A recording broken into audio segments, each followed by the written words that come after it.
forward throttle up.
Okay.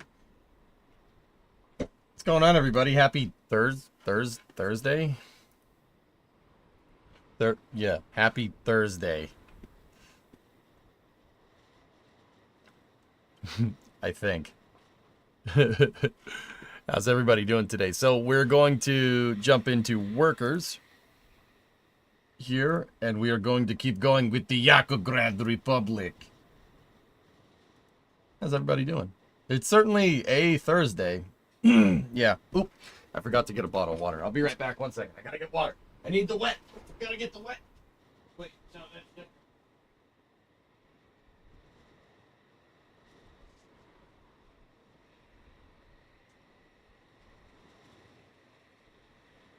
Okay, I'm back. With water. We just left with nuts. Today is Thursday in East YAKOGRAD.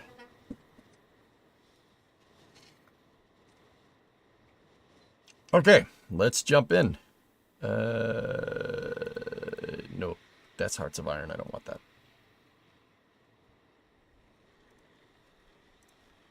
All right. We once again have the sultry background noises of Starbase Live. Don't think we're going to need those just yet. All right, so let's jump in. Good morning. Is it cold? It's actually decently warm here today. We've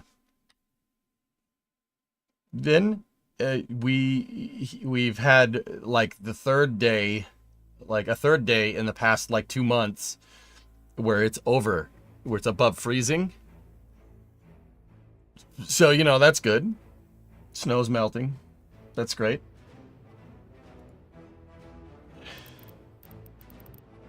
To do really well in workers, you need to propaganda. That's certainly a part of it, James, for sure. Hey, NX, what's going on? We're getting it instead up here. It started snowing last night, but none of it stuck. My driveway and my yard is just a big slush pit right now. So, you know, slush.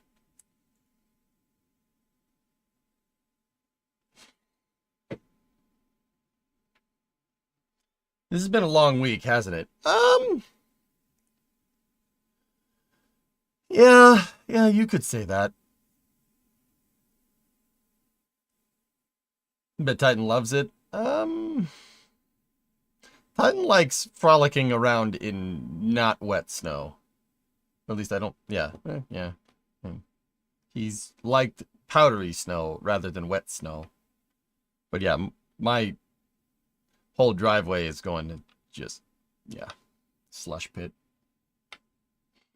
Did you see the vote for Starbase to be a city will happen soon? I did see that, Trey. Yep.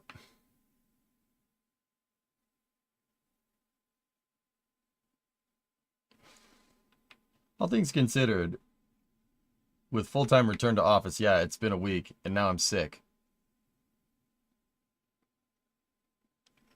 Yeah. Yeah, I get you. Hey, Havocs, good morning. 2 to 3 inches and your whole state shuts down. Yeah. Did you see the stop sign run off in protest? Huh?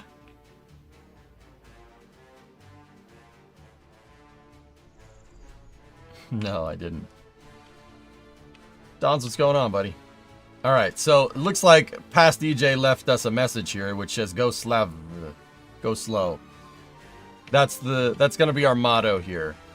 With this save, I'm basically keeping this paused for the foreseeable. I just bought enough to get a fuel truck and some excavators and bulldozers.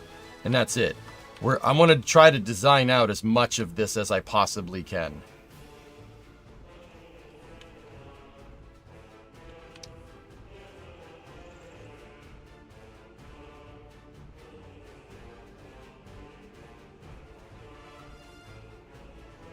So what I've decided to do is start designing out the right-of-ways for everything. We've engineered our first higher capacity overpass here. Frankly, like, yeah, one of the first ones I've ever designed like this. Now, I know people are wondering, why 5 wide? The 5 wide roads, these roads are not going to be there for, like, initially. What these roads are going to be there for is eventually, they're basically there to mark the right-of-way of the road. So, I'm probably just going to pave, well, not probably, I'm just going to pave like we've been doing in the past. Just pave this road and this road when we get to that point. These roads out here are basically leaving, a way to remind me that I'm leaving space for potentially extra lanes, for frontage. One of the biggest problems that I had with Bakalakadakistan, right, was that I didn't build for expansion. I really didn't. I expanded stuff into places that I couldn't expand anymore, and we basically had a huge problem with traffic, and there was no place for me to alleviate said traffic. So what I'm trying to do with YAKOGRAD is, in 1960, we're at March 1960 now. For the rest of 1960, I'm just going to be planning. I'm only really gonna unpause when we need more bulldozers. Further down over here, we need another bulldozer depot. Probably over here somewhere.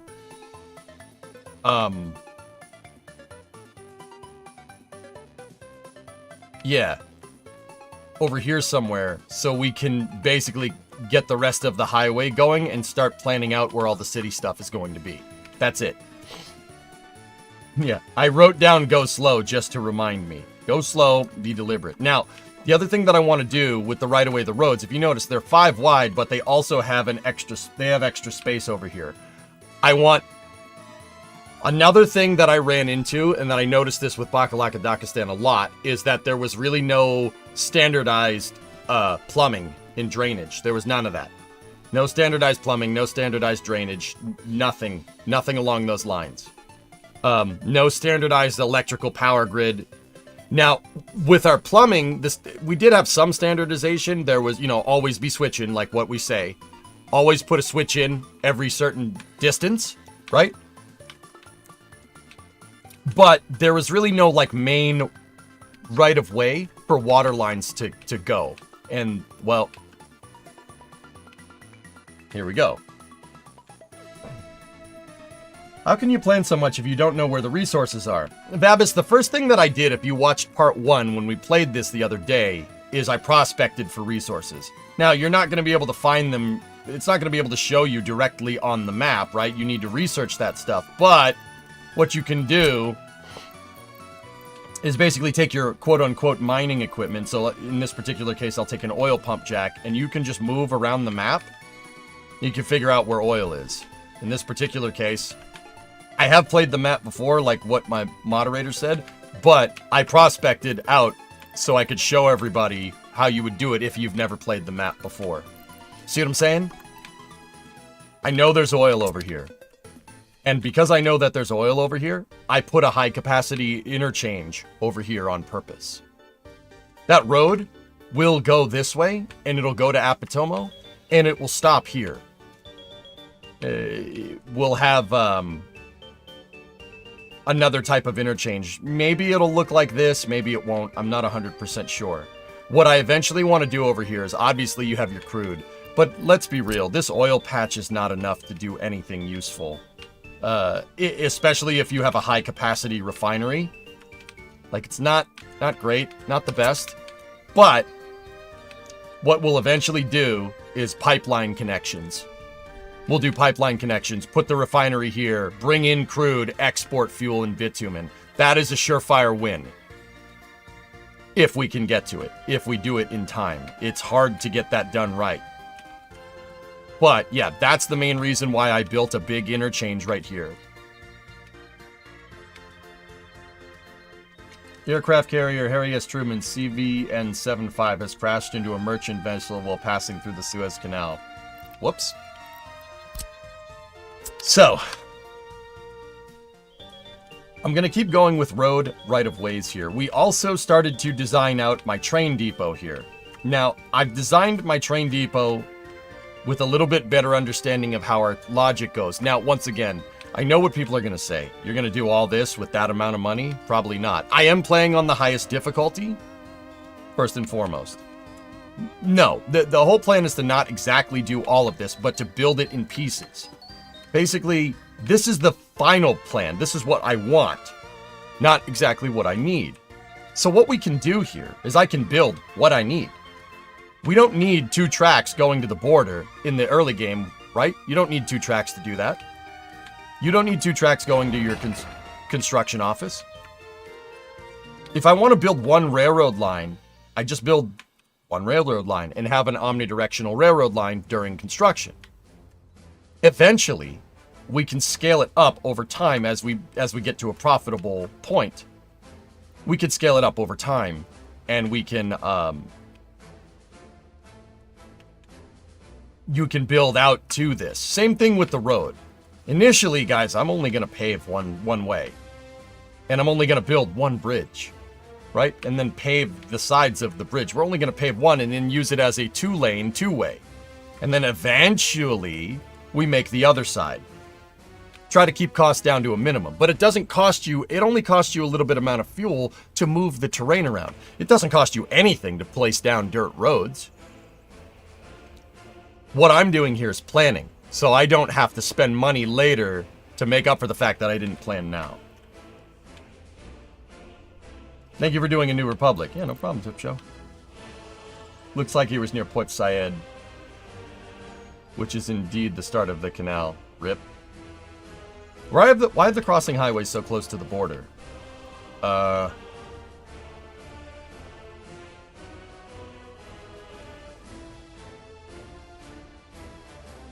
That's 3/4 of a mile away from the border, dude.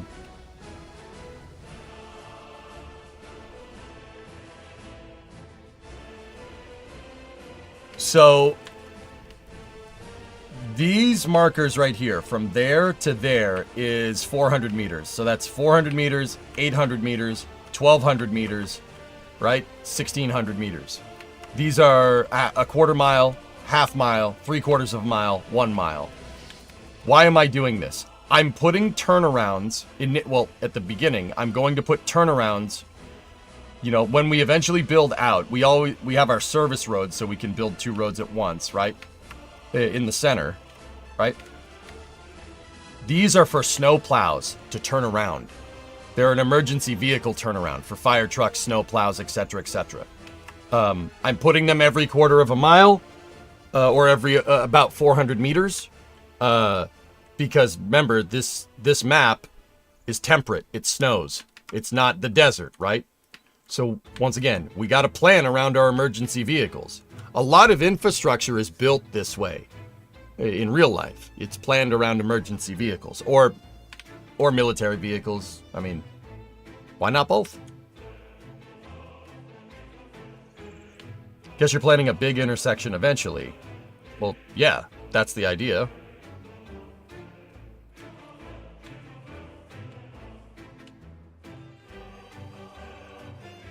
I'm starting to realize the same thing. Seeing as there is only small customs towards that oil, does this first interchange need to be planned to be this big for the crossing traffic? Or could it be just a normal interchange?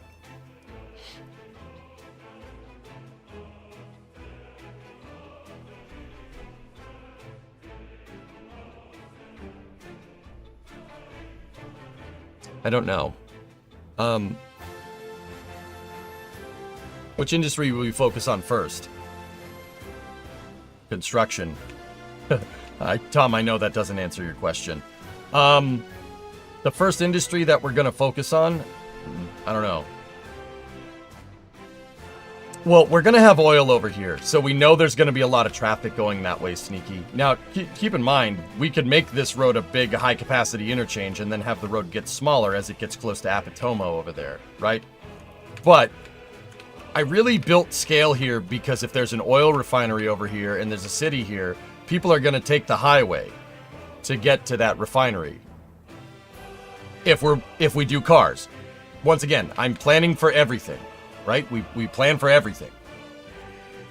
So, I don't want to make a regular low-capacity interchange here and then have to do what I did at Aribi in Dakistan and retrofit it with an elevated ramp that looks ridiculous. I'm building high capacity from the start.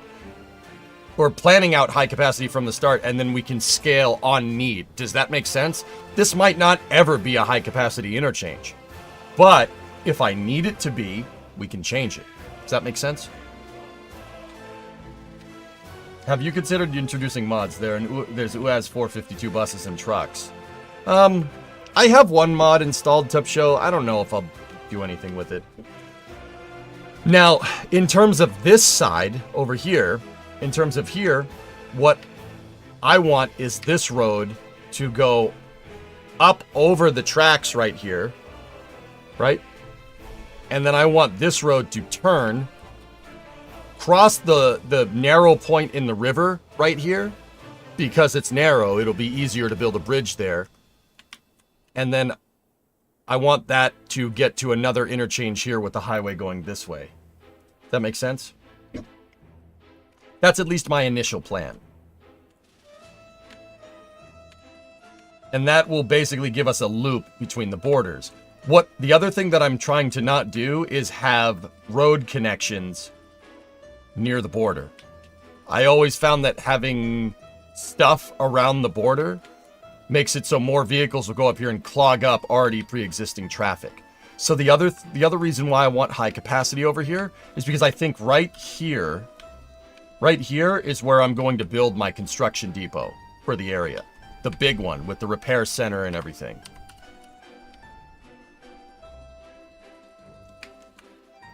I want the construction depot on the side of the road right here, and I want the construction vehicles to enter through the high capacity part of this interchange. Or go over, turn around, and get to where they need to go. Like I said, this interchange is not finished, right? But we could get there. We'll build out our construction area right here, and then I'll build a small-ish capacity interchange here. Kind of like the ones you've seen in Dakistan in the past, right? Actually, no. This is going to have to be a higher capacity as well.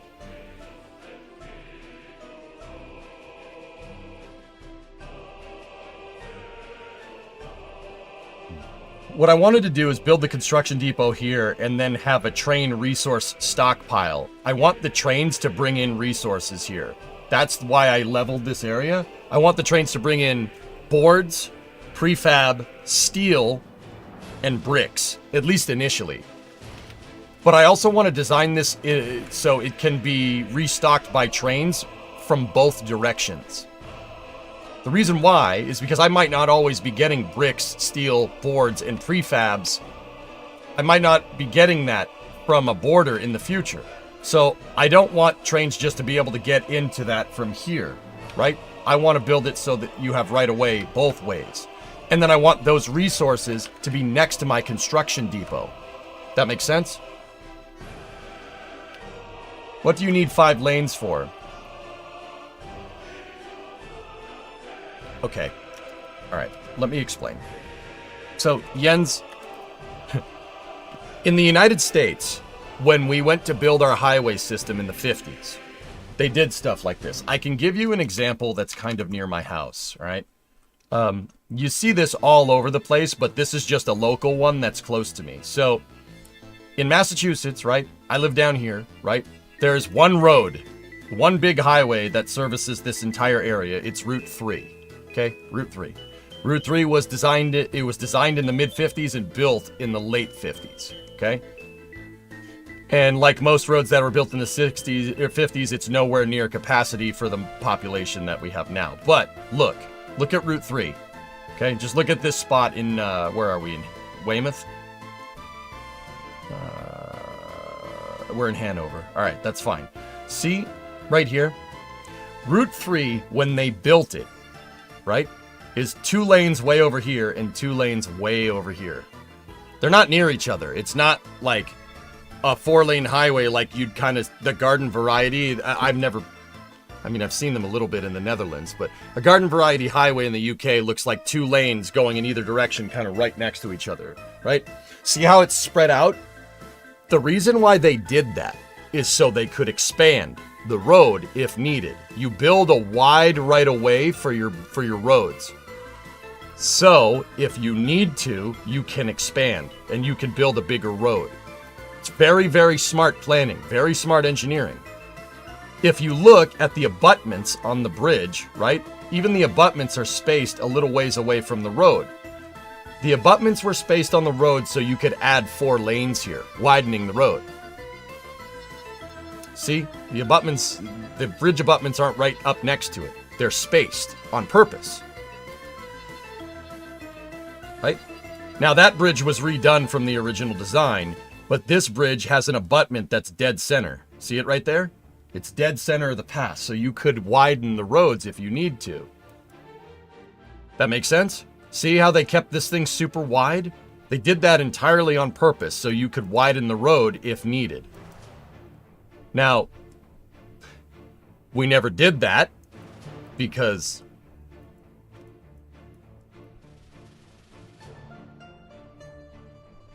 there's even a segment here when they were redoing the bridges right here at the intersection with 228, right? They built a temporary right-of-way for a bridge so they could redo the bridges and divert the traffic, and then just did nothing with it. It's been sitting there for like 20 years, a right-of-way for the highway. Yeah, see, that, you know, right answer, wrong formula. Yeah, the whole thing was designed to be built to be able to expand the bridges. That's the whole point. Now, yeah, like we never did that because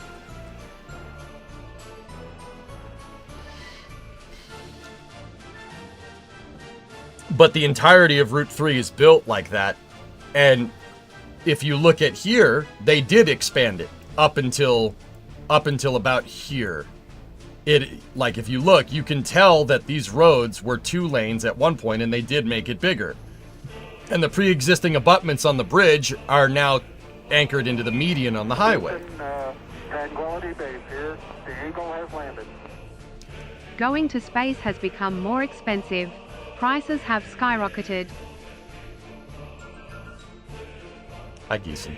So, if you look, this road was widened. But if you look at the bridge, the cornerstone on the bridge right there, 1957. See what I mean? These are modern Jersey barriers. They didn't use these concrete abutments in the center median. They did not use those in the 50s. So the road has the provisions to be widened basically out of the box. That is the exact reason why I'm building for a 5-lane highway. So 2 lanes going this way, 2 lanes going this way, 2 lanes going that way, 2 lanes going that way, if we ever need it. I'm building the right-of-way now. Now, don't get me wrong. Now, the other mistake that I've made in the past is trying to pave the entire damn road. No. We don't need to do that. We start with just paving one right-of-way. This one. Just pick that and just pave one. Right? But the provisions are there for a much bigger, much wider interchange if we need it. Does that make sense? Yeah, exactly, Havix. Was that a wood ceiling on that overpass? They put the wood in there between the I-beams, Hellfish, so birds don't go up in there. Yeah, Cubion, if we really wanted to, we could make one of these outside lanes a tram. But even if you know, even then, like, these outside lanes denoting right away are still, I still left spots over here for power lines, sewage, water, etc., etc.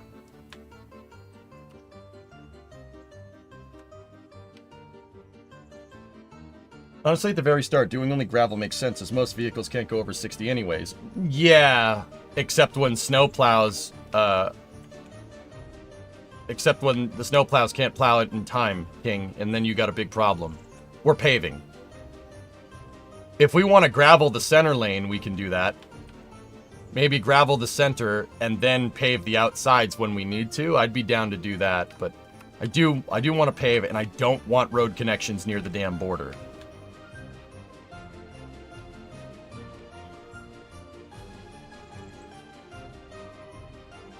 But to do all that, we need to do a lot of things. We're gonna need to plan out gravel. We need a place for gravel, obviously, in the vicinity, and a place for asphalt would be nice. Gravel and asphalt are the two big things for paving the roads.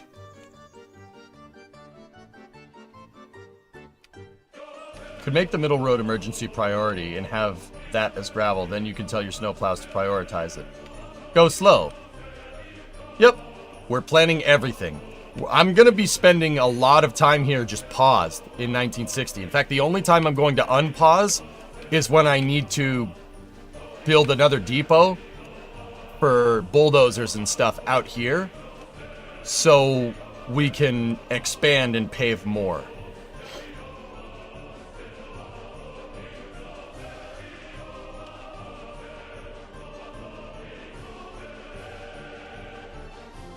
Did you spend nearly half your money placing blueprints? No, I've only spent enough money to buy the vehicles that I need to move the terrain around so I can plan things. It doesn't cost you any money to plan. It only costs you fuel. It only costs you fuel to move terrain.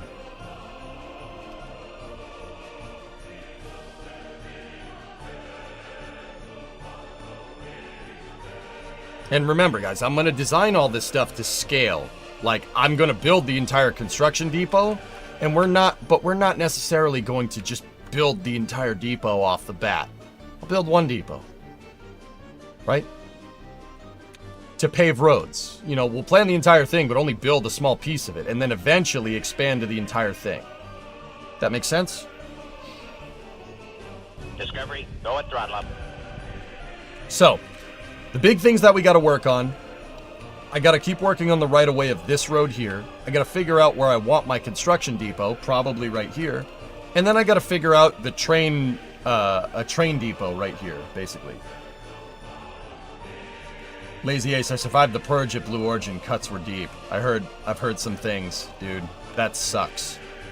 But I'm happy you're still, you survived. This is why I'm suggesting trying a diverging diamond here, as you only have to use dirt mounds for the ramps.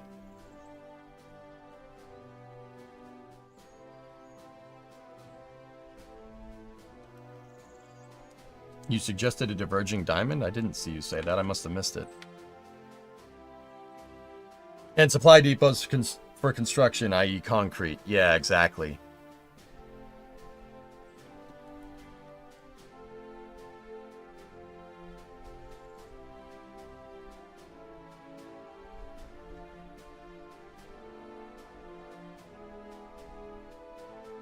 I did earlier amidst the chaos.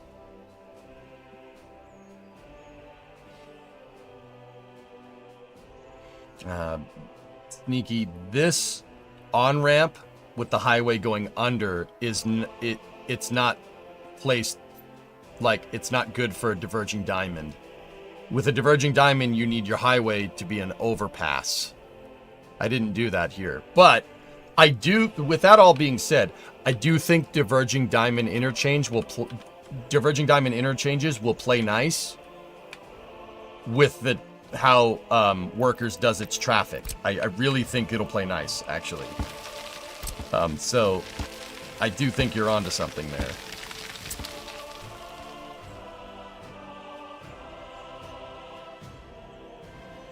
Untrue. One interchange around here is elevated. It was retrofitted from a No, you're not understanding me. I can't make intersections on elevated roads. You cannot do that in this game. I can't, like, be like cities and connect these roads in. It doesn't work like that. The logic in the game doesn't allow you to do it. See? You can't connect it.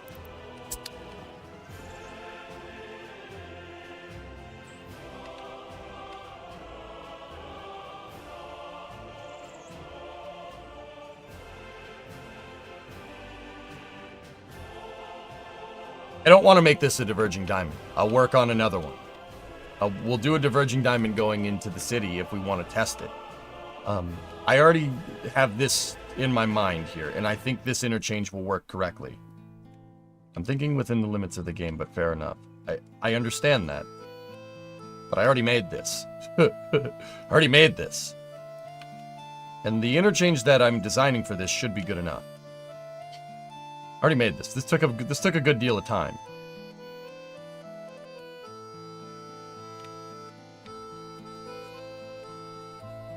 Yeah, I don't know, Havix. It's interesting.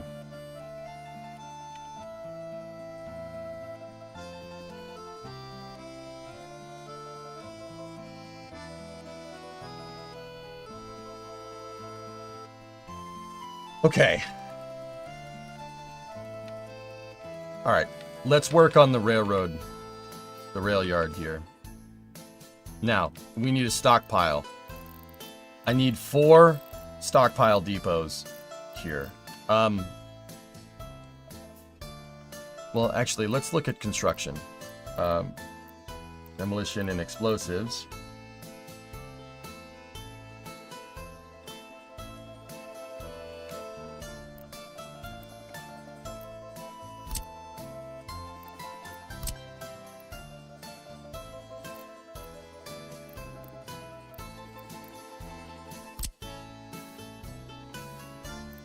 What does cement need? Gravel and coal.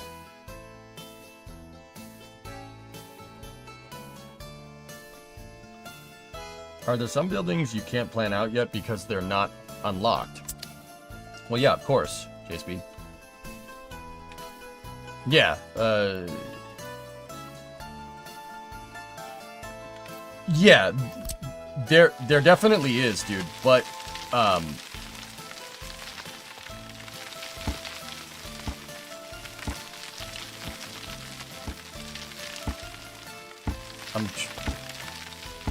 what's the right way to say this? Yeah, you're right, there is, but if I'm planning on some of the late game buildings at this point, I think that's just too far. We're going too far down the track. Like, I can't, how am I going to plan for a refinery right now? Like, I can get its general position, right? I can get its general position. I know that we're going to need a high capacity road or a higher capacity road for it, right? But I'm not going to finalize its placement, right? Right? Like, the buildings that I'm planning for now are the buildings that we're going to need to get to those late game things. Like this city over here that I'm going to make. And this kind of feeds into what Tom was asking me. Tom Create in chat was asking me a second ago. What industries are we going for? Clothes. We're going to tech right to clothes. Clothing factories are a really easy barrier of entry. We can import the fabric. We import the fabric, we export the clothes. Done. I'll make a city here that has an entire textile industry, and those are all buildings that we have from the start. And maybe we'll expand it to fabric. Fabric, though... So, the interesting thing here is that if you look at clothes, right? A clothing factory just needs fabric, that's it, and it makes clothes. Alright? The fabric factory needs crops, chemicals, water, and power. Okay? I mean, that also needs electricity, but... Right? So, crops, chemical, water is not a big deal. Power is not a big deal. Crops are, they don't cost anything. It's a very low, look, it's very low. Like, Okay, 16 rubles a ton, $21 a ton, no problem. Or 17 and 23, easy. That's not a big deal. It's the chemicals. Chemicals you can buy for 932 or 1216, right? If you're buying on the ruble or buying on the dollar, right? And clothes, right here, you could sell for 1254 or 1660 on the dollar. Okay, right? Makes sense. Now,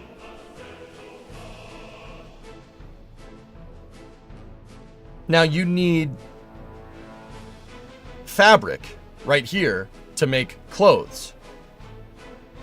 You actually can make more money in this particular scenario by just buying the fabric and selling the clothes, right? You buy the fabric at 376, you sell the clothes for 1386. That's $1,000 a ton profit.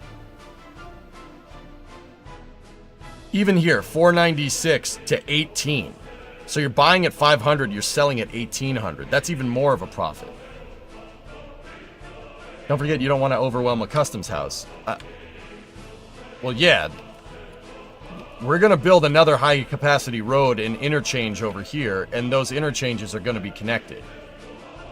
This is why I built high-capacity this way, because that road's going to go this way, cross the bridge, and then there's going to be another interchange like this over here that it crosses into, and then the right-of-way from the highway coming out of Ilios will go this way.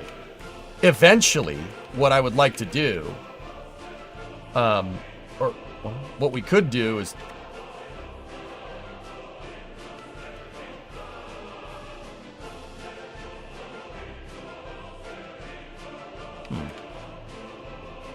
What we could do is turn that road into a beltway, right? Like, we could have this road... We could have that road turn and then make it a beltway that goes all around, right? And then connects back in over here, right? That's a very long-term plan. Not sure if we need to do that. But, yeah, we'll see.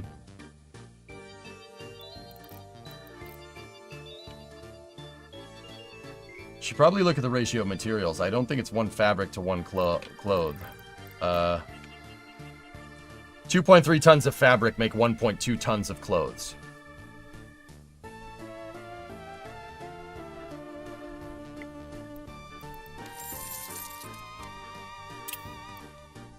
So, if you buy 2 fabrics, so that's 950,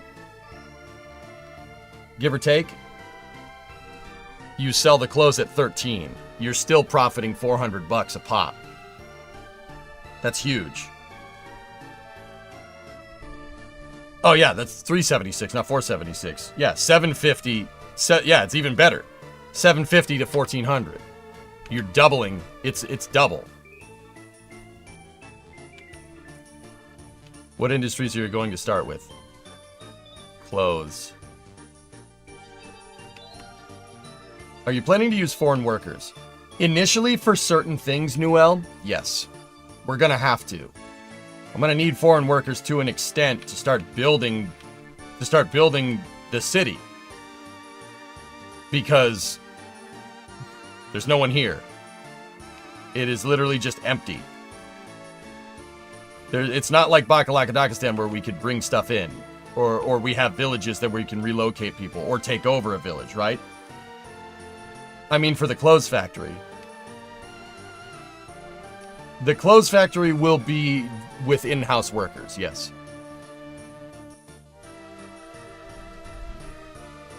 Until the markets adjust and then the profits all but disappear. Okay, so I guess I'll just sit here and stare at my dirt roads all day. We won't worry about making a city or anything. You know, why bother trying to make profit in the early game? Here, let's just look at this dirt road for fun now. Here, there you go. This is the stream now.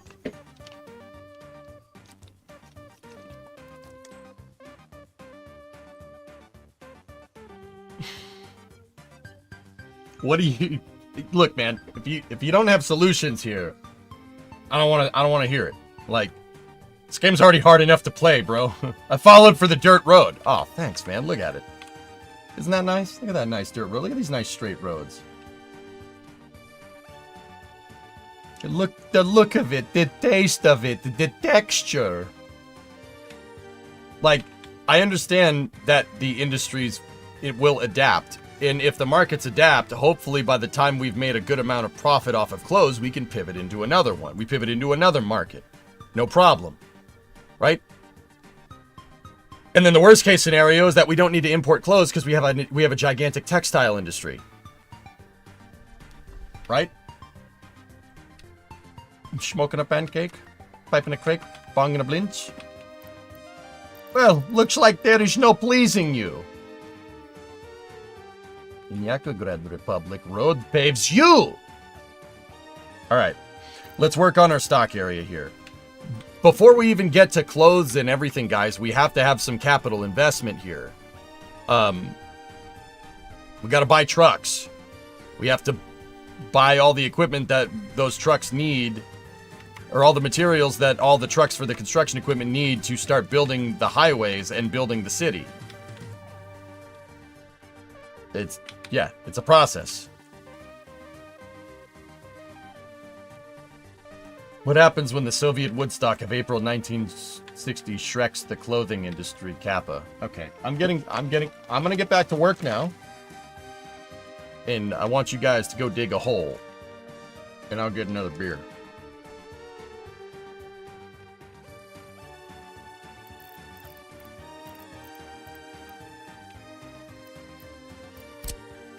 Okay, so here's what these depots look like. So, on this side, we are absolutely going to need,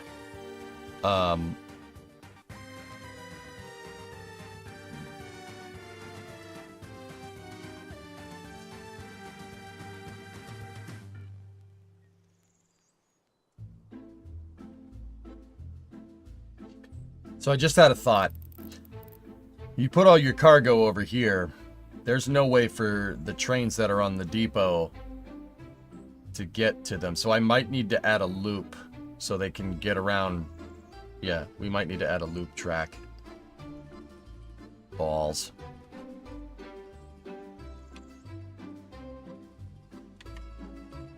How far out can we manage the dirt? Here. That's the limit.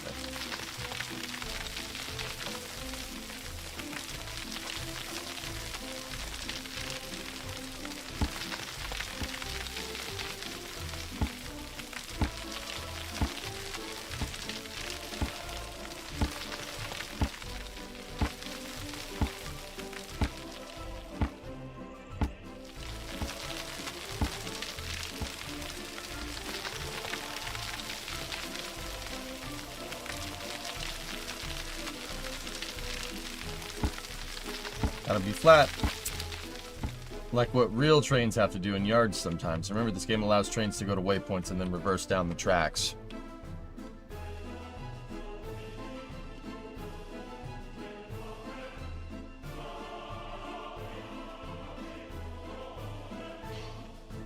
Yeah, but Sneaky, would a train distribution office do that? Does the train distro office allow for the logic to do something like that?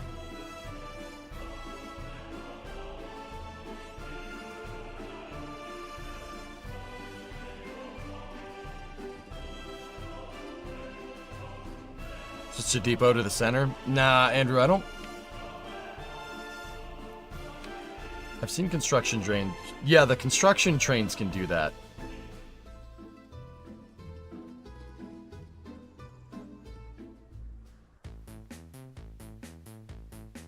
Yeah, the construction trains have special pathing logic applied to them, Sneaky.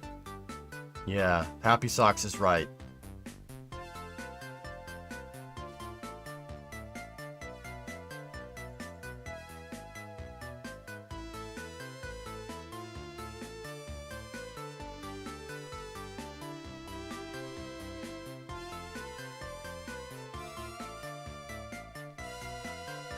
Loop tracks can solve this problem, dudes. Not a big deal. Might as well plan the loop now. Well, yeah, yes, yeah,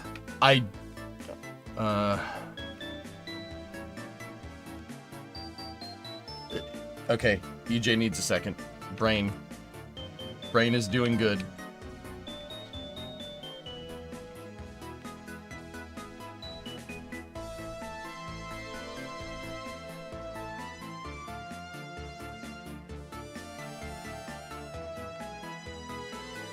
Yeah, we can put a loop off to the side right here that loops off the mains. Yeah, we can do that. But that means if a train is... So, here's what I'm thinking. What I wanted to do is... So, see these two tracks right here? These tracks are working like a frontage for the main line. Think of this like the highway right here, and then the access road right here. So, the trains that need to access the depot, and the trains that need to access the construction depot, right, aren't getting in the way of mainline trains. That's the problem that I had with the Aribi, Central Aribi rail lines, the Carl, right? So, by that logic, we would need to put it makes more sense to put our loop tracks on the frontage, right? That makes sense. Now, if we were going to do that, oh, okay. Alright, first thing I'm going to do is get rid of some of this road here. If we're going to do that, the frontage lines would need to go this way. So, here's how this would work. Right, we place those right there, like that.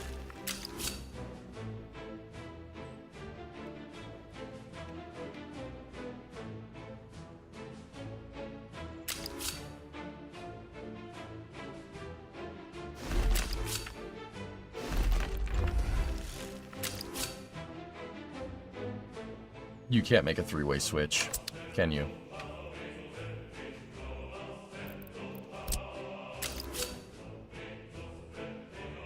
Oh, we might not have to.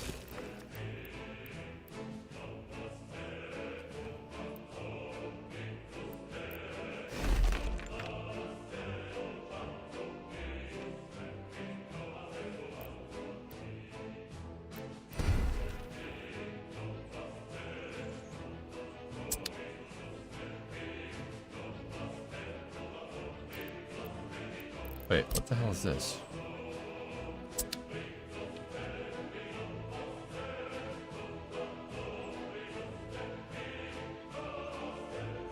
Alright, hold up.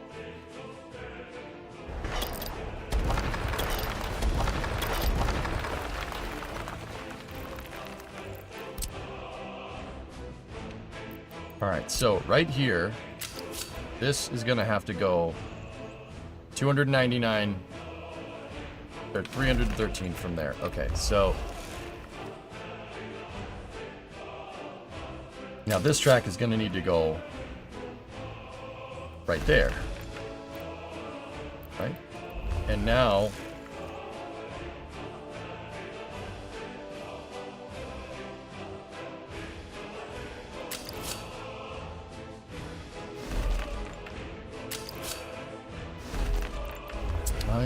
yeah, that's about as close as you're gonna get to making a three-way switch. But there we go. That works. I'm kind of worried the pathing logic might go haywire here, but... So, Sneaky, I noticed that it staggers it when you have two tracks going into two tracks like that. It forces you to make a stagger.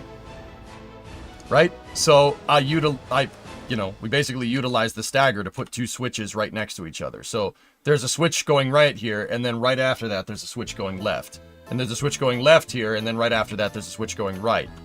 That basically makes you an identical three-way switch, but it's not a three-way switch, but it is. Like in real life, that would just be a three-way switch.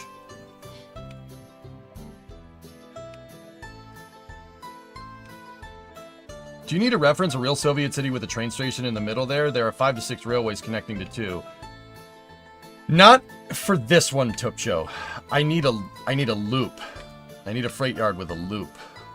Like, here's what I'm trying to make. If I take this, drag this all the way around. That's what I'm trying to do. Can you see the obvious problem with this?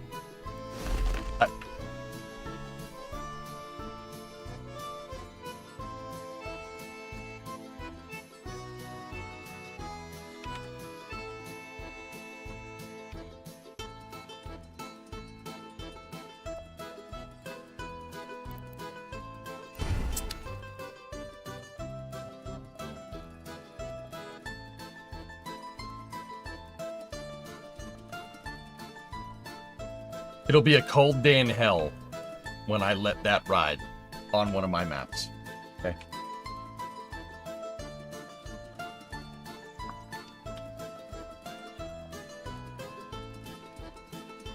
Jeez Louise.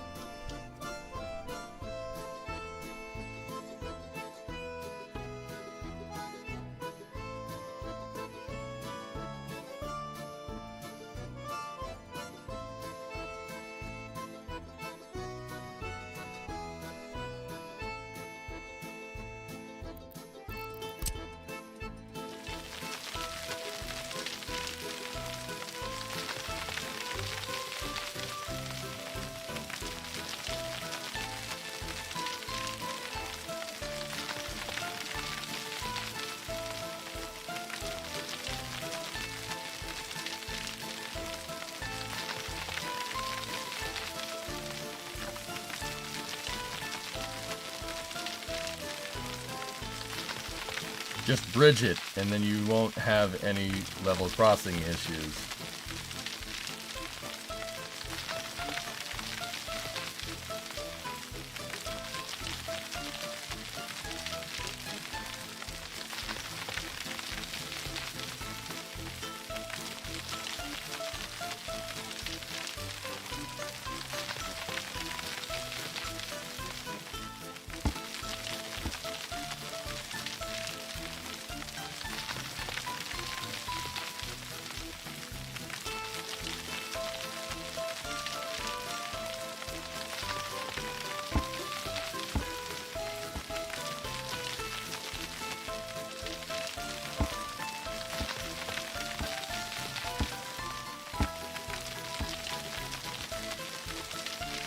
Sizzling bacon.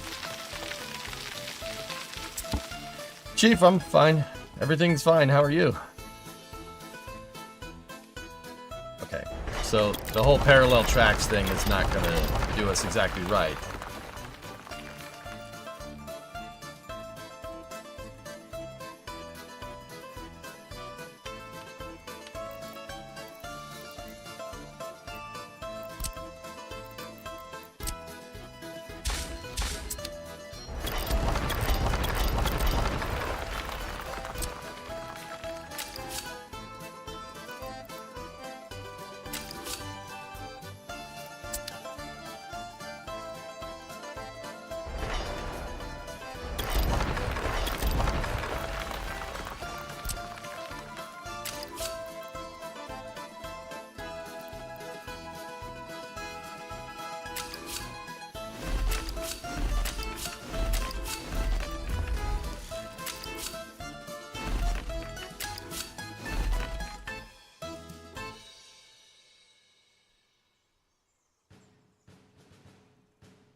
Give me 1 second.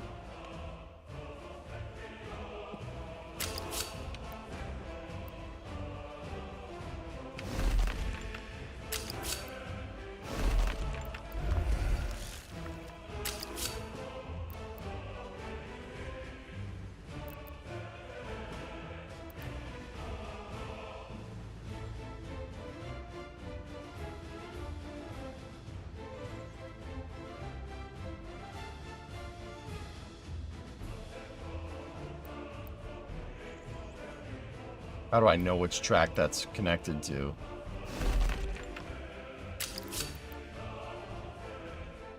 Well, let's just hope and pray that it's connected to the right one, or else that's going to create some weird pathing, but it's alright.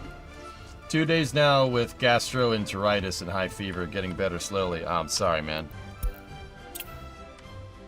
Yeah.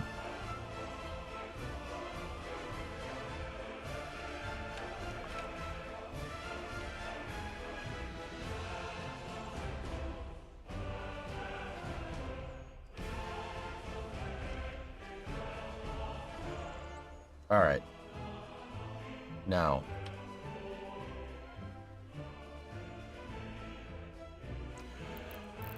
Let's get our measuring tool out. Start right here.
Planning on playing any Timberborn later? Caught the end of the stream last night when you started to get rolling with the engines. I hadn't really planned on it, Danimal. I have a meeting. I gotta go to a meeting after work tonight. Yeah, I can't promise it today, dude, but stick around, maybe. Maybe. It really depends.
Now, I'm just trying to design the bridge here.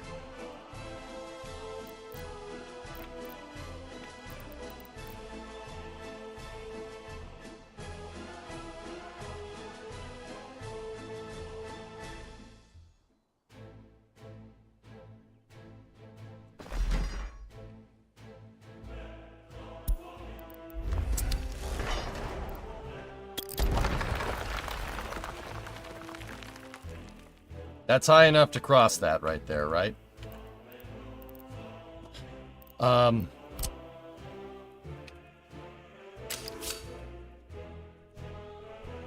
No, this is not going to be all bridge. We definitely can't afford that.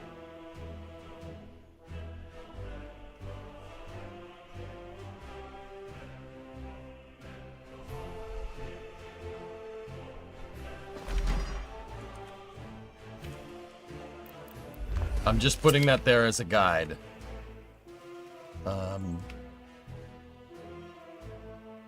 When will that project from last week or so with NSF release? I don't know. It's really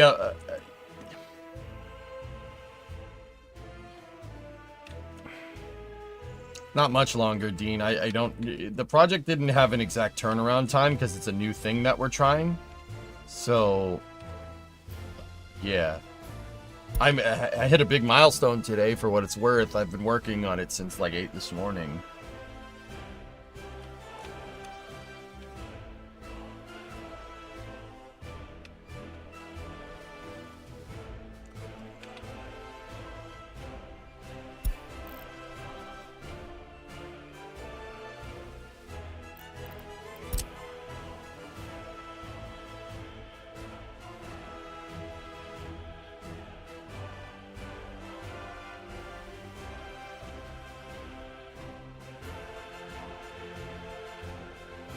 So I'm using this elevated track to kind of map out the radius or the circumference of this.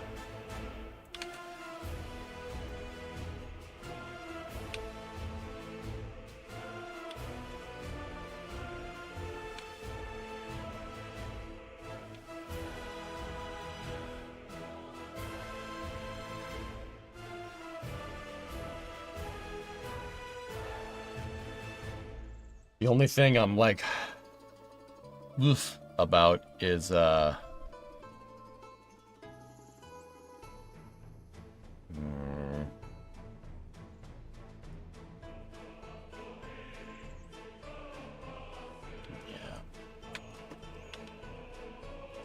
All right.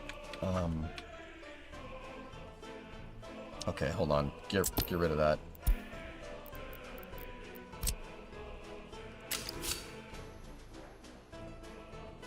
Now, let's just say we built out track right here.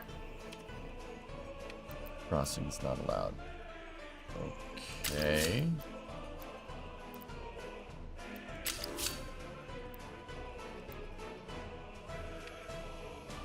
Hello?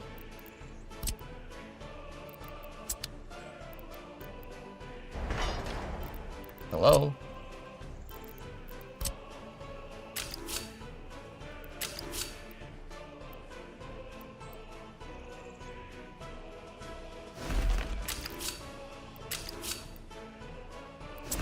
What the frick? Why is that doing that? Oh, I did that damn stagger thing again.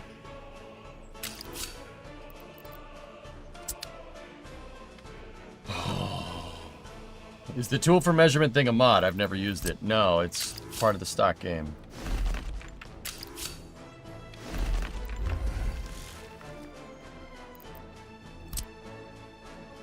Yeah, okay. There we go. That was a little bit of a weird logic thing.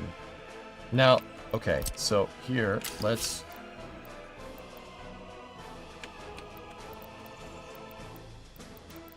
just...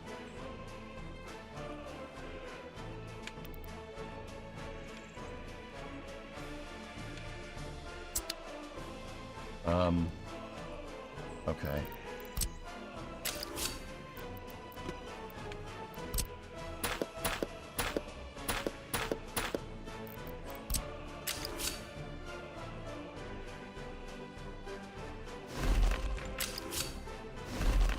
Right, I'm just kind of trying to brainstorm out here. What does this look like? Ugh. Caca. Okay, better solution.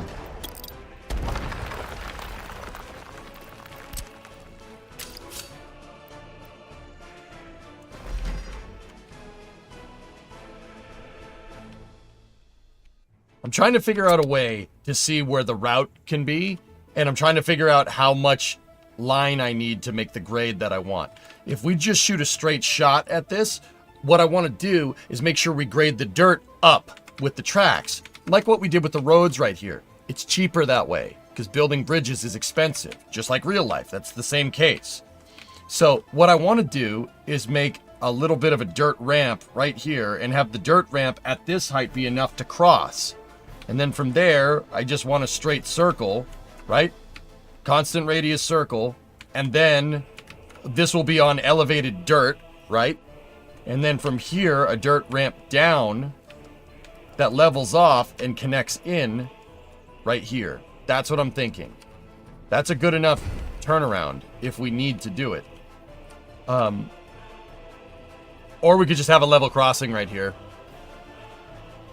But the dirt ramp doesn't... The dirt, once again, it doesn't cost you much more. It only costs you a little bridge right here. And then that's an extra set of signal blocks that you do not need. Because remember, you need to have a little bit of a threshold to the border. Because there's going to be a long train that comes in here and stops. In the past, I've put stuff too close. Like a split from the track, I've put it too close to here. And a train can't path its way out. Because when the train goes to turn around, part of the train is still on this piece right here, and it won't find its direction out of the when it goes in reverse.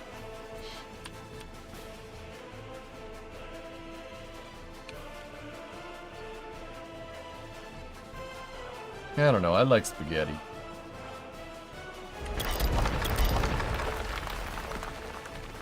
I think elevating the road would be cheaper. There is no roads in this equation, King.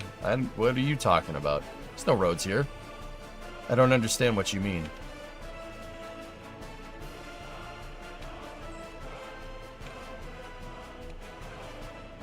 You're talking about elevating this. How am I going to elevate it right out of the border crossing? I'm confused.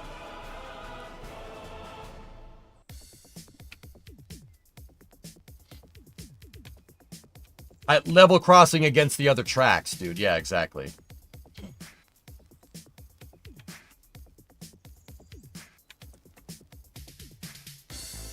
Well, it has nothing to do with it. Yeah. Yeah. I want the tracks to come up here. They'll go next to the road, and then they'll cross right here. And the reason why I built this elevated track right here is just so I could see, kind of visualize the right of way. But it looks like the center radius of this needs to be in a different spot. You have enough room to elevate the... Yeah, exactly.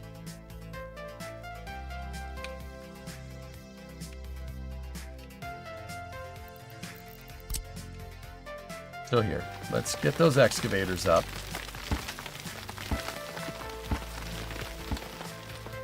And we'll elevate here.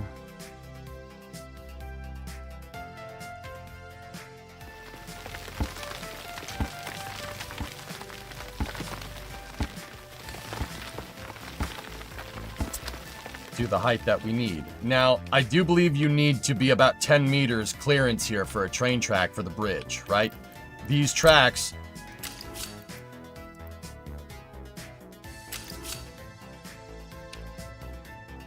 are 30 feet above the current height. So we're at 40, so 40 and 30 is 70. So if I make a dirt mound, that's reading 65. It's no good. We need to go higher.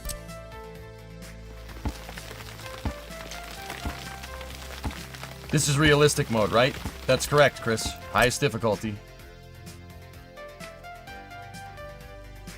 That's 70 right there. So get my flattener tool. Use that, 70. Okay, so that's the height that we're looking for. So I need this to be right here.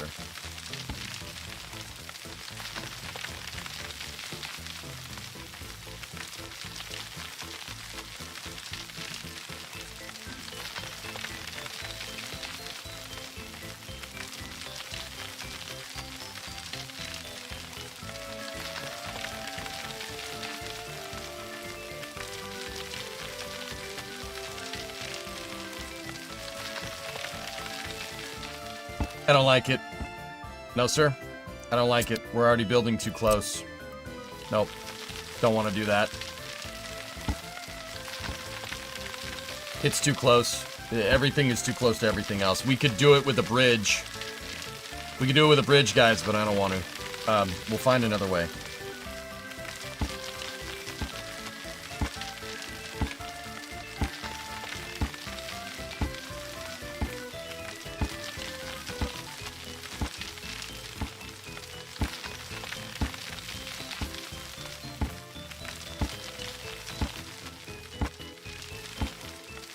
Come on, fix that piece.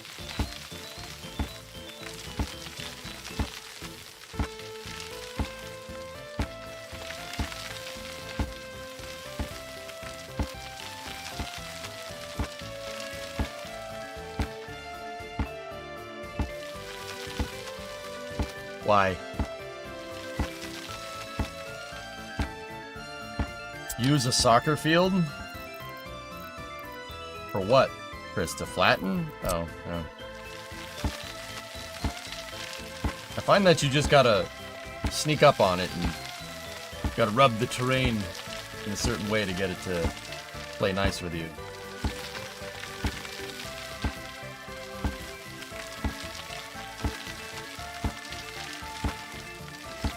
You just gotta massage it and beat the devil out of it.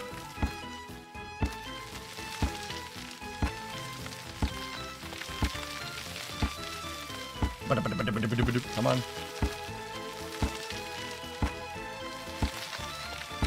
See, the reason why I don't like little things like that is because it makes the lines bumpy. And I hate it.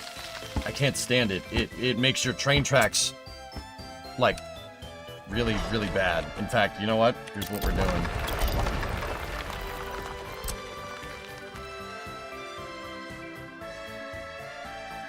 Can't stand it. That's why I don't like moving terrain around next to other things.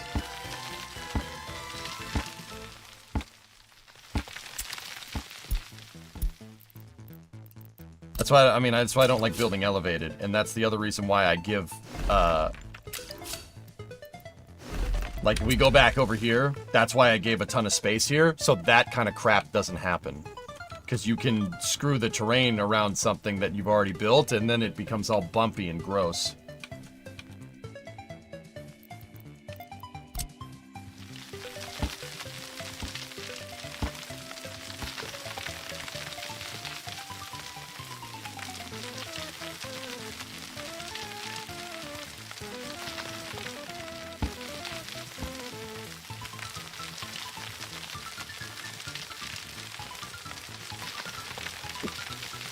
It's just a trick. I know. It's a trick that's not adequate for the fidelity that we're using. I usually use runways to level terrain if I need mass leveling, but even then I found that there's a lot of error. It still makes your tracks all bumpy. Anyway. Alright. How are we gonna do it? How are we gonna do this? We could put a loop down on the other side, guys. What I wanted to do is put a loop on both ends, because then the logic will really play nice. So we could have trains basically moving in a roundabout motion. But if we're two-way, having a loop down at the end is not that big of a deal. We just got to make sure that loop is gonna need to be on the other side of this road, though. So for now, what we do is just build the depot.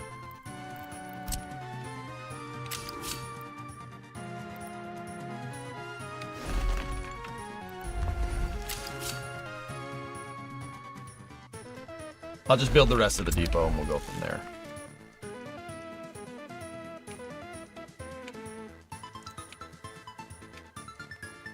Wish City Skylines 1 had these tools. It would make terraforming so much nicer. The profile tool. So fun fact about the tool for measurement with the elevation profile. That's how real civil engineers do this stuff. They have terrain profile, side profile. Yeah, that's how they actually make roads. Like, that's one of the tools that they use. Yeah, one of the reasons why I like workers, because whoever, you know, I don't know the developers of this game, but I can tell you they were absolutely thinking about this stuff when they built it. Make a Y for turning around? The train logic doesn't, it'll understand a Y, Frango, but it's not going to do what you think it's going to do, especially if we want a train distro depot. I don't think the trains will understand making a Y, going down the Y and turning around. I really don't think they will.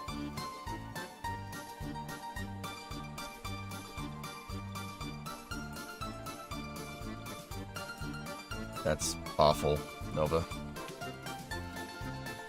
In YAKOGRAD, terrain gets side profile of engineer. Yes, that's right.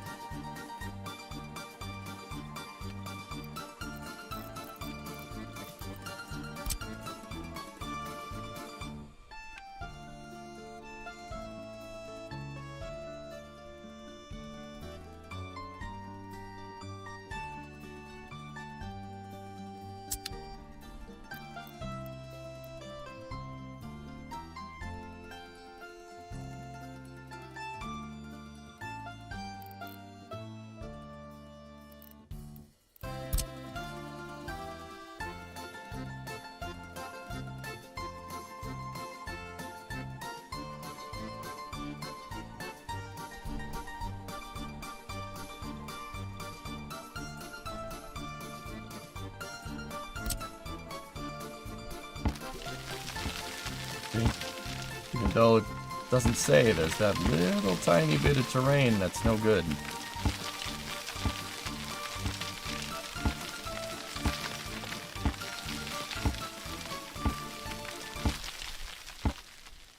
Good. Alright, cool. Let me get my measuring tool up. I need to get the tool back out so I can make the next straight bit of track.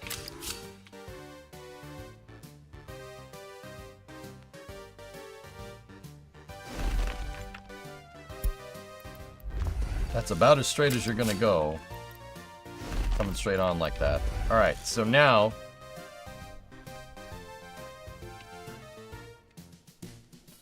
we need the road right away to go past here, which means these... the two frontage tracks and everything need to go into a loop over here somewhere. Or we could just do a straight loop right here. That's fine. I don't really mind either way. Thing is that, once again, the right-of-way of this goes to right here.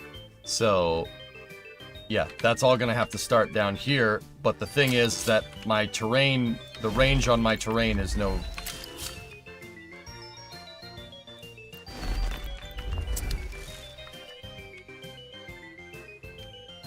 the range on the bulldozer leveling is only goes to here.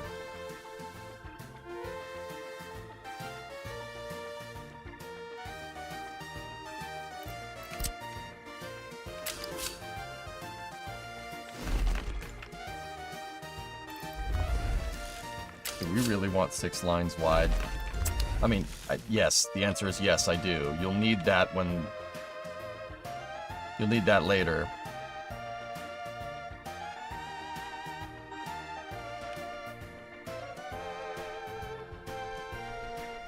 How to extend the range? I need another... so over here, I have a little fueling area with the bulldozers and the excavators and a distro with a fuel truck. I need to...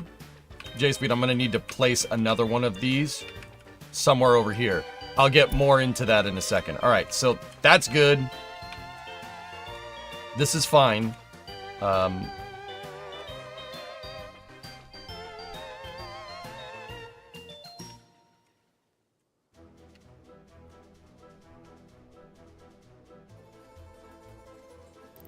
And over here, this bit of road is going to go this way.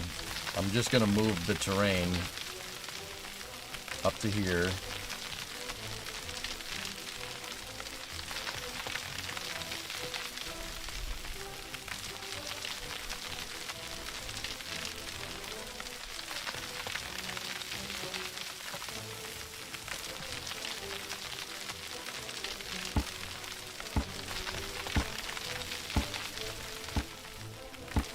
So let me just get our measuring tool again and let me measure the total width here. 50 feet right, 50 feet wide right away. Did I just hit 50? That's it? No, 300. All right, cool. I do believe it's the widest template for the bulldozers. Like if we go into the terrain tool and you go to flattening, it's the widest one. Yeah, it is. Okay, cool. That's just good to know. All right, so got our train depot. We're going to need to put our construction depot down here.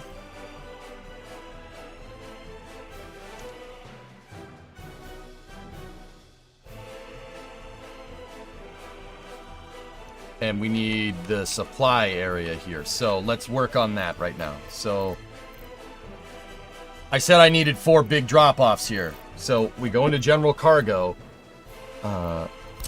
There's small open storage, and then there's big boy open storage. This is what we're looking for.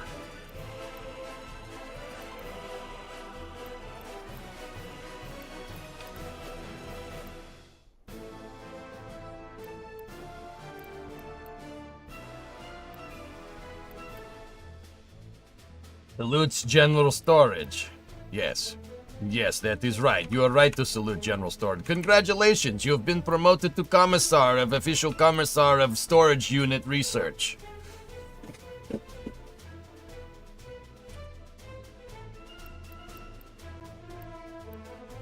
And try to get that as close to the factory as possible. Or as close to the tracks as possible.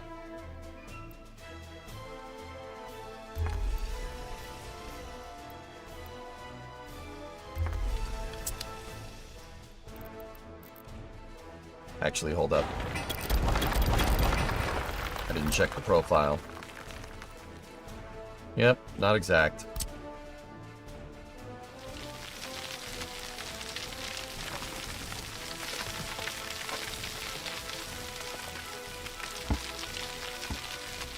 Make sure you're building on a level surface. It's not going to be that big of a deal, but it will look like poop if you don't level it right. Your roads will just be junky and gross.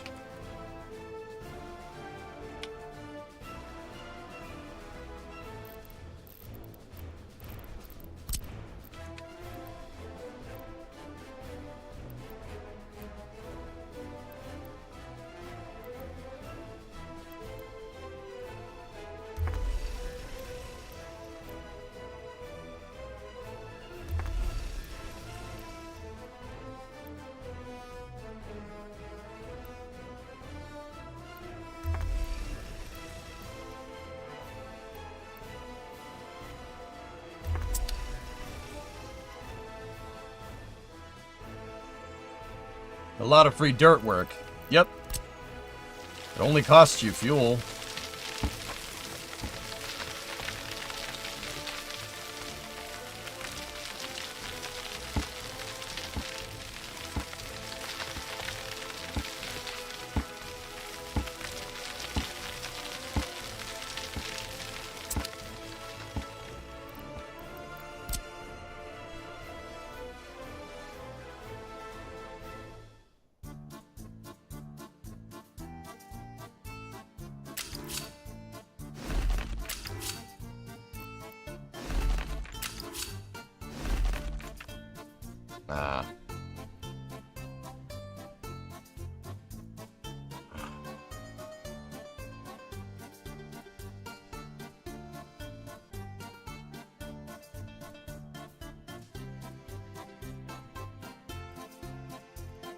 Okay, I thought about this.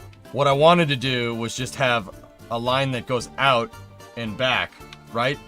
But how are we going to do that with our two-lane two-way right here? This track is for going this way, and this track is for going this way.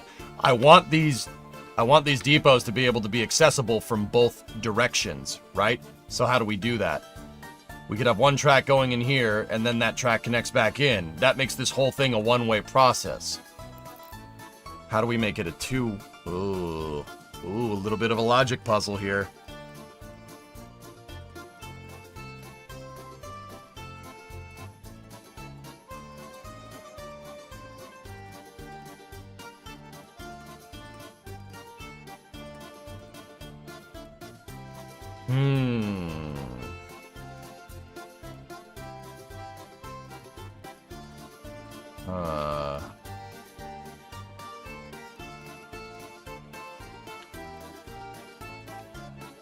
So, like I said, guys, the train tracks that I have set up, I have them in groups of two. You see that?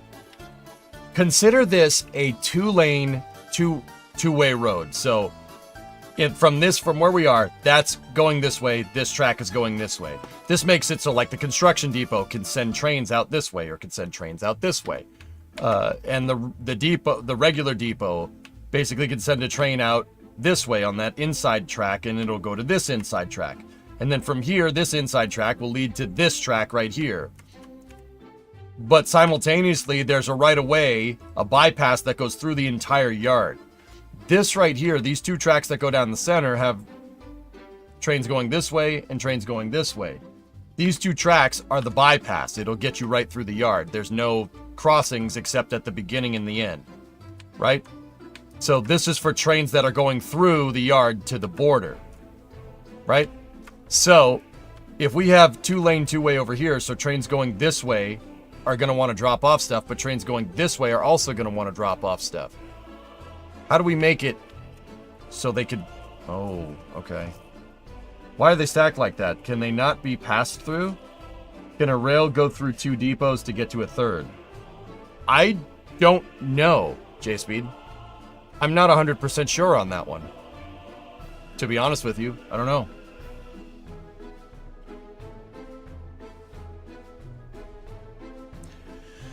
Anybody know if a train can go through the depot?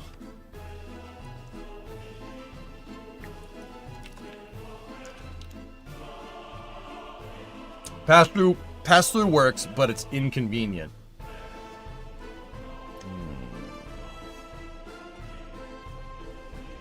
Joker, you're gonna test it? Okay.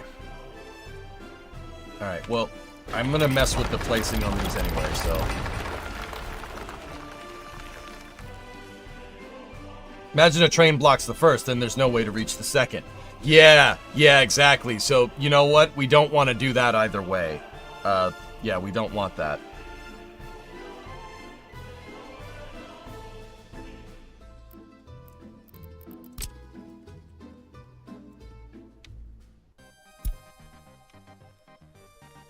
I've got an idea.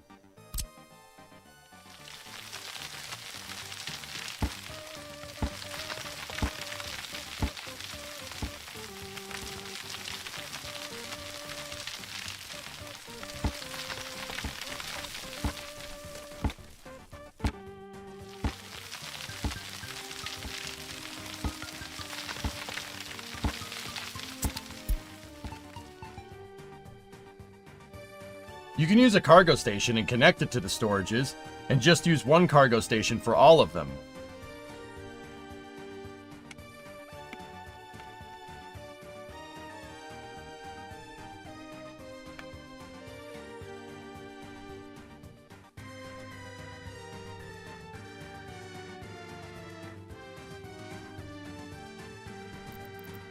I don't see why not.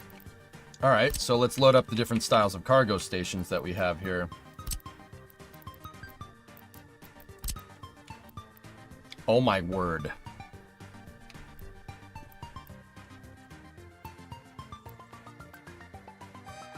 I'm not entirely sure we need that much throughput, but man, is that thing cool.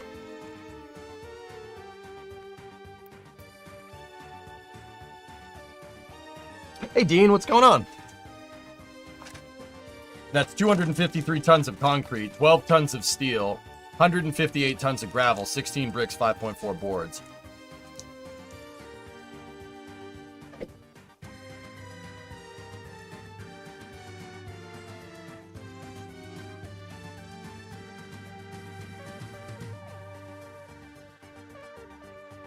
You don't, but you get more dedicated lanes this way. I mean, you're speaking the truth.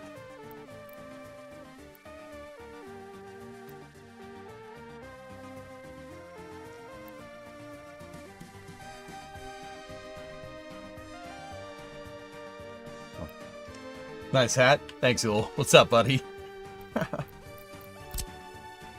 Maybe that? Or maybe that one. That one probably... I really don't... You know, well, that one should be fine. Like, I mean... But the 6-track one is really cool. But see, okay, here's my thing. Up until this point, what I've wanted to do is build out what I want, and then figure out of what I want, what we need to build right away. Does that make sense? This is only a cargo station. You still need to connect storages. Don't place it where you cannot use half of those connections. I think I got enough here, Oliver. Like what? Do we want to... You want to build the cargo station like this? I don't...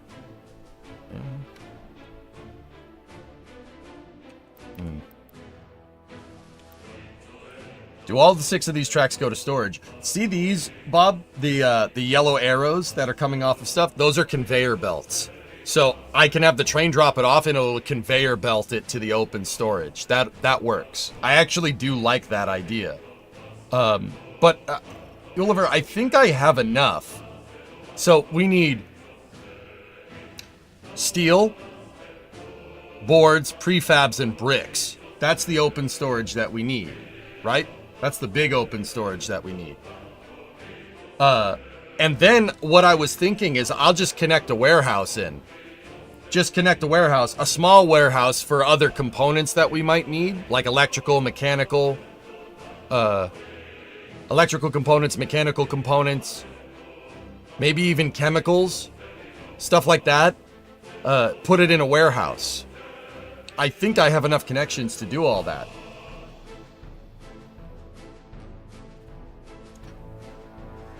Did you ever get your traffic flow figured out? No, Dean. Well, I figured out what I needed to do, and instead of unwinding the mess of Bakalakadakistan, I started a new map, taking into account what I've learned. We're gonna implement it on this map, and then maybe in the future, I'll go back to Bakalakadakistan and then implement what I need to make it right, fixing everything.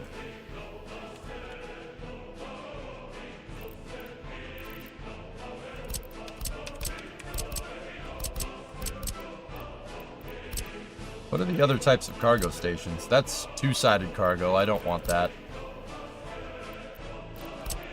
That's single-track cargo. We definitely... No. No.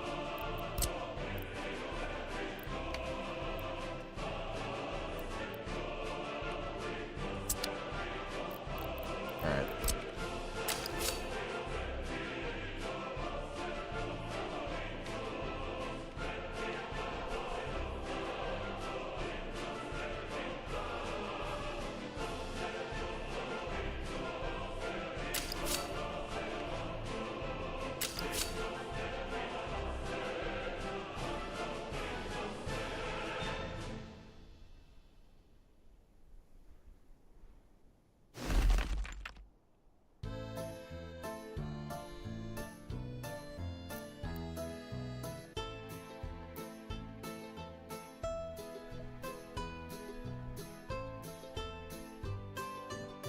Did the music just get really loud? It shouldn't have.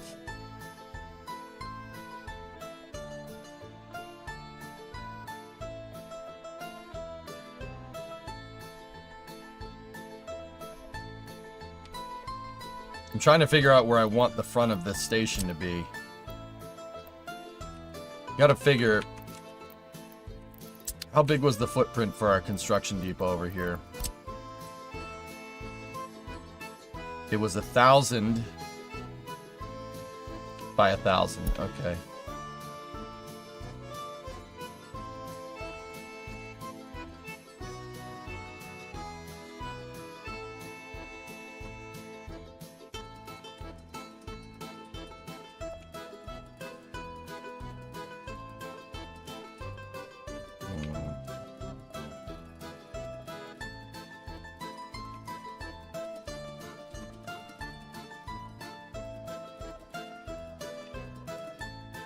Okay.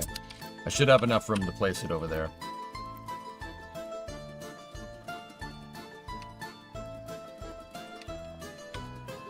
Okay. I am going to put our cargo depot. Get rid of that.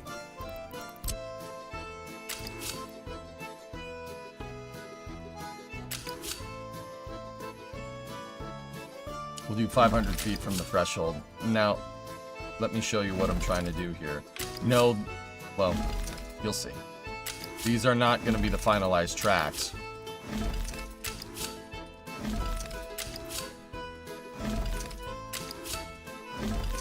One, two.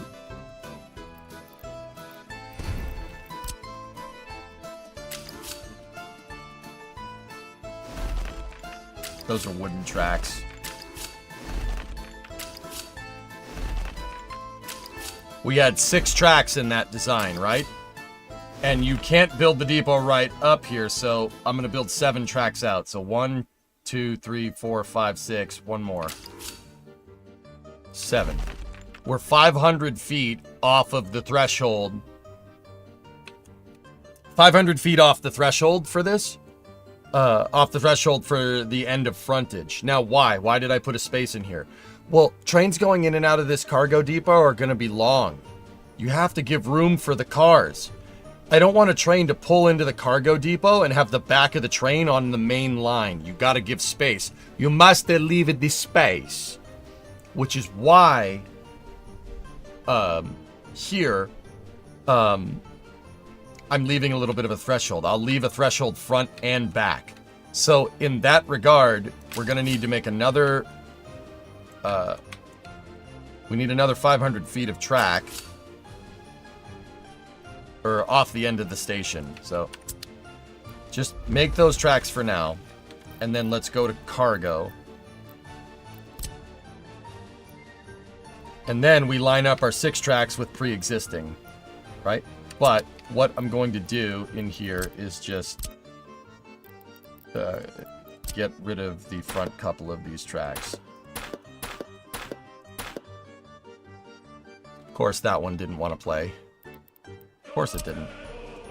Why wouldn't it?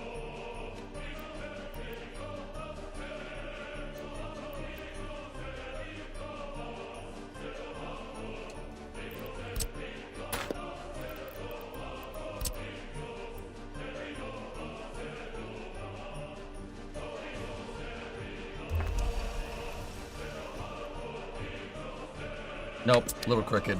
No good. Hey man, I take the time to do it right, and I won't apologize for it, so...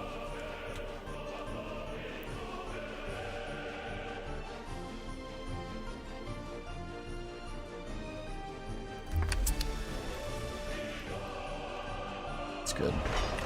Now, if I did my math left, or right, it should be 500. Yeah, good enough. Perfect. Will they let it snap to existing rail? No. I wish, but no.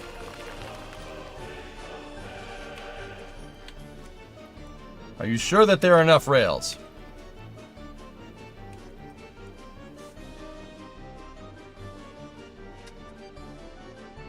Yes. Yes, I'm pretty sure.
There, you could avoid alternating and have a 3+3 configuration. Yes. Yes. That is probably a good idea. No.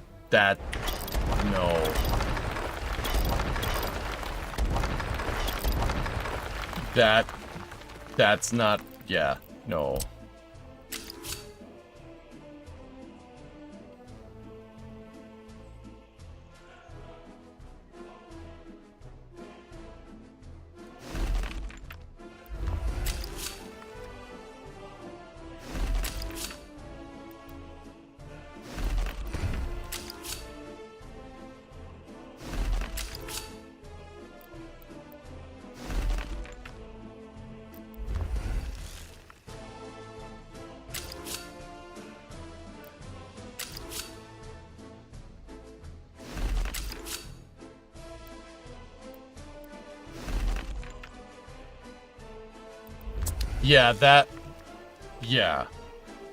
Yeah, that way is way better. I actually can make this look a little bit cleaner, I think.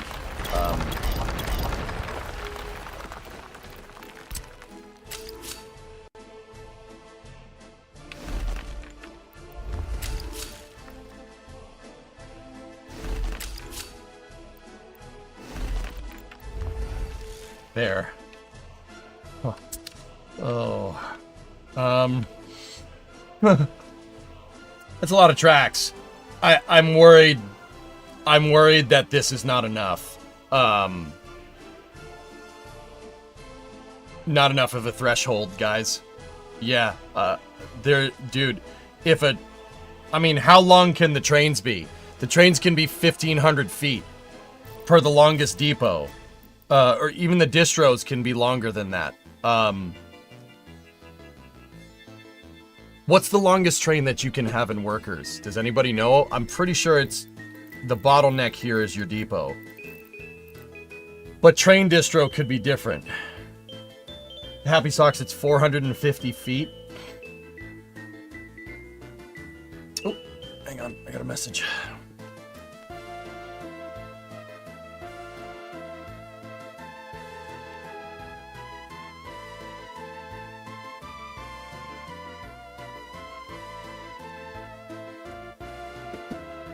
$450 meters. Yeah, okay, so 450 meters is 1,500 feet. It's 1476. Okay, cool. So, how long is the station, right? Because our proverbial engine is going to go into the station, right? Let's take a look. So, here's what I'm talking about. Say I have a 450 meter train or a 1,500 foot train. Okay? Say it pulls in on this track. The locomotive is right there.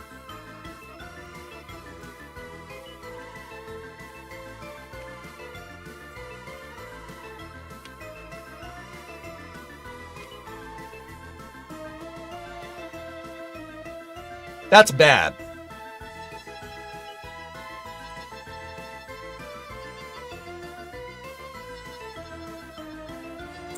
No good.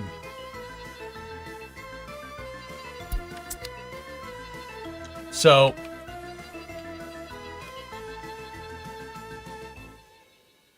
oh boy.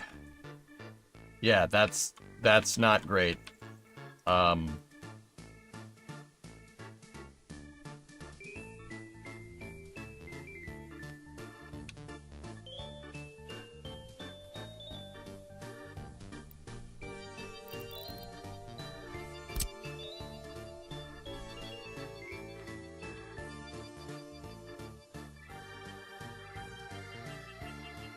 How long is this? Station is 684.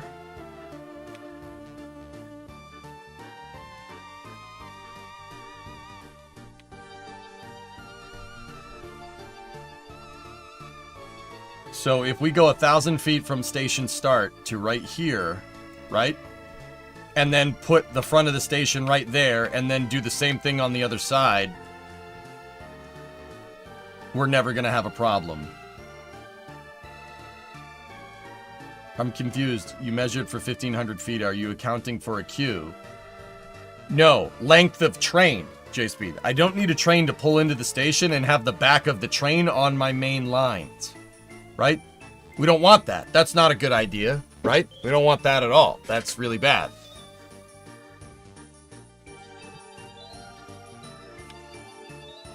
So, here's what we're gonna do. Get rid of that. Now watch.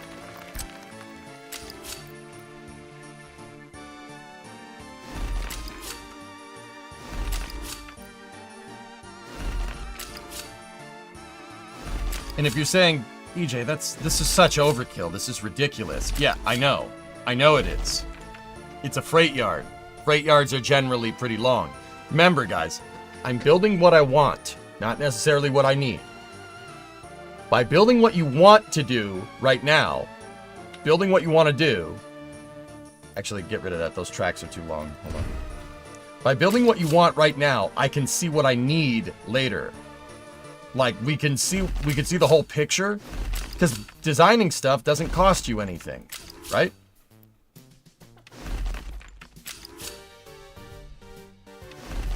This doesn't cost us anything to work right now. I can build out exactly what I need to future-proof this thing to make sure it's never going to give me any problems, right? Never going to give me any problems. And then initially, Like initially, guys, we just build track 1 and or track 3 and 4 right there. That's it. Just build those tracks. And then we expand as we go. Right? You only need to build 2 tracks here and then work on the rest later. Right? I'm not going to build all this right off the bat. I can't afford that. What I can afford is to build 1 cargo station and have 1 train track going to it. So just maybe we just do line 6 right here. Just do track 6, connect that in, or track 1, whatever. But we need, you know, it needs to be 2-way initially. We could have it be 2-way out of the gates because we're just proverbially going to have a train that just goes back and picks up supplies because we don't have train distribution yet.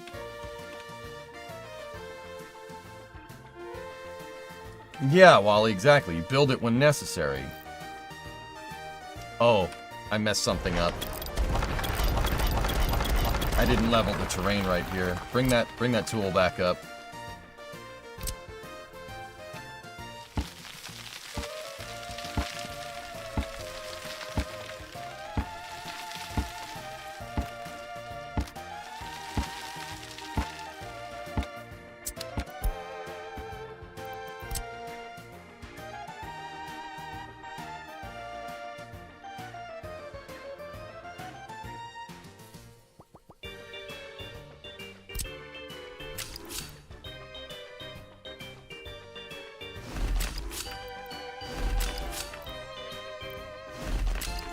I'm trying to build out the whole scope as much as I can, because that doesn't cost me anything. It just does not cost me anything. I've only spent money on bulldozers to move terrain around, and that's it.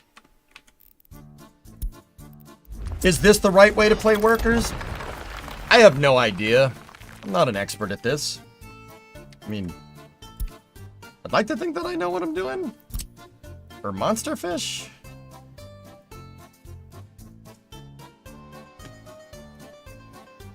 What button to make stuff straight? I hit F4 and I use my other tracks as rulers.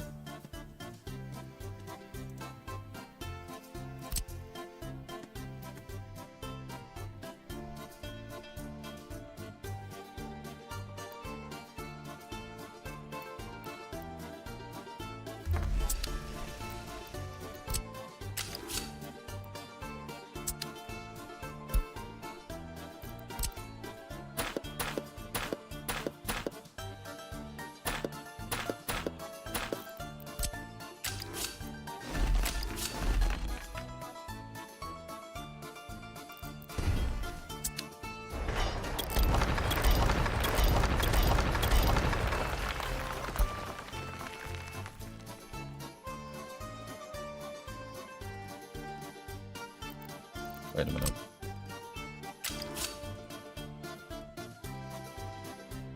Not straight. It's not lined up.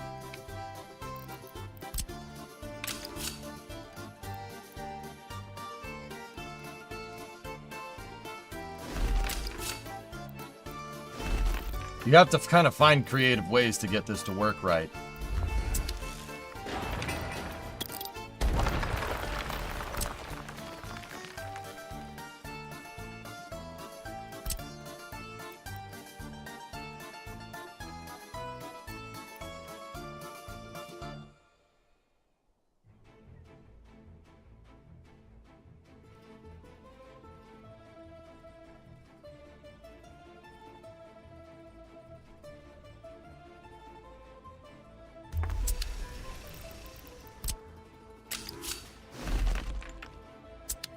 Okay, good enough.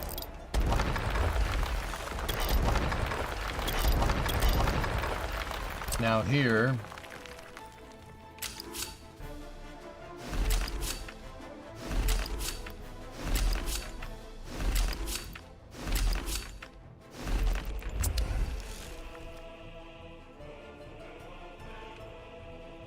now we're aligned.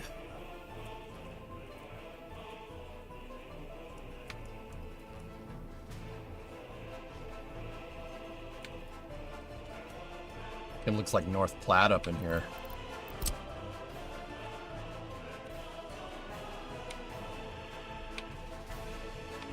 Alright, so how long is this threshold that I just made right here?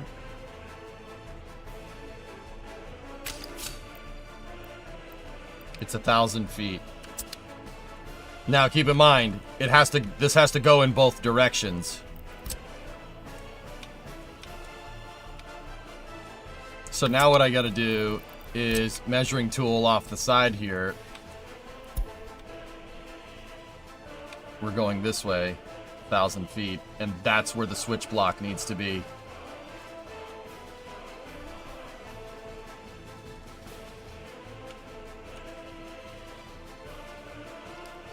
Yuck.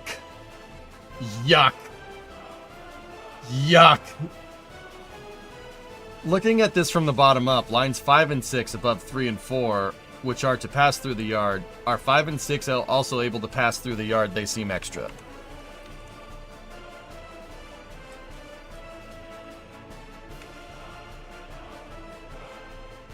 I have no idea what you're talking about, J-Speed.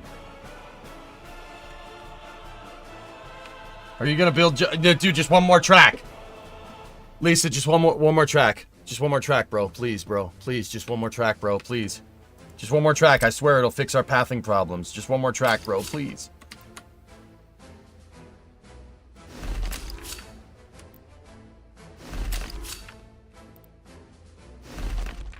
Once again, this is designed to deal with maximum threshold of a train. Like, you can put the longest freight trains that you can put in that you can make in the game. You can put them through this depot, and it's never going to be a problem, ever.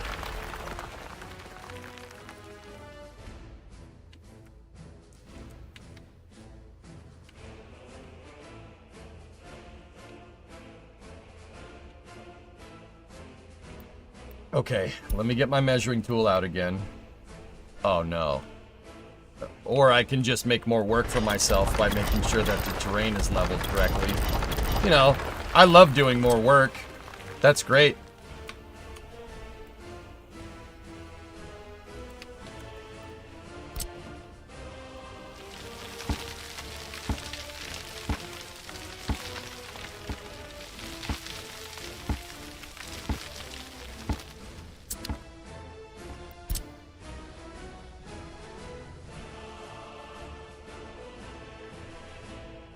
You gotta be shitting me. Excuse me.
Why so many train tracks?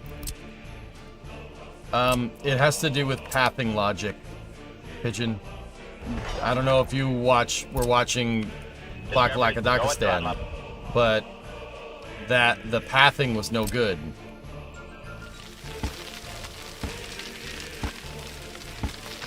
Trains got stuck. There were trains constantly getting stuck. This is trying to avoid that exact problem.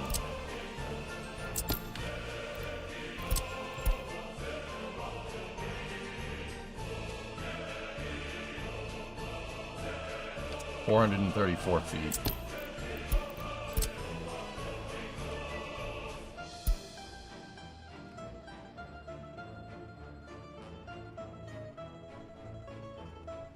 See you last. All right.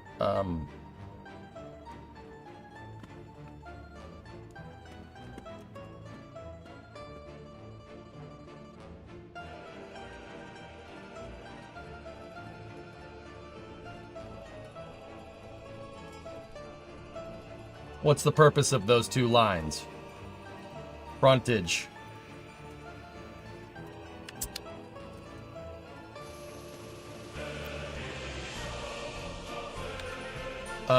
It's a frontage for this whole thing. They ended up really not having a purpose, to be honest with you.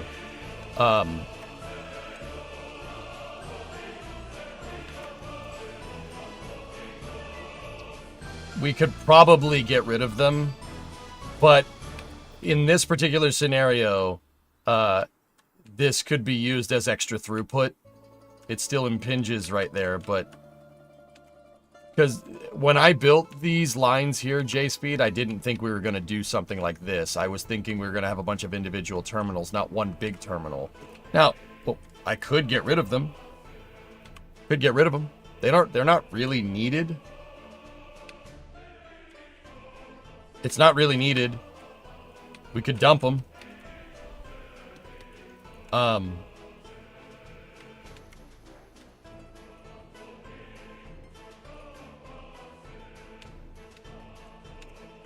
The other thing is that if I do a loop here, no.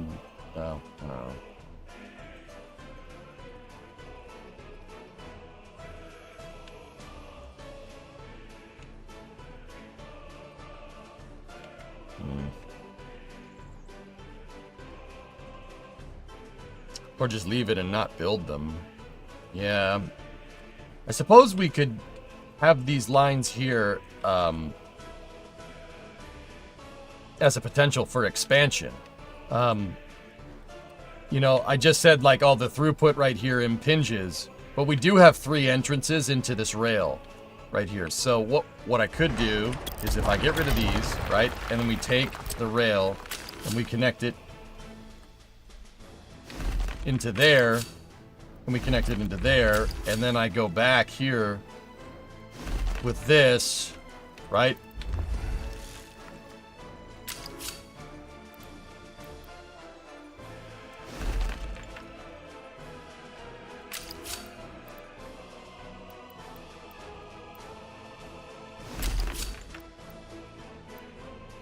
Like that.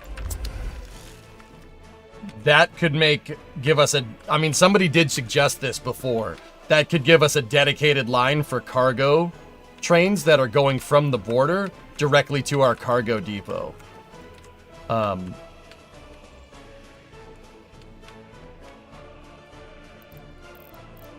The other thing that, there's another thing I didn't take into account. How long is this? Is this long enough for the longest train? It is not. Fudge.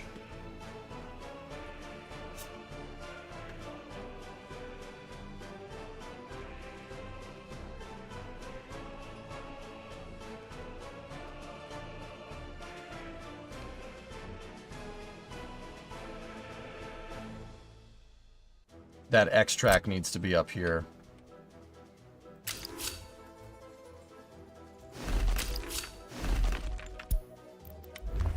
Railroad pathing takes time, dudes. But I essentially treat this like like a highway. How the pathing needs to work is build it like roads. So this track is going that way, this track is dedicated that way, and this track is dedicated that way, and then these tracks are dedicated this way, and this way. Consider this right here to be a three-way intersection. This thing with trains works exactly like this. It's that. It's the same thing. Right? And then you have signals where you would have traffic lights.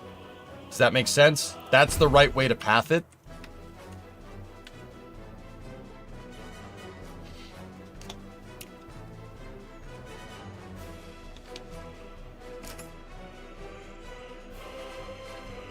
That's what I found does work. It works really well.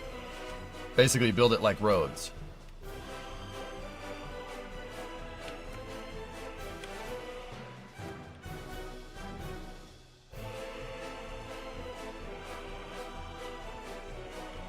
Your train tracks look like spaghetti.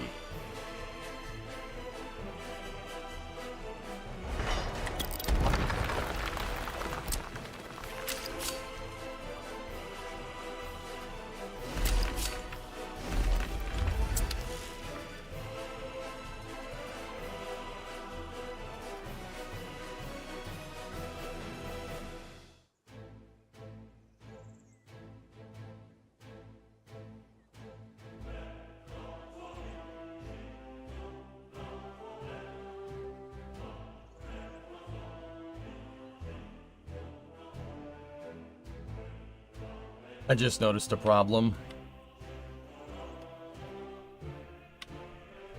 with this. There's a problem with this pathing. Say I have a train come from here, go into the cargo depot and drop something off. It can't reverse and go that way, go back that way.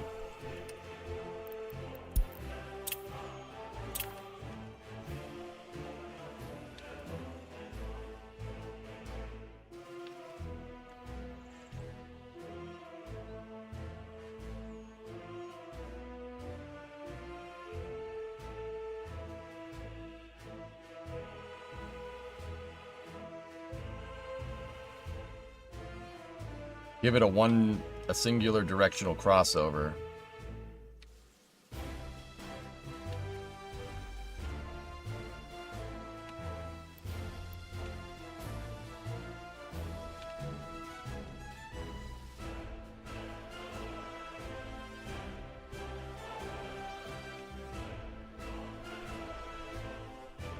Little off topic. Disable auto invite population just in case. I made that mistake too many times. Yeah. Will do.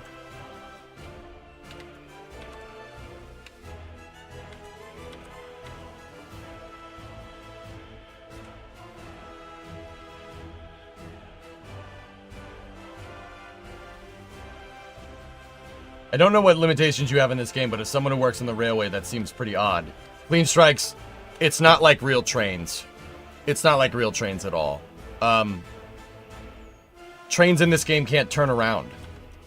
So you have to adopt a pathing logic similar to what they had in like the late 1800s, like into the 1900s with steam locomotives. You know, steam locomotives can go in reverse, right? Obviously they can go in reverse. Like I've seen them go backwards.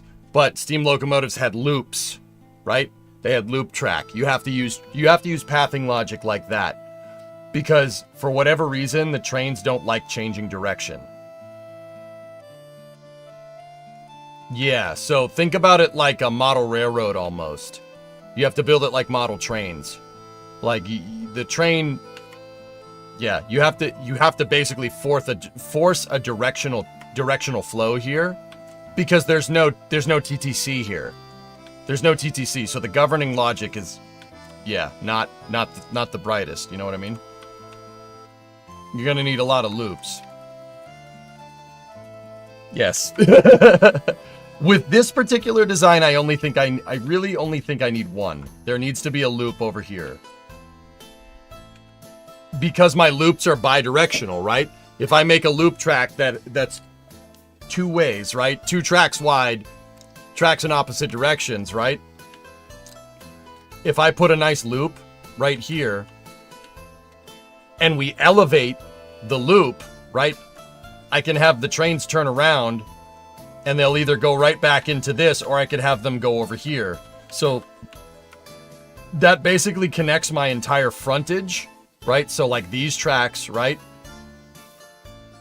can be connected to these tracks. And then over here, coming off of this frontage, right, we can put a non-elevated loop right here and have it come back in, right?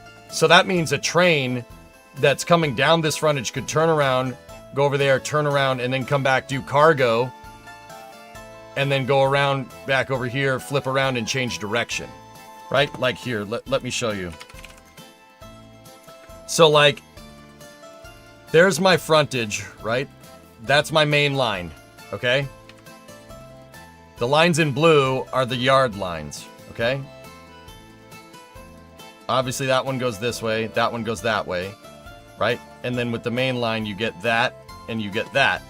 And then over here, you have the same thing, right? You get another line going this way and then another line going that way, right? So, if we made tracks that went around here and connect, oh, I didn't do that right. Like this is gonna get a little weird, right? If we took this track, connected it to that track, and connected it to that track, right? And then you have your cargo port right here, and then you have your auxiliary facilities like your construction office and your depot, which is basically your locomotive shed, right? Obviously, those tracks are connected in like that.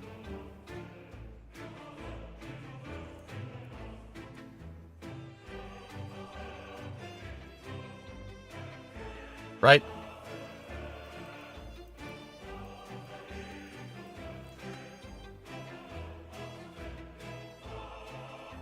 And if I did a loop over here like this, and this one goes to border, right?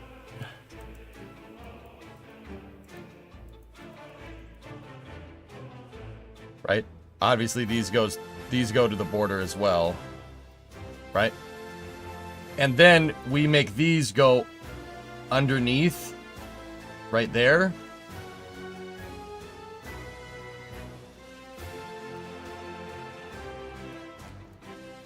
Oh, no, wrong side. Right? This can all work, right? You can go from border to construction office. You can go from locomotive to border if I need to pick up cars. Simultaneously, trains that are coming from the border to drop off cargo can go there, and then the train can come around, loop around back, and go back that way. Yeah, I understand it's a roundabout way to do things.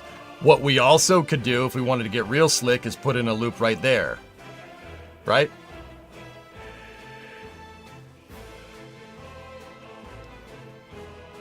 In real life, they use Ys to turn around. The trains in this game don't understand that, dudes. They don't understand Ys.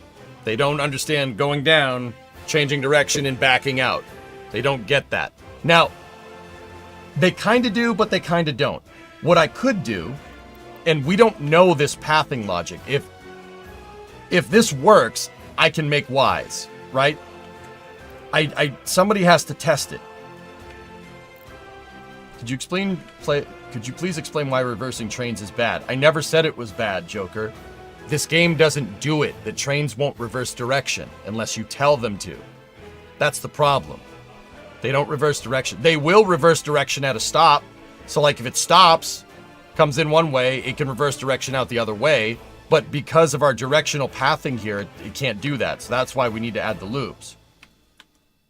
Do trains coming from the border need to go to the construction and locomotive after going to cargo? No.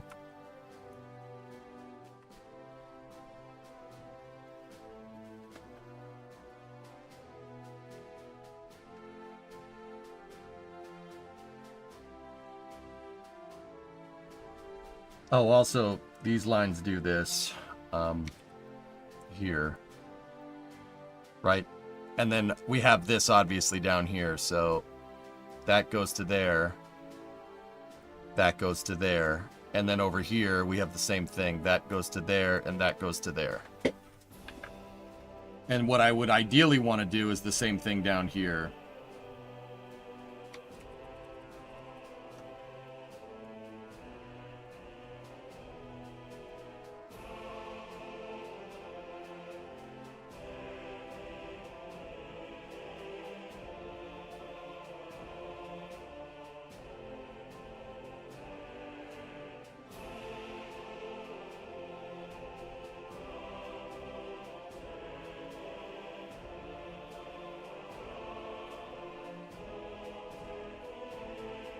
What is a Y?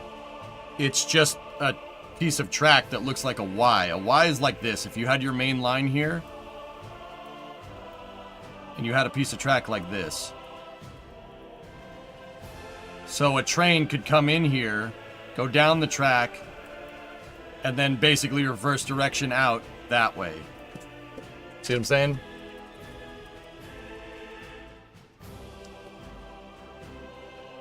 Can you make two-way tracks like in cities? Yes, you can, of course.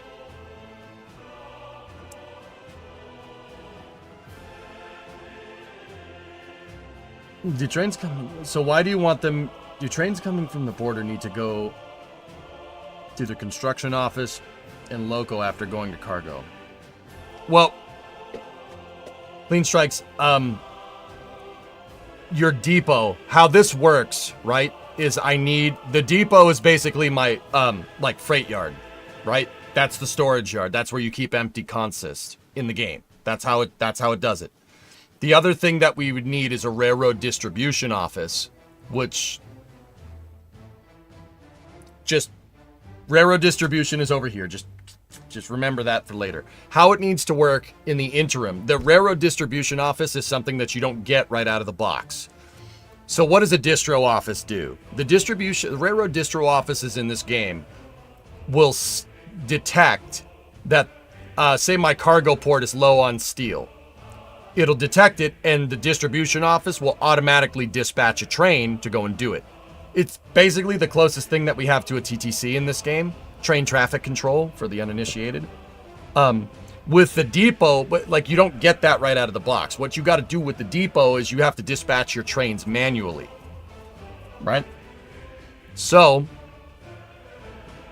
what I could do,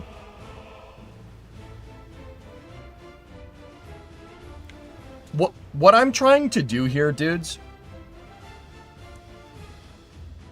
Oh my god, how should I say this? What I'm trying to do is make it so the black line, the main line, has as little amount of traffic on it, from as little yard traffic on it as possible. Okay? This is a thing with freight yards. Freight yards have obviously a line that's connected into it. How are you going to get trains in and out, right?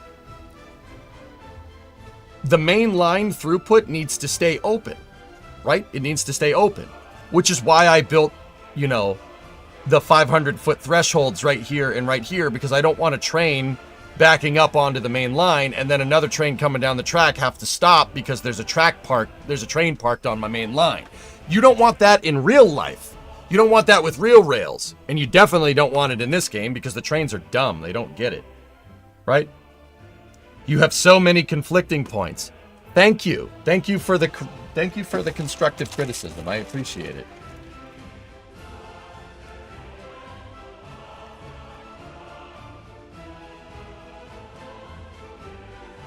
I appreciate you. You have too many C's in your name. But like, thank you, SC. I get it. I know this is not the most ideal thing, which is why I'm trying to talk it out with you guys, because I apparently have a lot of conflict points. Like, you know, like that. Thank you. I see them. I understand that. Like, this is not the most ideal way to do things, right? If it's me, honestly, I'd want to put this over here. I would want to untangle it. You know, we originally decided put cargo on one side and put all the auxiliary facilities on another, right? Like construction office and depot and whatnot.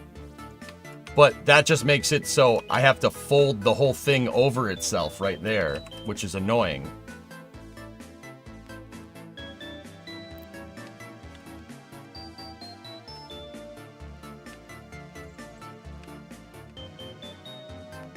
Running the main line on one or another side might help.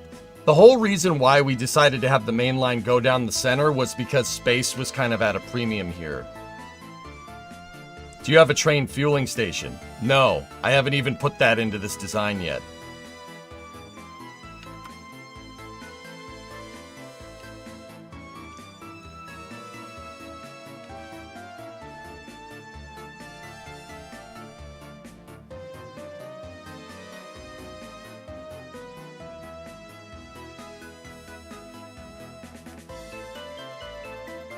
Is it possible to have a pass-through be one way, but the frontage depot rails be bi-directional? Yeah, of course. I can make any track multi-directional. It's just the pathing logic that the trains need to deal with. Would you need the loops if all yards are bi-directional and only the main lines were directional with game logic?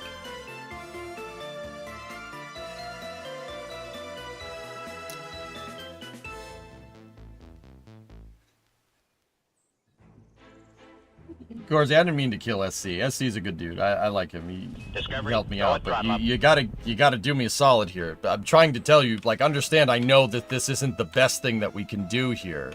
Like, if you have better ideas, let me know. You know, but just saying this idea sucks doesn't do me any good. Like, I've been trying to sit here for the last hour and explain why the pros and cons of this. I don't need people to say, well, that sucks. I'm like, yeah, thanks. Like, I get it, dude, but you gotta help me out, man. Hey, I got 3 days vacation in Florida coming up after a tour in March. What should I see? Kennedy Space Center Visitor Complex. I have myself a pickup truck and I already got 1 day at the Space Coast. 1 day is not enough. Oh, Nova gifted a sub to SC. Right on. He probably hates me at this point, but that's fine.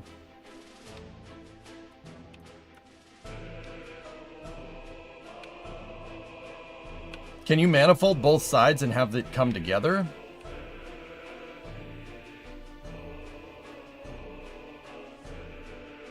Yeah.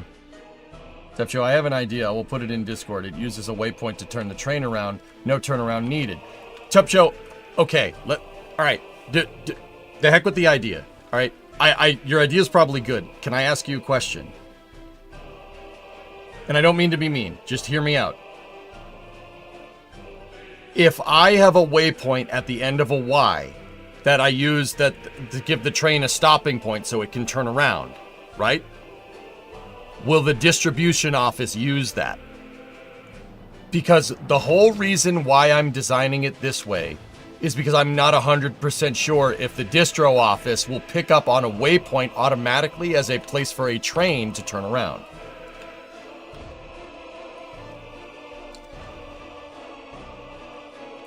King Kitten, I'm telling you, KSC, if you really want to enjoy it, it takes a couple of days.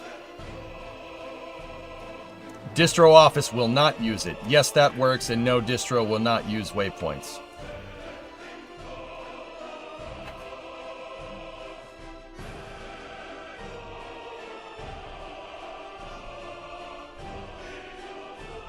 The distribution office doesn't pick up on it, so that's a very mixed answer.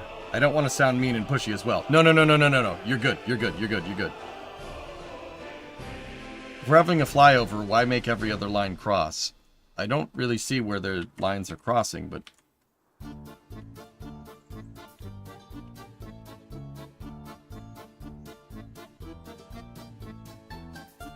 It will, Joker? You don't need a waypoint, it will turn around on the node. Okay, how do you know that? I know you said you were testing it a second ago. How do you know this? Did you test it?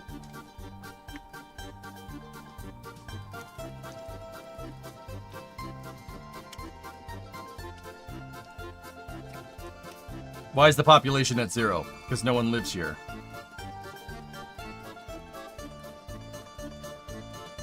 Yeah, the distribution office, you saw it. Okay, where did you see it? Did you see it in a video or something?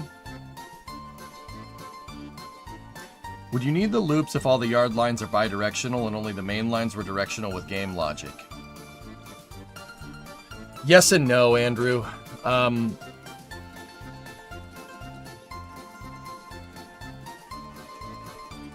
Guys, if you can make every line bidirectional, you could do it. You can make it all bidirectional and, you know, throw your trains to the whim.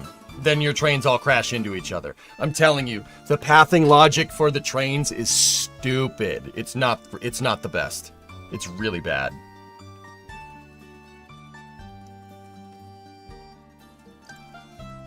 Okay. I actually never use distro. I set the lines manually, so I'm gonna be quiet. All right, Tough. Well, I didn't mean to crap on your idea, dude. I just wanted, like, my whole thing is based around the fact that we're gonna have to manually dispatch stuff, at least in the interim, until we figure out where we want a distribution office, right? Like, that's my whole thing, dude.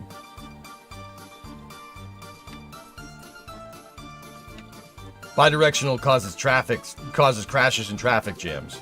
You're never mean. All right, cool.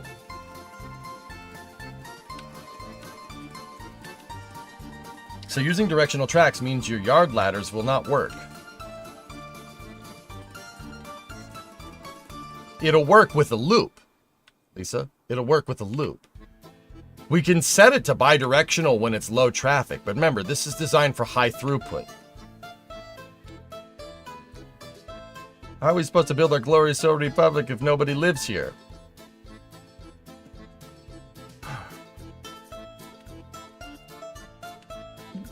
I gotta build a place for them to live first.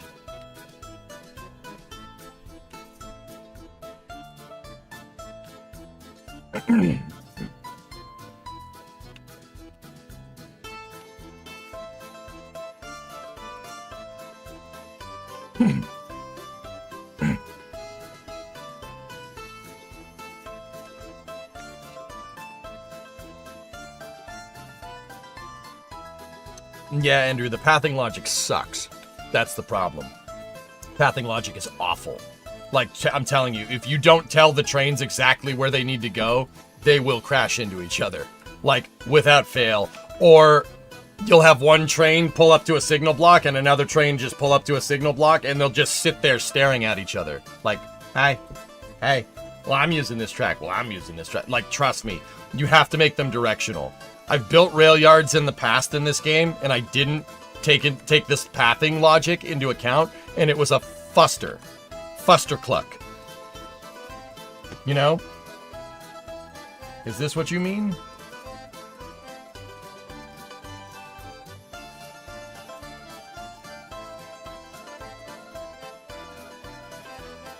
Yes, Violent, that's what I mean. But will a distro office take that into account? I don't think the distro office uses the waypoints. And if it doesn't, that means we're using manual dispatch for trains the whole time, and I don't really want to do that. Yeah, exactly, Andrew. You saw me mess with the Aribi rail yard and have to manually override the stupid train every 5 minutes.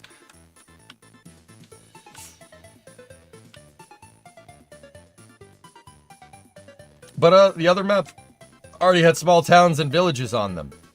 Yeah, Jens, I upped the difficulty. This one doesn't. We're starting with a completely empty slate. No having to relocate and mess with other towns. We're starting completely bare. This is much more difficult than having a lot of people in your city already. Queen Strikes, what do we got?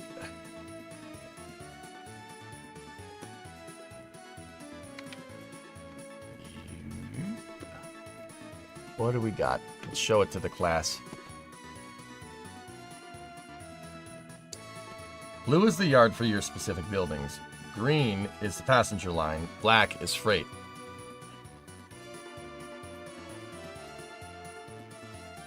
The blue line is the only thing that's bidirectional.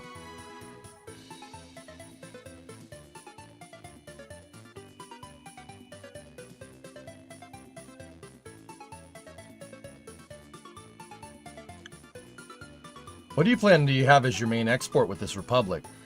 Well,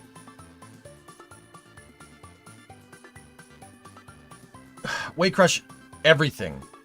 I just want to be net export. If Bakalakadakistan taught me anything, and this is what I would consider a win condition in this game. The win condition in this game is if you get to December 25th, 1991, and you are net export, you only export stuff and you don't import anything, I would consider that a win, a W. Now, Bakalakadakistan got there, and we were successful, but I was still importing food, clothes, a bunch of stuff.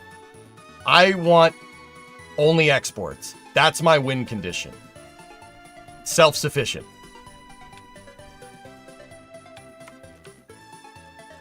Right? Because the game's Soviet Republic, right? The whole point of a Soviet Republic is to be a self-contained system. Self-contained utopia, right? Like, that's the idea. In practice, I think it's a terrible idea. But you get what I'm saying. So where's the population supposed to come from? We'll bust them in through the borders, Jens. We pay people to relocate here. They didn't release a newer difficulty setting, dude. This was always in the game. I've played with these difficulty settings before and failed miserably. So with the desert, it's a little bit of a reprieve.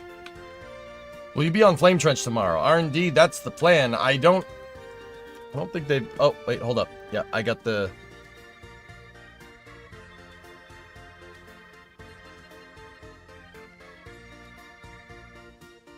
Yes. Yes, I will. Yep. It's hard to suggest something without fully understanding the game dynamics. Yeah, Clean, I got you. I've been trying to explain everything, because I know trains. Not because I've worked on a railroad or anything. Never had seat time at a locomotive. Only when I was really, really young. But that was because I was sitting with my dad at a freight yard watching a guy shunt cars. And the engineer was like, come in here. He was in a switcher locomotive, a GP38. And he's like, here, pull the reverser now. I'm like, and trains. Anyway, that's the closest thing I've gotten to seat time in a locomotive or anything like that. But I do know trains because I'm a nerd. Yeah. Why did you not do that on the last map to make the car factory fill faster? I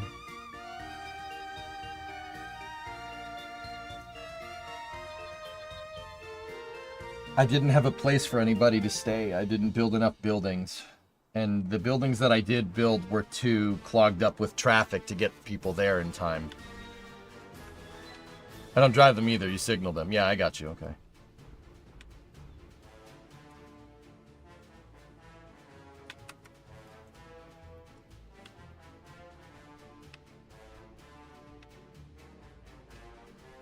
You know what?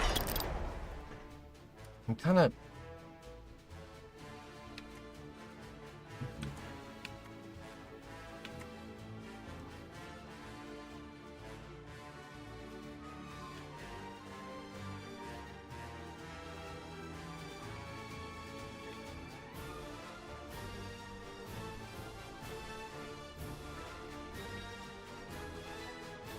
We're engineered. Someone speak Klingon. Yeah.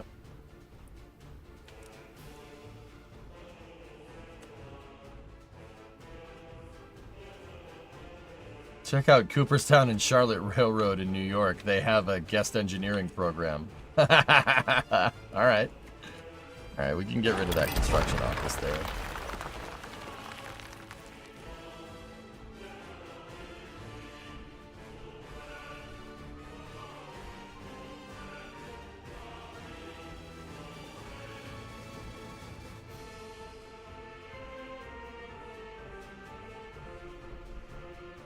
Anyway, where was I?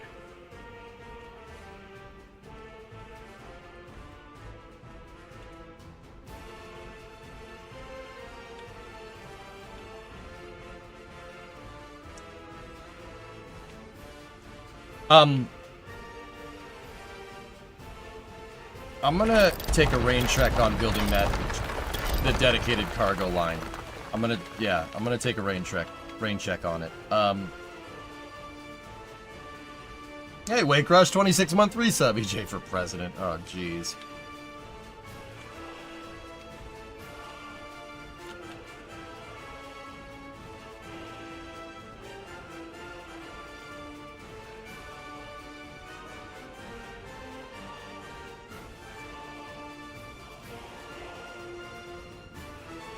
Well, I'm proud of what you managed to accomplish in Bakalakadakistan nonetheless. Yeah, we're going to take those lessons and we're going to make better stuff here.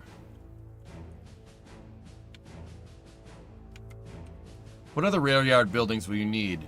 Fuel. That's one thing I conspicuously have not done. Yeah, we need a place for the locomotives to fuel, which is not good.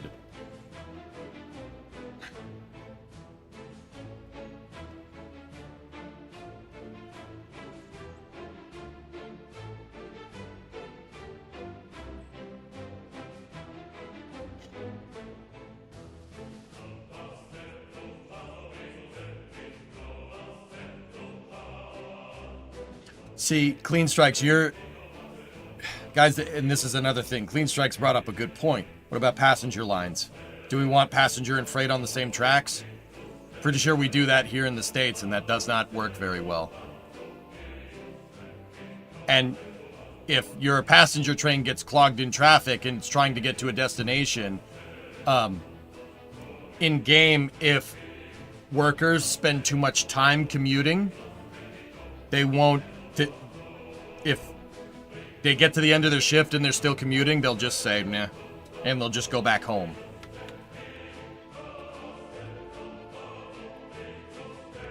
Yeah, they've proven it to be, it's better to have dedicated passenger.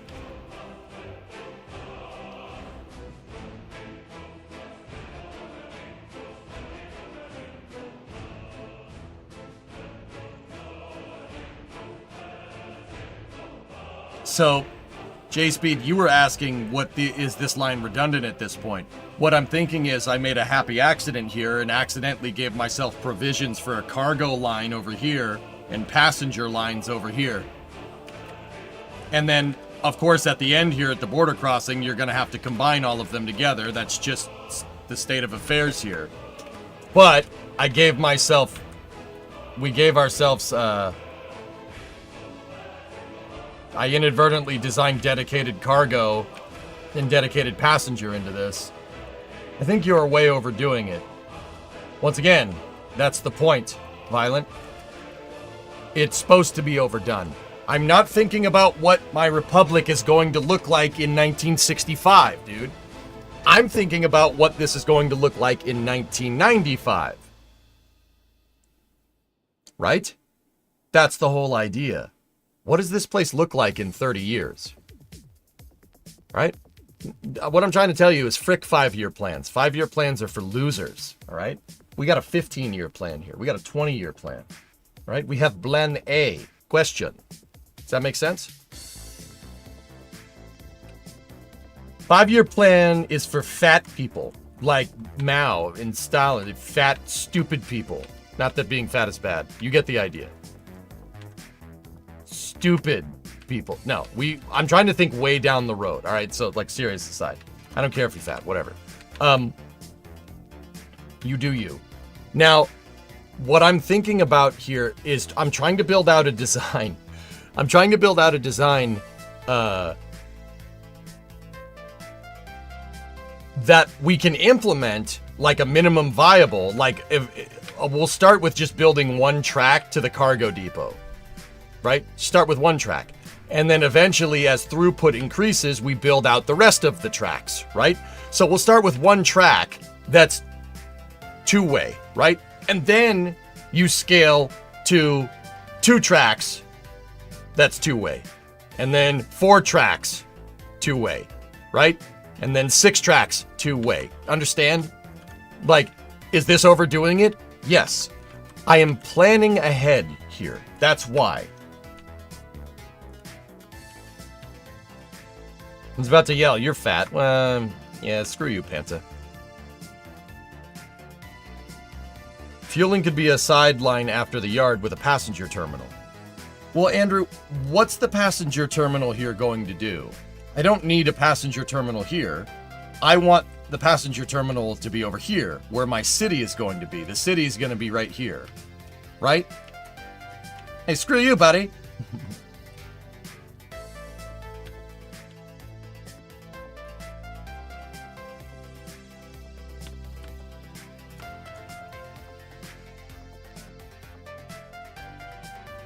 Anyway.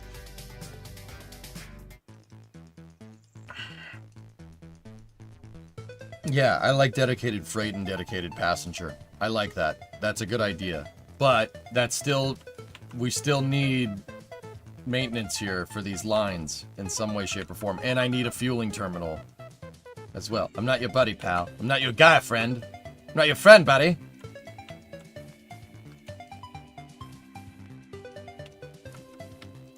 The only passengers that come from the borders are tourists, unless you want a factory there.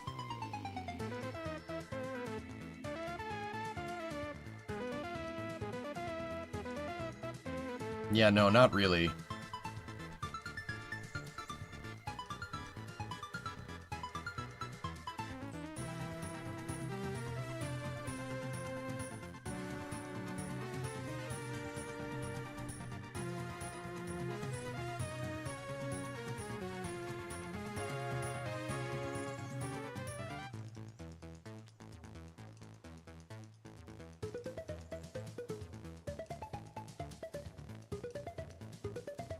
You can't bring in labor on... You can't bring in, like, construction labor? On a train track? Are you sure? You sure about that? You sure about that? Are you sure about that? I'm actually asking. Just...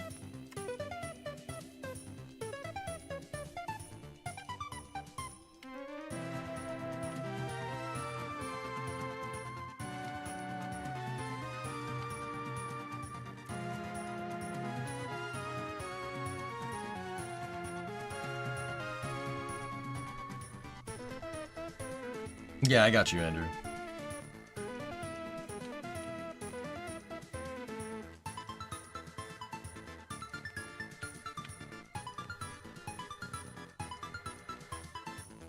I was thinking about people who already live in the Republic, but yeah, you can get workers too. Okay, cool. Good to know.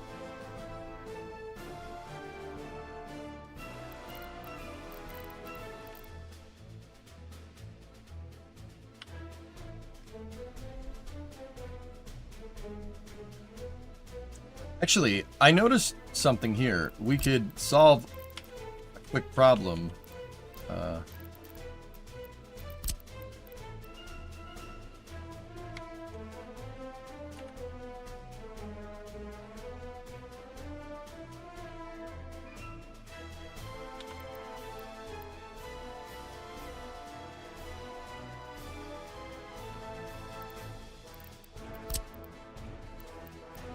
I hate this. I wish there was a 2-track, 1-platform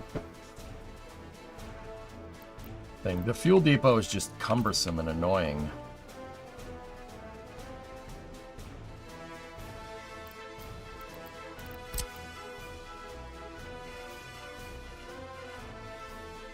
But if we did a single track here, how are we going to connect that into everything?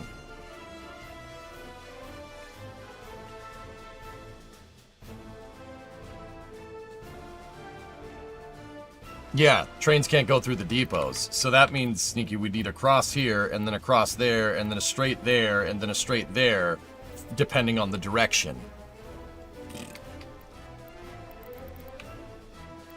Or put it past the yard.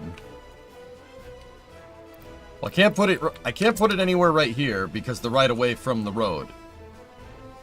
That right away from the road is going to be right here, so we can't put it there.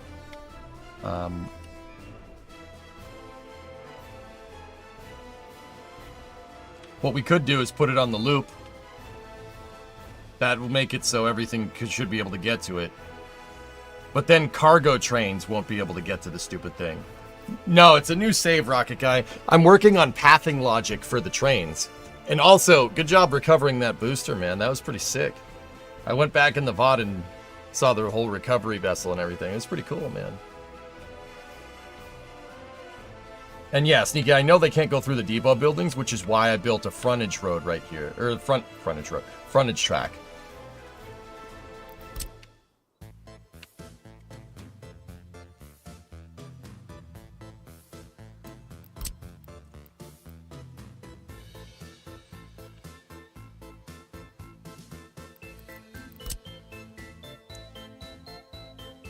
Wait a minute.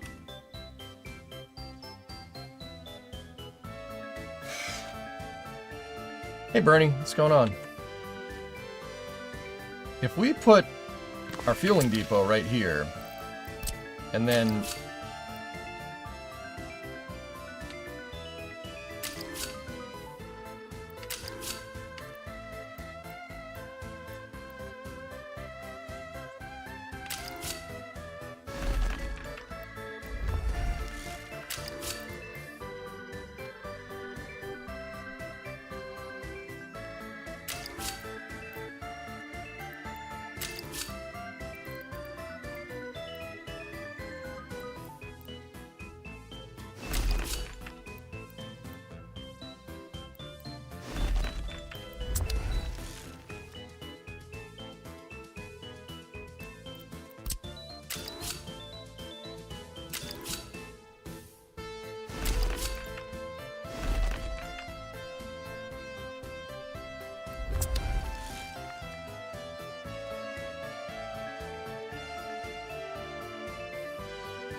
that works.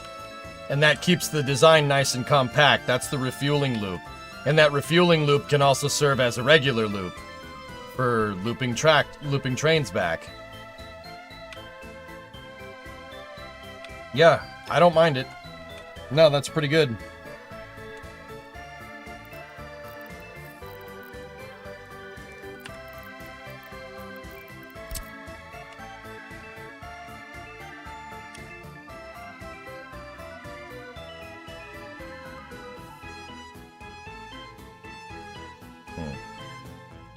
It looks so jank, I love it. What do you mean? Should you put a fuel storage and fuel offload on the loop? How do you get at it from customs? Yeah, SC, so...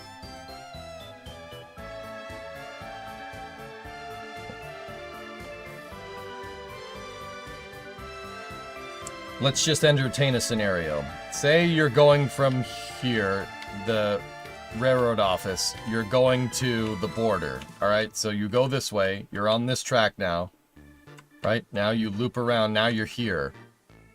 Now what? You can only go this way.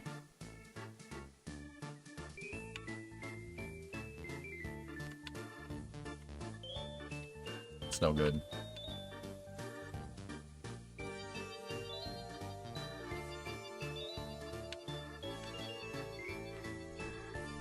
Nope.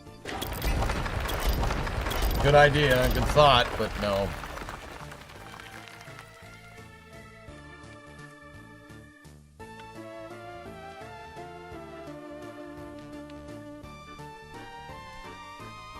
I don't know, these giant loops never look right to me, even though I know that's the best solution, yeah.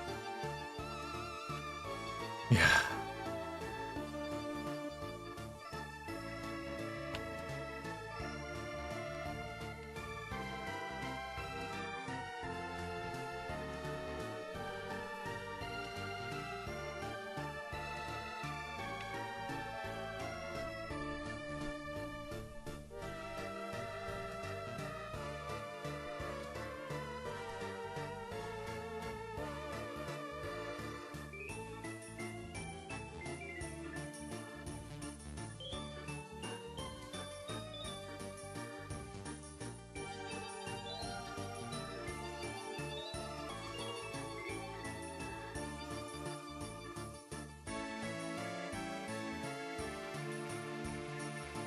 Damn. What a puzzle. It'll pay to solve it, though. That's for sure.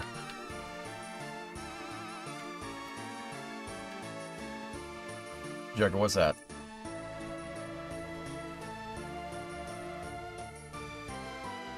That's just blank for me.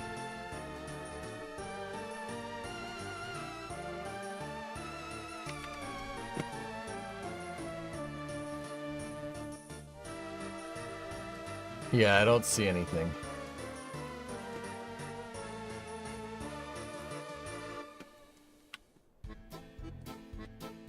Can you put it on the frontage mainline tracks? They serve no other purpose at the moment.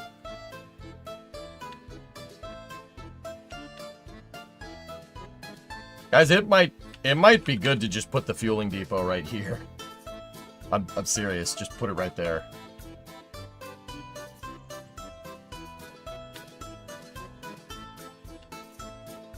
But you guys we gotta remember that that X is there for a reason. That X is there,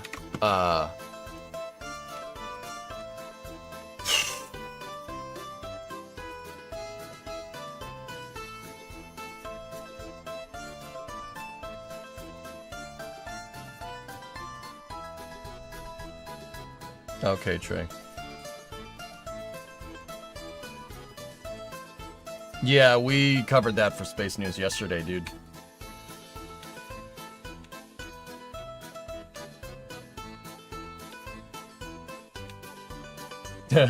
Nice. Thanks, Yuki. Problem is, if it burns, you sever the connections. Yeah, I don't like that.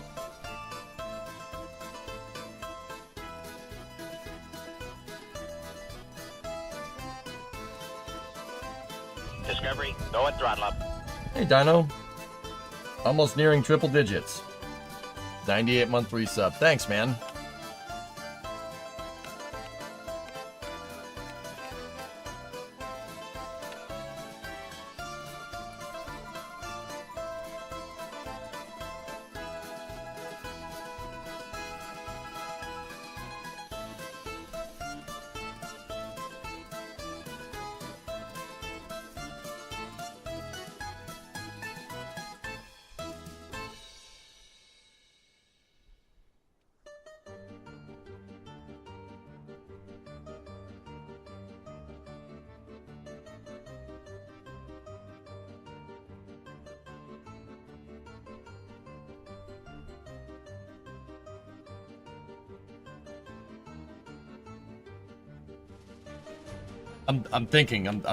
I'm just rifling through stuff.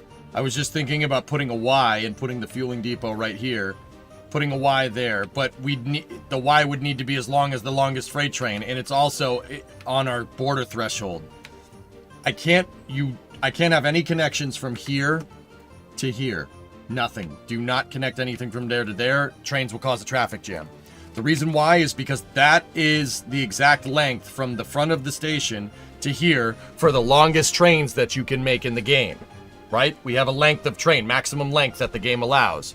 This will allow the longest train to be able to get entirely in, offload its cargo, turn around, and then X back onto the track. I can't put anything in here for fear of a freight train getting clogged up in here because another train has to refuel. So anything over here is off limits, right?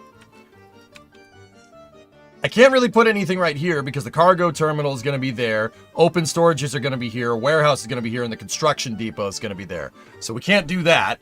That's pretty much off limits. Now, what about the other side of the railroad tracks? You could put it here. I liked the idea of putting it right here, but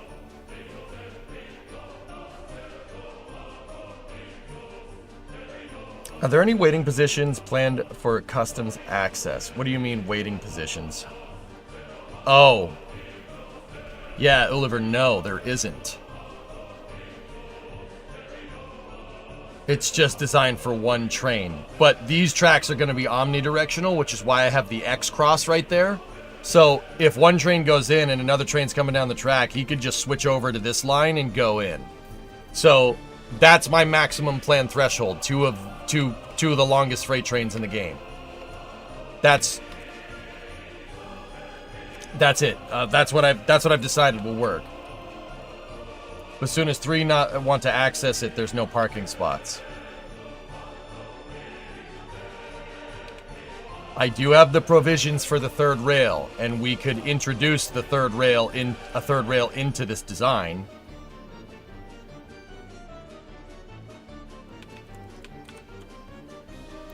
I mean, it would look like this.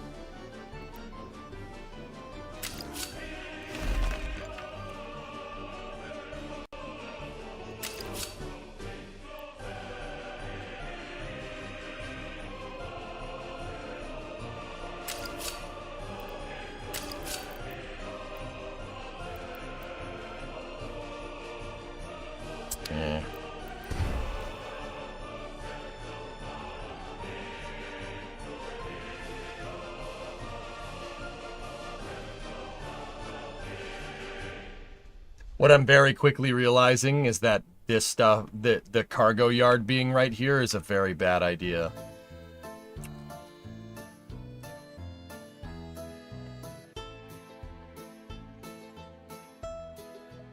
How about 2 small refueling ages on one side of the yard? Why?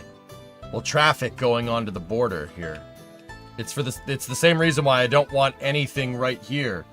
Because if you have a truck that's coming from the map that needs to get to a facility that's right here, it intermingles with your border traffic, and then you get screwed harder than you already...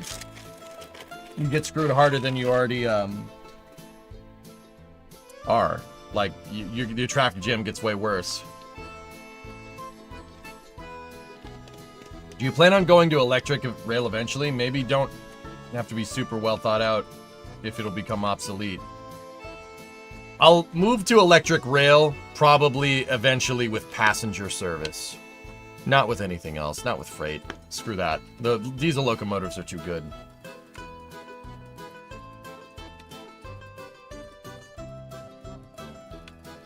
Yeah, so having the whole cargo terminal, it might be better to put it over here.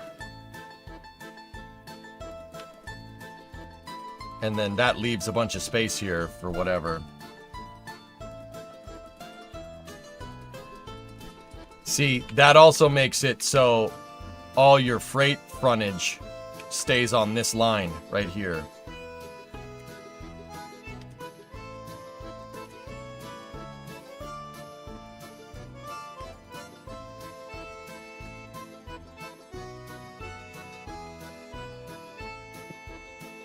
Joker, I can see that one.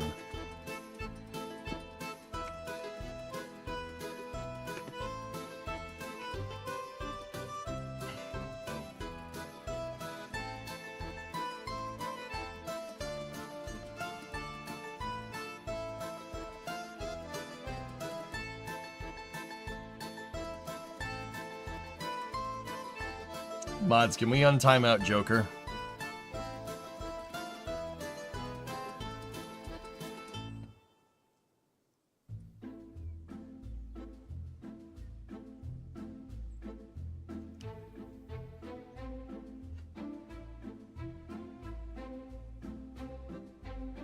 Yeah, I see the pathing logic here. Yeah, I see what you're trying to do.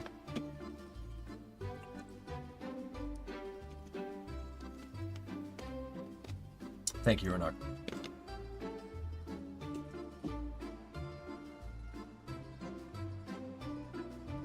Yeah, it's just space heavy.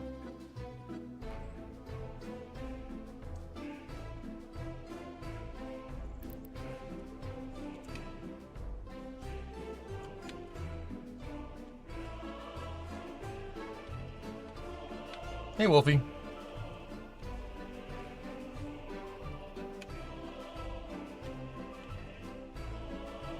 Yeah, that's just an example on Unlimited. I got you, I got you.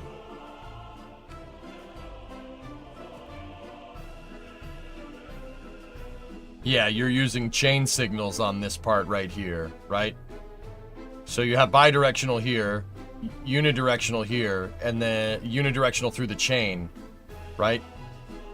Yeah, so blocks there, chains right here, and then the block is over there. Yeah, I get it. I see it. So that means a train won't go. If there's another train on these, a train won't go any further than this. In Joker, I see you condensed everything to show it in one picture, but if you stretch this out, it's a lot better.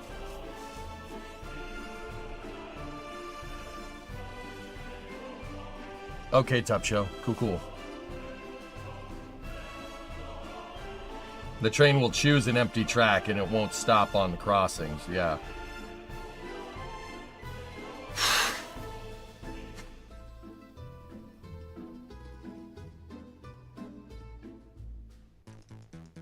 Yeah, that'll just let the trains go to any platform. I like that. Yeah, Joker, okay. You sold me. Alright.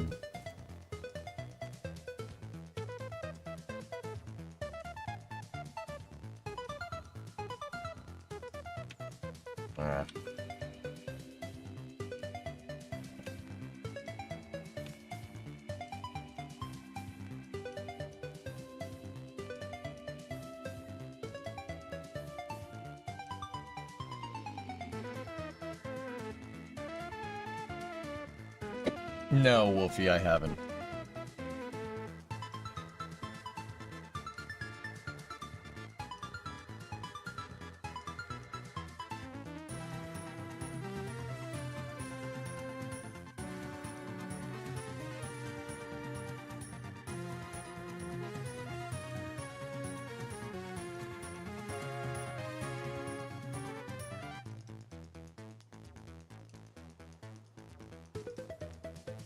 Well, I like that, but I'm not sure how we're going to implement that here.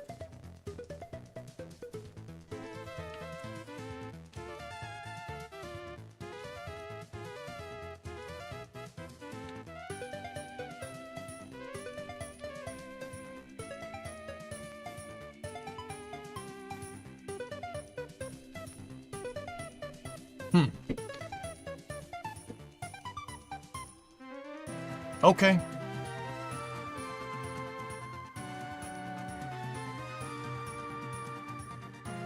I mean, Joker, I like that, but it still doesn't solve a bunch of our problems. That solves the omnidirectional thing here, so we don't have to build a loop out of the cargo terminal or anything.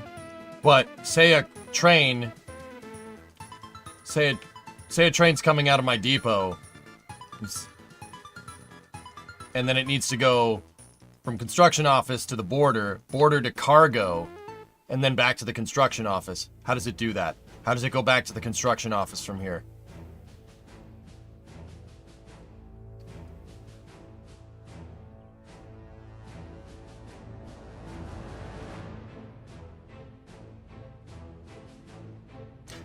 Putting everything on one side of the tracks fixes this problem.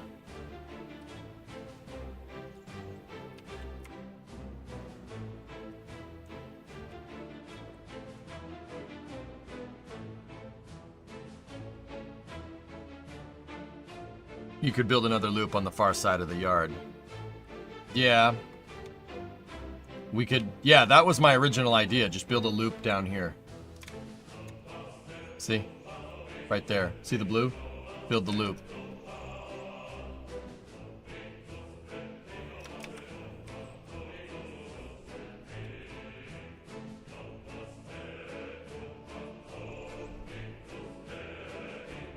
Yeah, see? This was the original idea.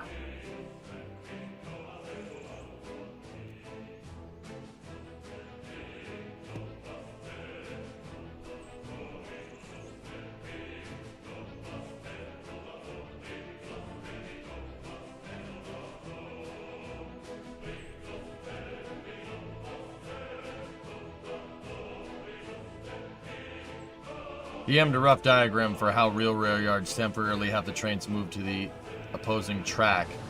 I don't know if you want to have a system like this.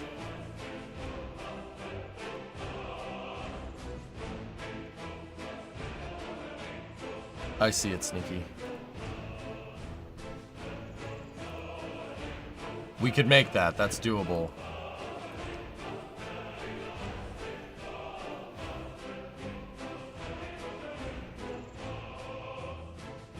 So, in this design here,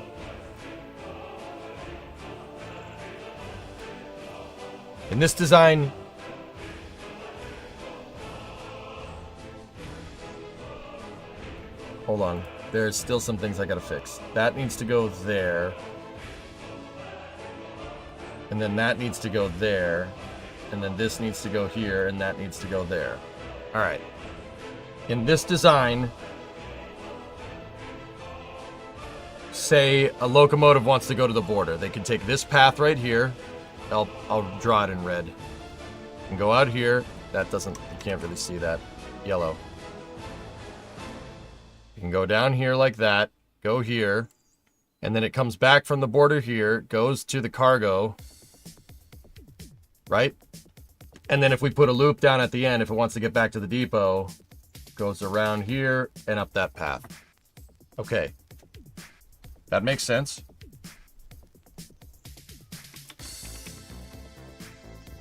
Let's think about the other different options here. If a train wants to go to the depot, or if a train needs to go from the locomotive depot to the border to pick up cars, it would go this way, to pick up train cars. And then it would come back. Yep, okay.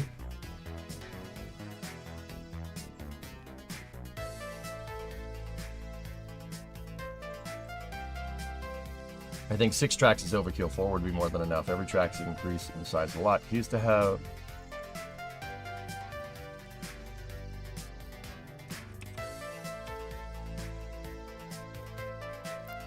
Yeah, that with a loop over here, that fixes everything.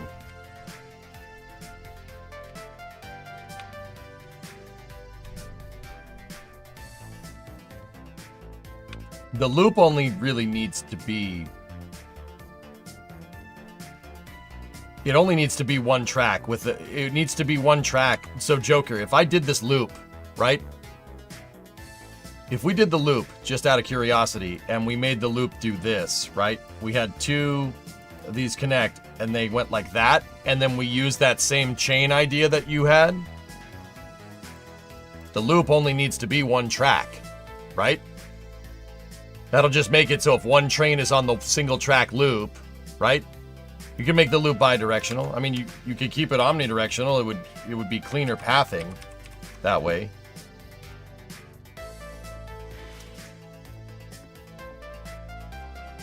I need to look at a rail yard with a loop.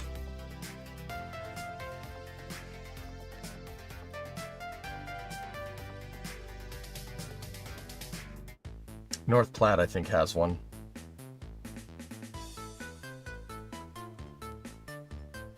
Yep.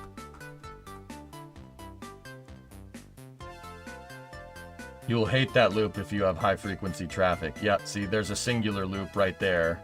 There's another loop right there. There's another one. This is exactly what I want. See this thing right here in North Platte? See this? This thing right here. That is exactly what I want to make at the other end of this yard.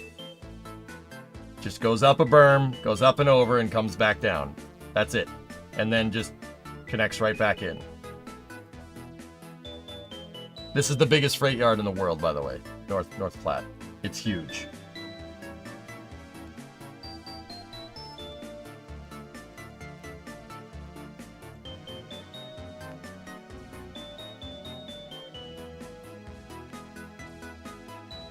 Yeah, the freight yard's still going. And ends up, it stops over here somewhere by the airport. It's got 2 hump yards. Now, hump yards aren't something we need in this game. But it is good to know. Yeah, this thing has loops all over it.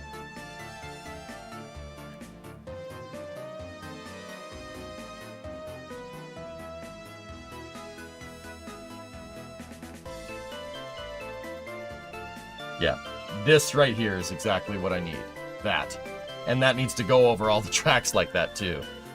Cool.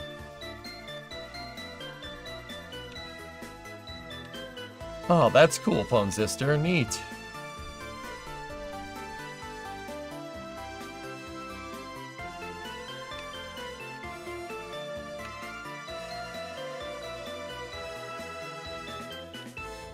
I mean, I could make mine double track. That's fine. It'll work. That'll work just fine. Now, thing about it is, Joker, how do I modify these to work with this?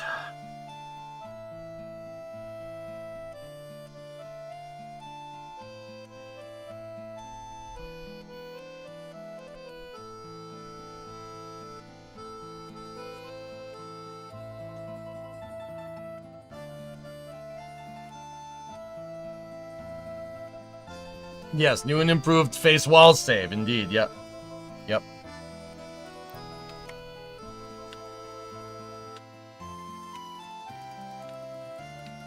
Yeah, well, see, with this, we don't need to worry about that.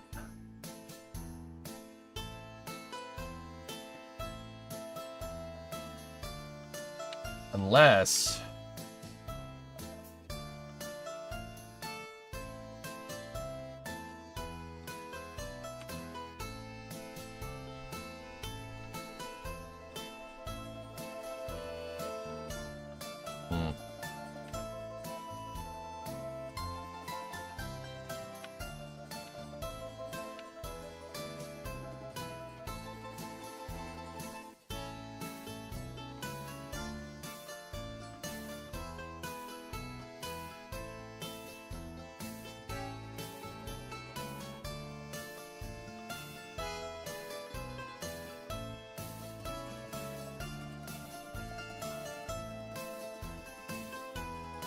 You know, I'm thinking the way that we have is gonna work.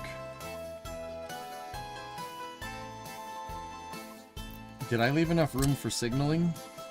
Oh, we did. Alright, cool.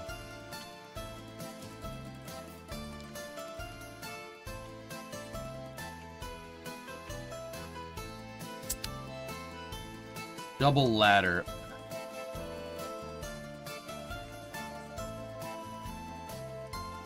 Labber.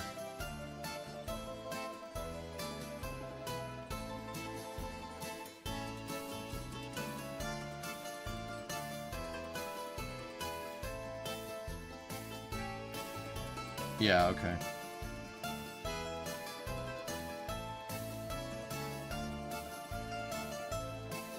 Cool.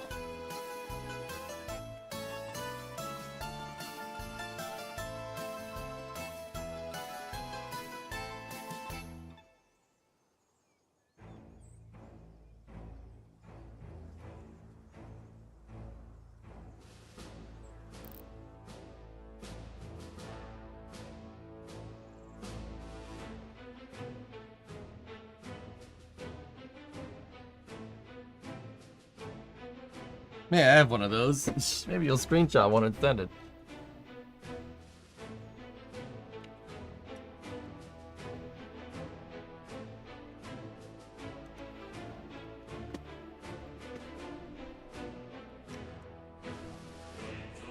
Alright, that's you. Let's see what we got. Maximal engineering.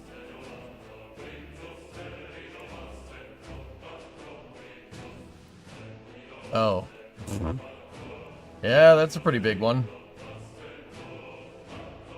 Oh, look at this. What do you got? Well, would you just look at that? Oh, man.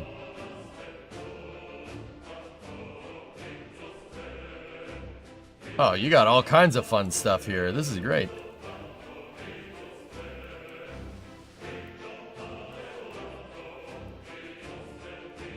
Nice.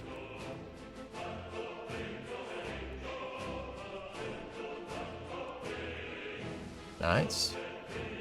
Oh yeah, there's all kinds of stuff going on here.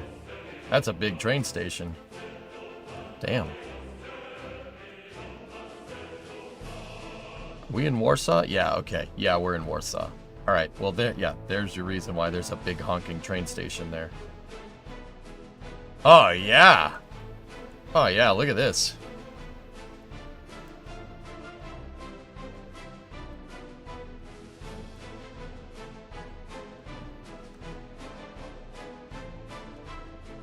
What's this? What do you got here?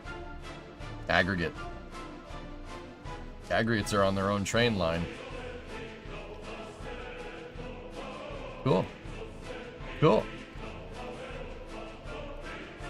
Dude, look at that Y. Now that's a Y. It's a Y with a bypass. So it's kind of more of a W. Cool. Why not? Well, because I said so. Joker, you got another one for us?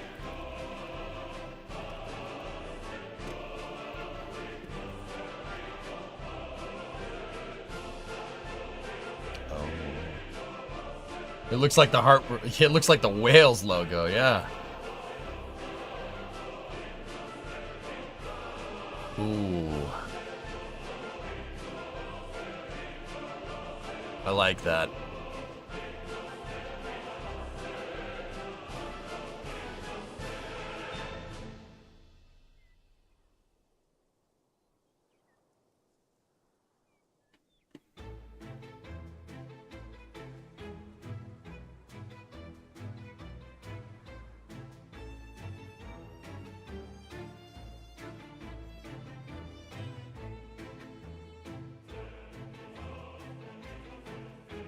Benjaminhof, Nürnberg, Süd, Germany. So South Nürnberg? Oh, yeah. The Germans do love their trains. Holy crap, I love it. That's awesome. That's freaking sweet, dude. That's great. That's a biggin'. Oh, dude, you got roundhouses. Oh, you guys still use roundhouses? That's awesome.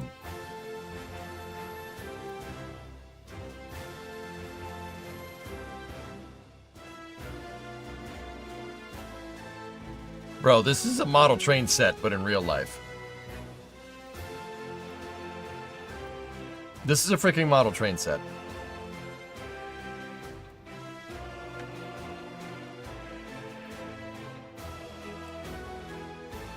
That's crazy, dude. I love it. That's a hell of a freight yard. It looks like it's a freight yard and a service depot as well. What are you doing over here? That looks like a locomotive factory.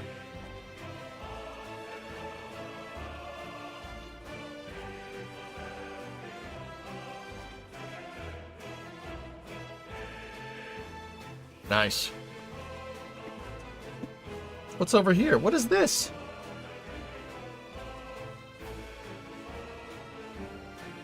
Nice. Alright, well.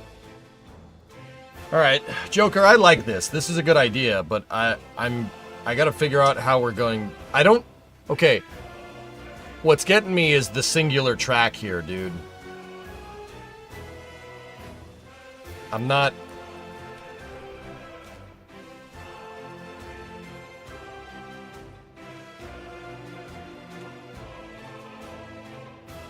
It's literally a representation of how tidy a German engineer's mind is. Well, I'm trying to replicate that here. Like it. That's Eisenbahn Museum. Oh, nice, William. All right, cool.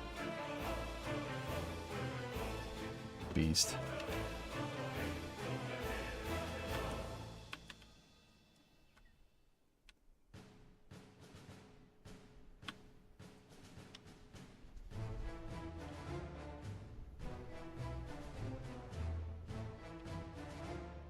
Trains will not bump into each other on that single track, but yeah, they'll get clogged up over here if there's a line going into this depot.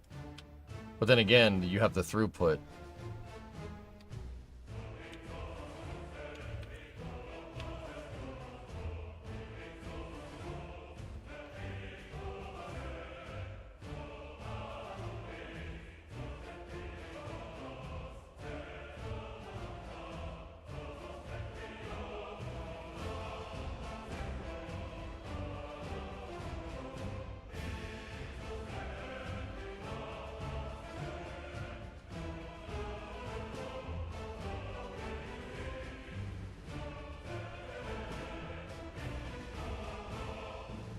Man, I knew I wanted to play slow, but holy crap.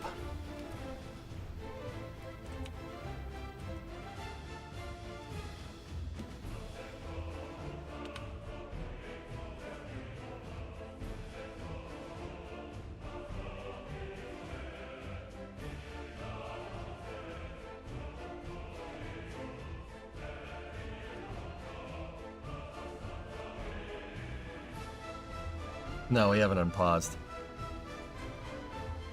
If you have a 6-track station, there's always going to be space for an incoming train.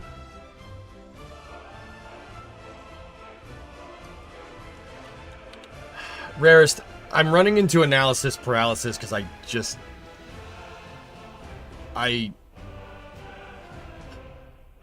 the railroad logic is messing with me. I don't understand the railroad logic good enough to get this right.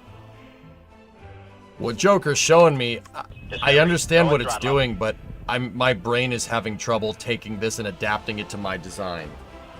Maybe an 86-month resub will help. Yes. I'm having trouble. My brain's having trouble implementing this in my design. Discovery, go and throttle up.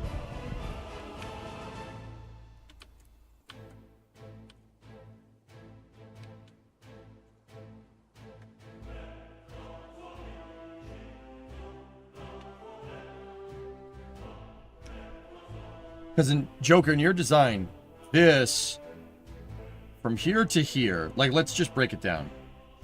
King Kitten ad time. Yeah, or let's not. Let's roll for ads. Good. Another distraction. Lovely.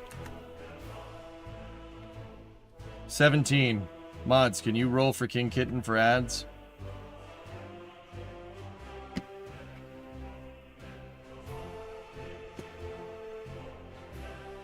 I'll do it. I got it. 16. No ads for you. I know this is super dirty, but basically you could place it on both sides with the... Oh, that's gore. It looks awesome, Happy, but it's a little... That's, like, once again, not exactly what I want.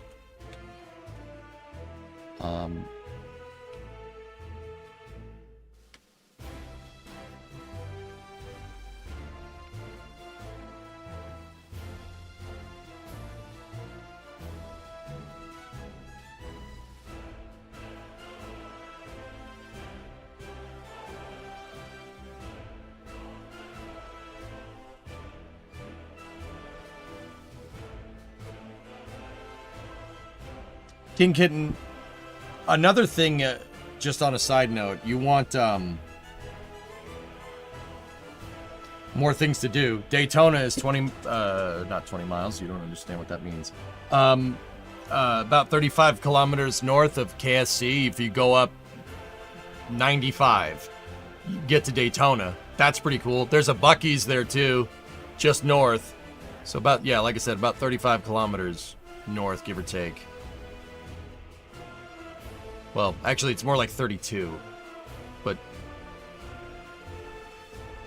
there's a Buc-ee's next to Daytona International Speedway, so you can go see Daytona and obviously Buc-ee's, right? Like,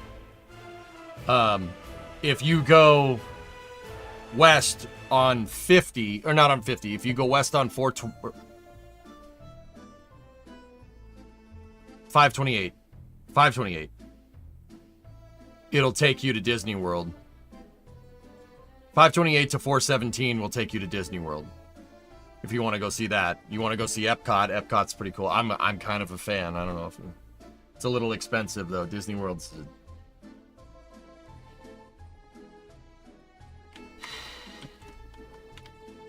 Time for a brain break on Railroad. New segment. Yeah.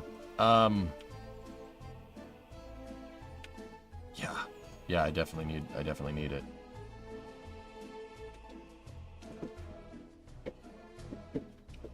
Have you got all the buildings placed that you want for the rail lines? Yeah, Bob, it's just figuring out the, how the trains are going to get to certain destinations, dude. Basically, the pathing in this is very deliberate. You have to be very straightforward with how the thing moves. What I'm running into, the biggest problems that I'm running into right now are if a train needs to go here or here, right? How they're going to do that. The other thing is I have to figure out fueling. We have to figure out a spot for fueling. That's really important. And that's why I thought putting fueling in my design, putting a fuel depot like right here and right there would be super useful. So any train could get to it. No, putting the fueling depot there is not going to work. Because then, if a train's trying to go further down the line, they'll have to go to the loop track.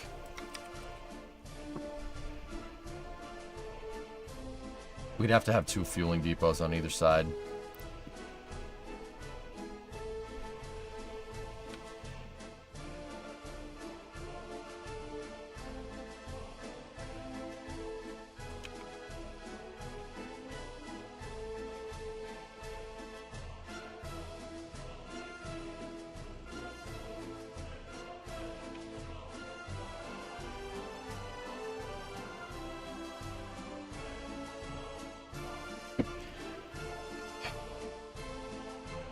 This one's throwing me for a loop, huh?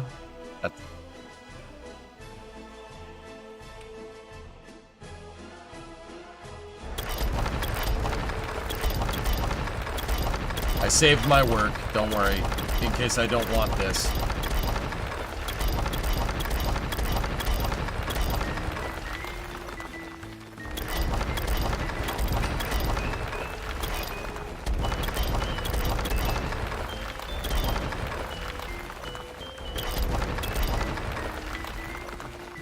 What's the name of the map? A new republic is born. Do these depots have to be on the side, or could they be in the middle for better accessibility from both sides? I may be talking nonsense. Well, I put the main line in the middle, El Pozo, just for that exact reason. Or El Paxo, either one. Where's Heist when we need him? Yeah, I know, right?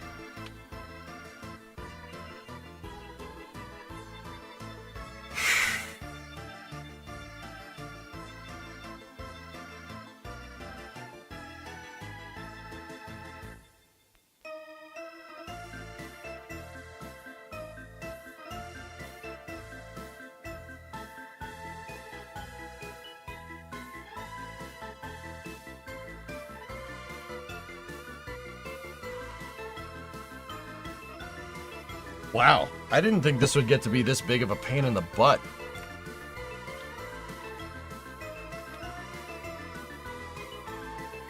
Like, genuinely, this is freaking annoying. I was asking because I saw the depot in the middle in Zurich.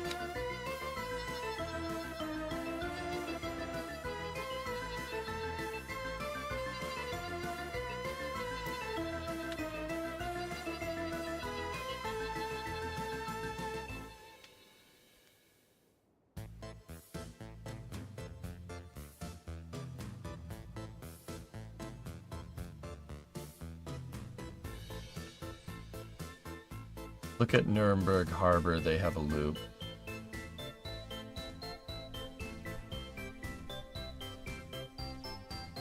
Yeah, I see it.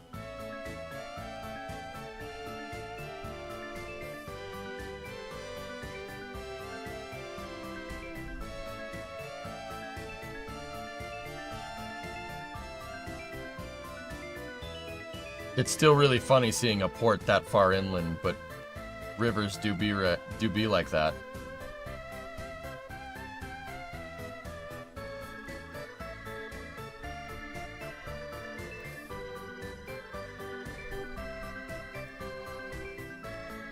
What the hell's that thing?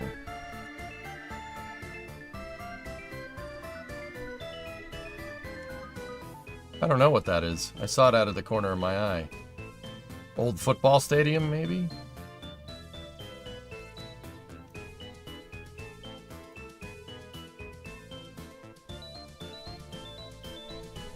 They held some trials there? Oh.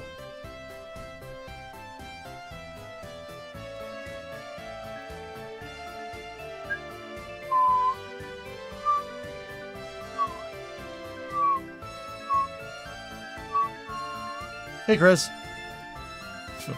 Oh. Yeah, we'll just go back to looking at trains. You know? Like,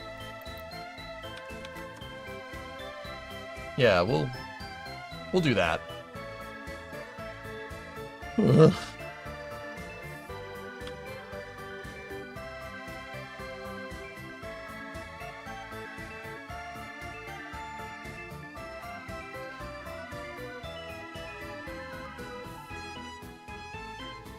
Why not place the storage yard a bit past the depots?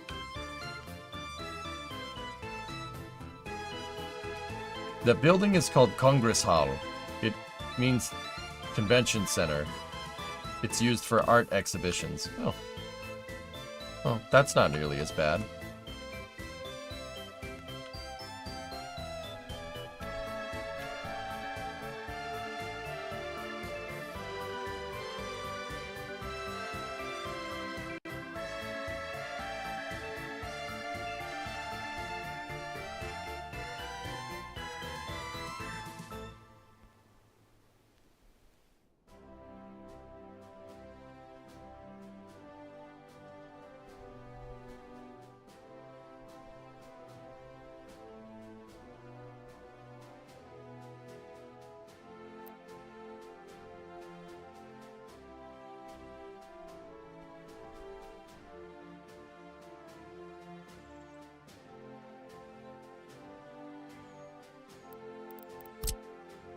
Okay, so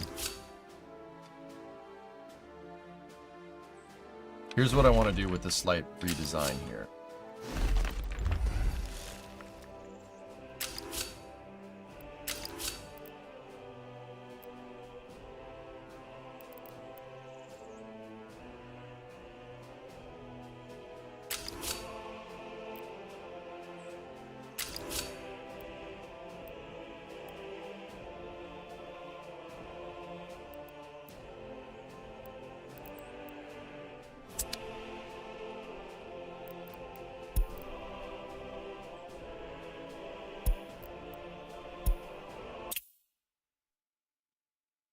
It does have some history to it, but let's focus on trains. Now you can guess the history. Yeah.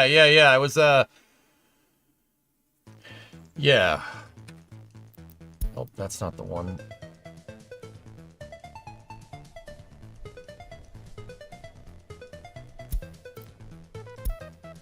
Let's try loading it from 10 minutes ago.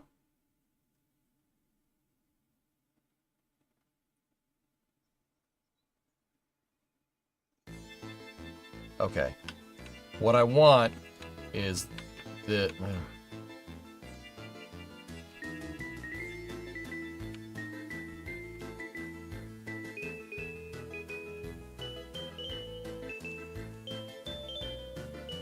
So, I'm going to talk myself through this. All right. I don't need 6 here. We just need 2. All right. We just need 2 going to this because we're going to pull off of my cargo frontage right here, okay? But the thing is that we need a threshold for this now. My problem here is that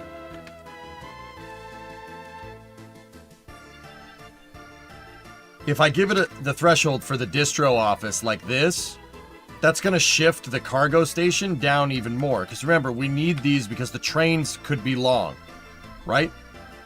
Can't keep it compact like this. Like Joker's design is just to show a diagram. It's not supposed to be like, dude, this would cause, like, yeah, we don't want that. I want the stretched out threshold. 1, because I don't trust it.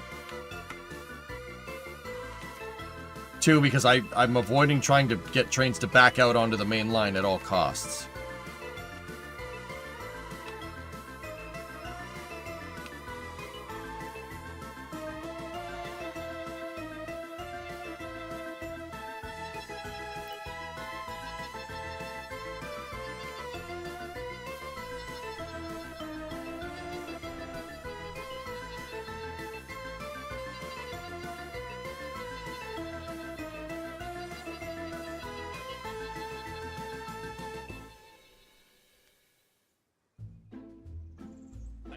Dude, the signals are not clicking in my head.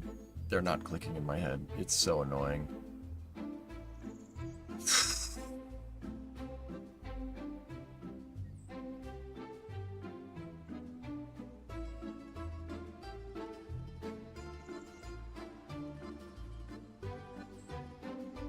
Time for beavers. No.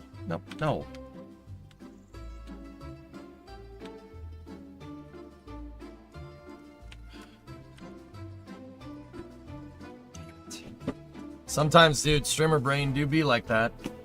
You know what, dudes? I'm just gonna build what I want. I'm gonna build what I want, and we'll figure out ways to optimize it later. Like, I know that's not the coolest thing to do. 129 feet.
Still doesn't get me what I want.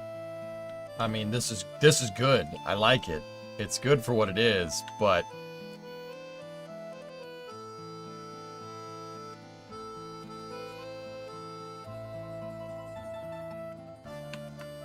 you want to work with 1,000-foot trains.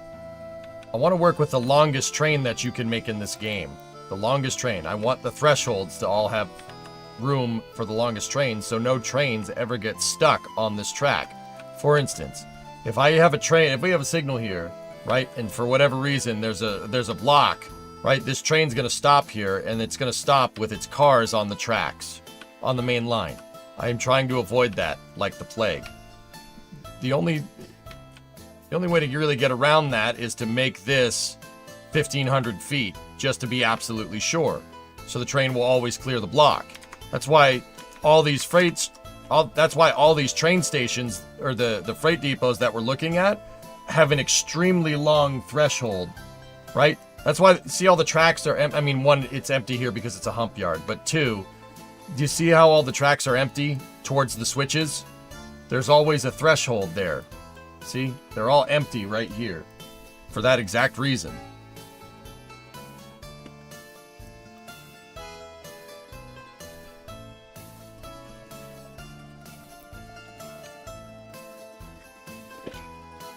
It's always time for beavers.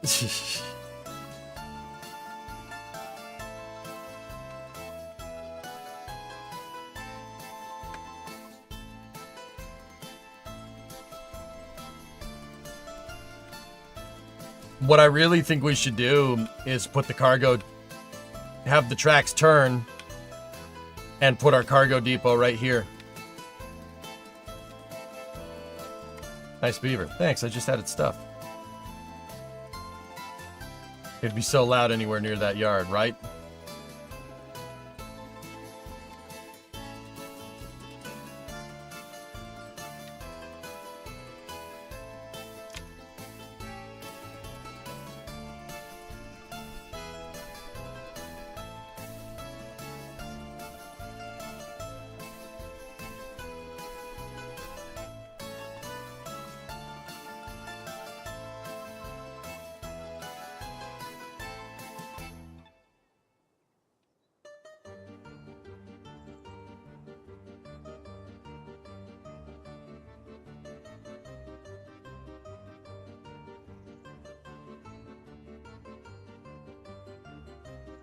The more I look at this, the more I'm finding problems with it.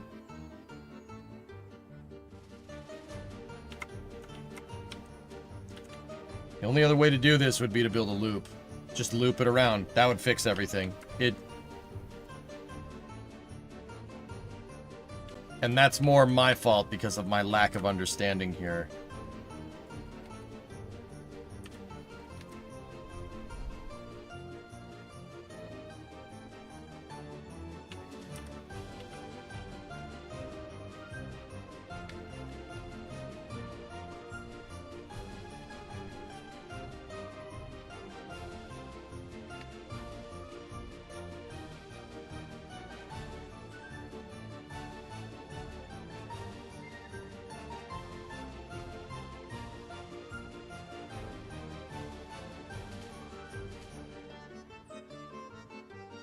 Hold on.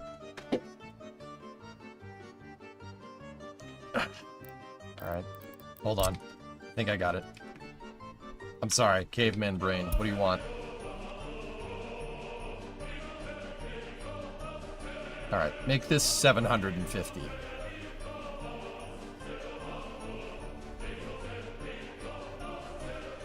Actually, I'll lower the threshold to 500, and we'll see where it takes us. Okay, so go here.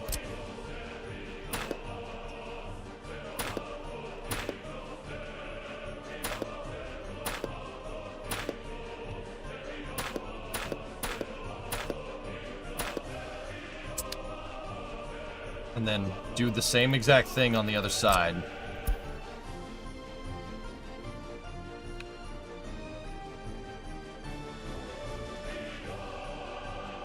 It's not going to be the best way to do this. It's still lowering the threshold more than what I want, but it's alright.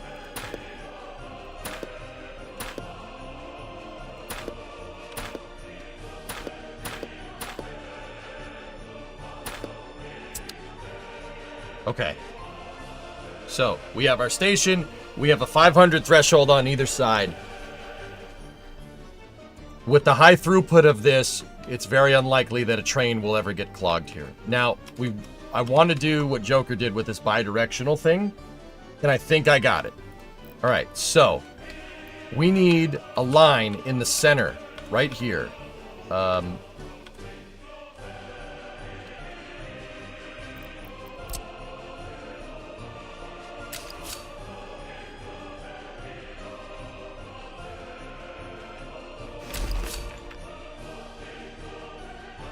And that line is going to have to do something like this.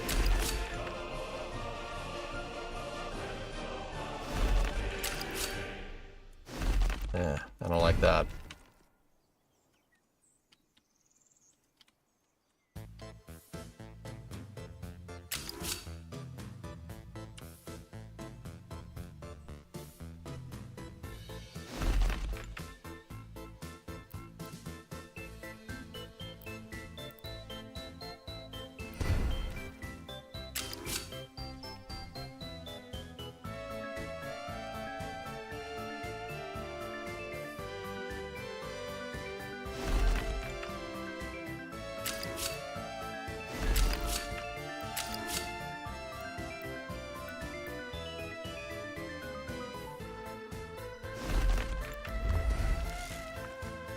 Okay, now... Oh, you can't do that.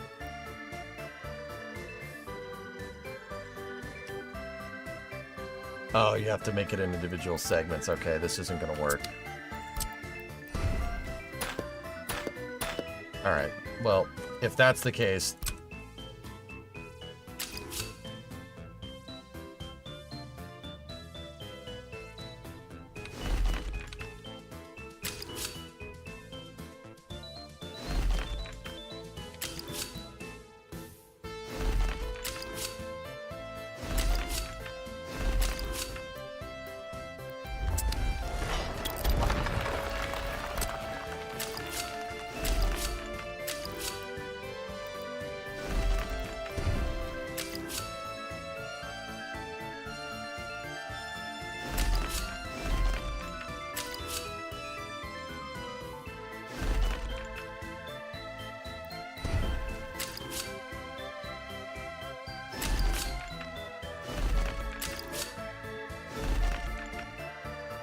Nope, I don't like how that looks.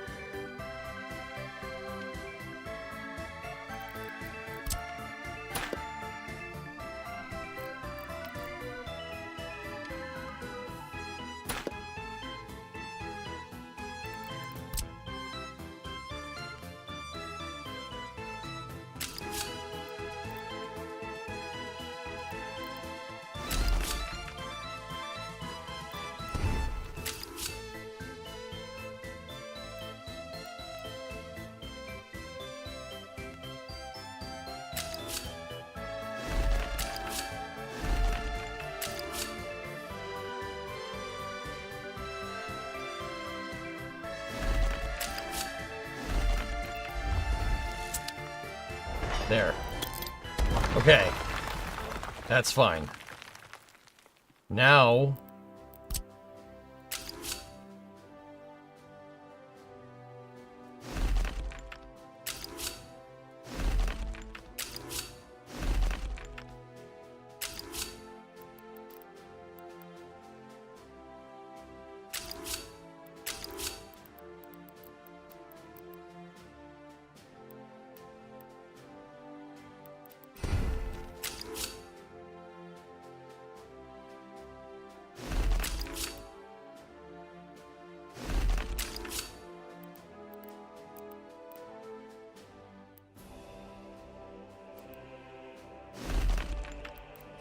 No.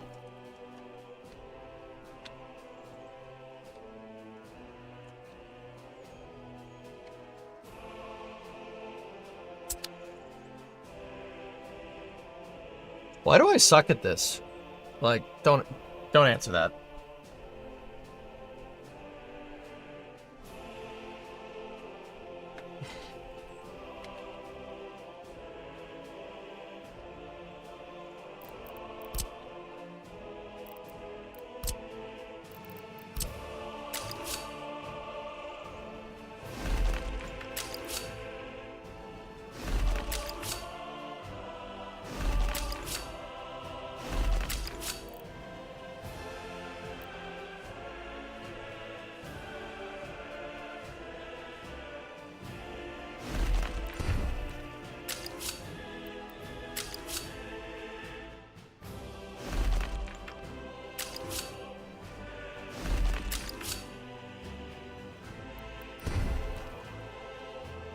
Just ask yourself, what would Jack do in this situation? That's a good point.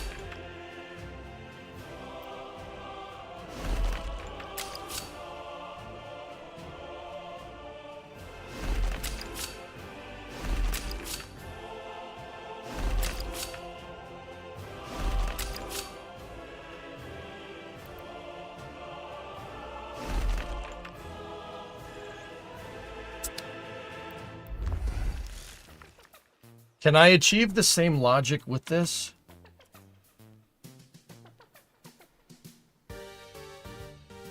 Yes, I can. Yes, we can.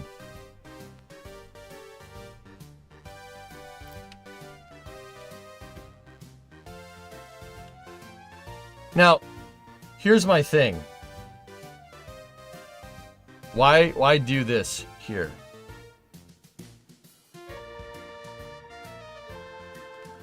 Looks good. What? Why have the... Well, these could be dedicated cargo tracks. The tracks that are dedicated for cargo, I don't have a problem with that.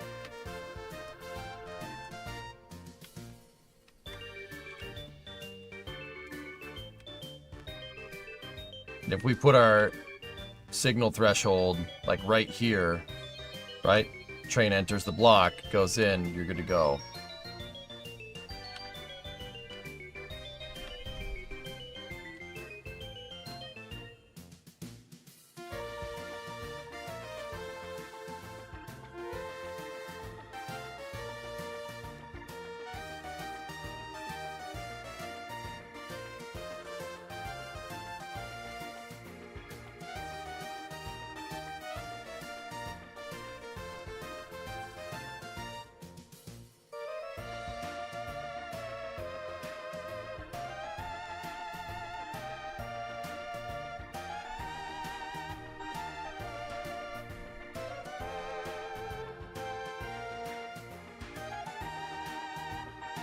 Pass us you think sick thing. Yeah, Holy Rail Yard.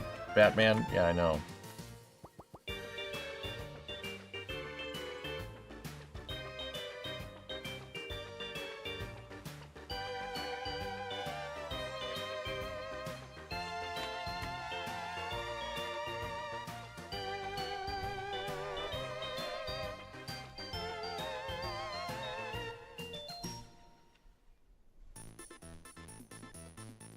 See, this makes it so cargo trains can just go back and forth. This will make this omnidirectional, so trains can go in and out of here. But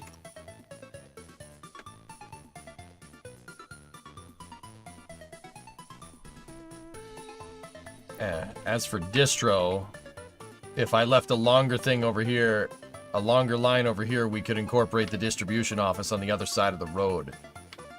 Right there.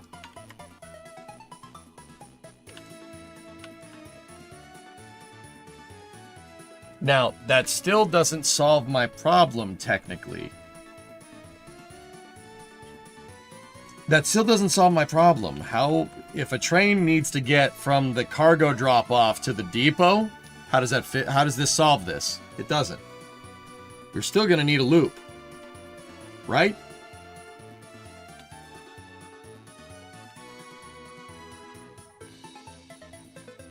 Man, this is a real humdinger of a problem. Once again, still the best idea is to put... The best idea would be to put the depot and the construction office and everything over here. Put them on this side. That's the best idea. If I put everything on one side, it'll eliminate the need for it to flip around on the track. Or a loop. The loop is the other option. But since I don't have bulldozers that can go out here, I can't really engineer the loop out too much. I mean, but here's what we're going to have to do. So this track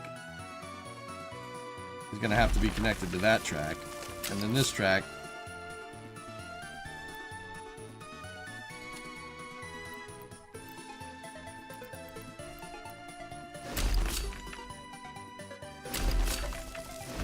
that's what the loop's going to have to look like. And then these tracks are just going to have to zip right through it like that.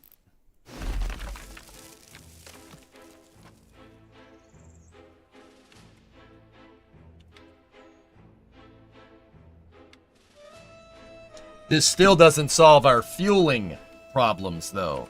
Still doesn't solve that.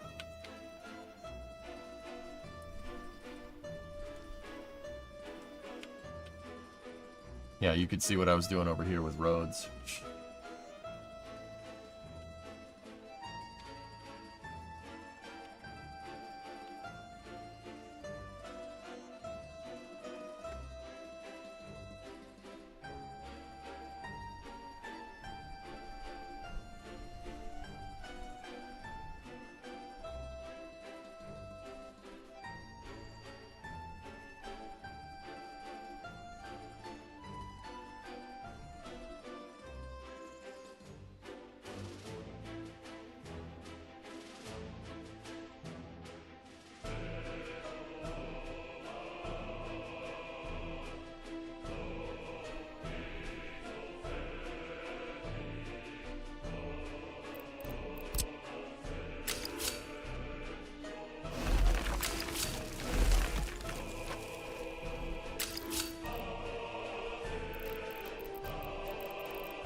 I just got an email that, oh, yeah, don't, screw that. No, doggy, don't buy it. Why? I don't know.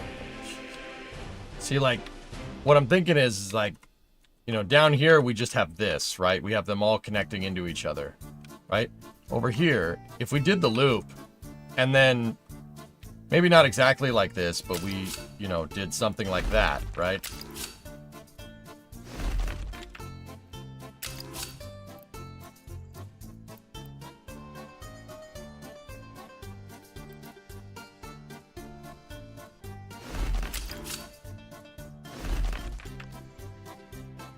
That eliminates the need for any crossovers happening right here. That'll make it so I can move. Alright, take this, get rid of that. That's butthole.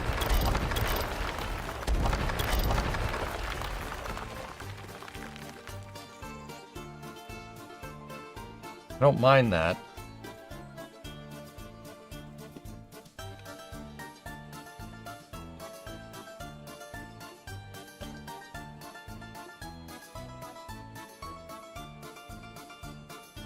But see, now it looks cool what you just made. We need to grade it out and everything, right? And we do have a little crisscross here, which is not ideally what I want.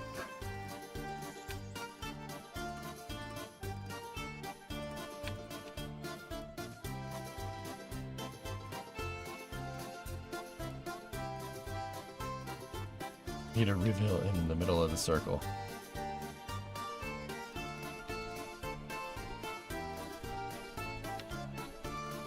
It's my note to myself. The go slow is a note to myself to take your time with your build.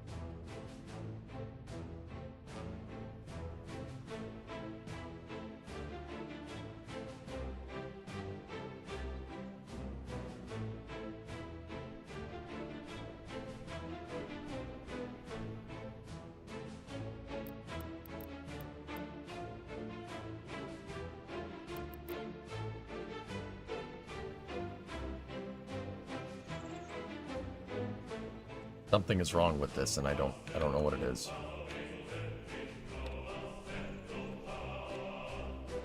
Yeah, Aces, I wanted to elevate the loop under the main lines. But if we elevate the loop, then we can't do this.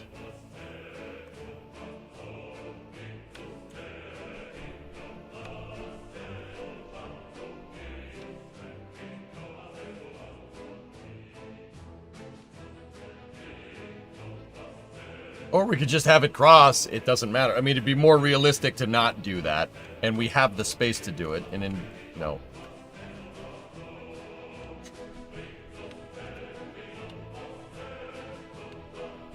Yeah, Corsi. All right. Well, that's good to know. I don't mind this. It's... Yeah, I don't mind it. But once again,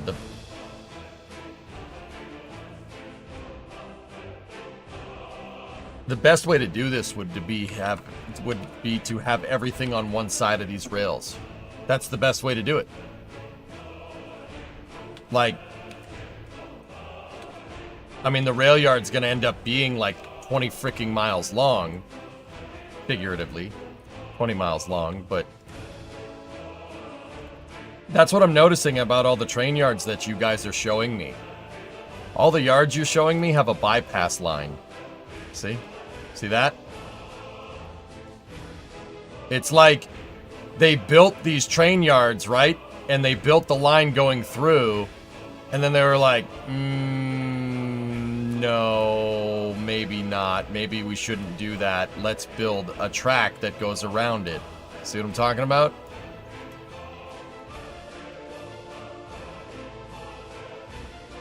See? And then it goes around the yard. Now, that could be for passenger service, so passenger service doesn't get intermingled with freight. But I've also noticed that there's another line right here. See what I'm talking about? There's another line. Where does that line go? That's right, it goes in the square hole. See? There's another bypass completely over here.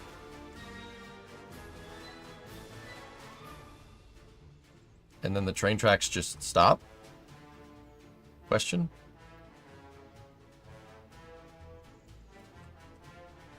Wait, why do they... I guess they didn't want to go any further. Or it's an abandoned line.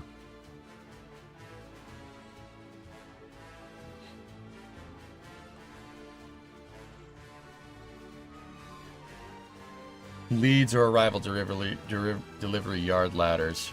Yep. Okay.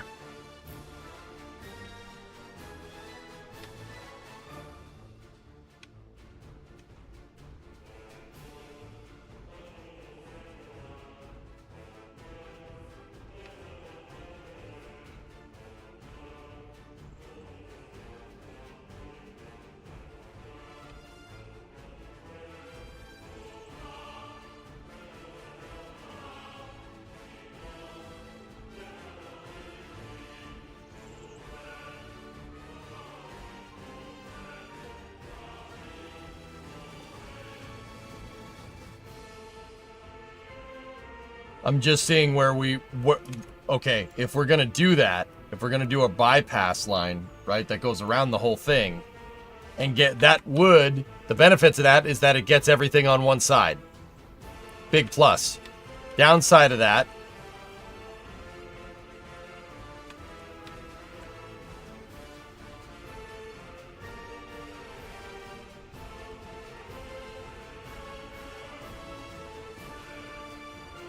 I stopped. We didn't freeze, I swear. The downside of that is what?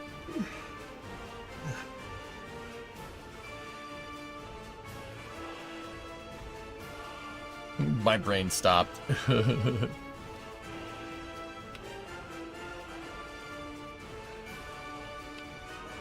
Bypass to the river over here. Yeah.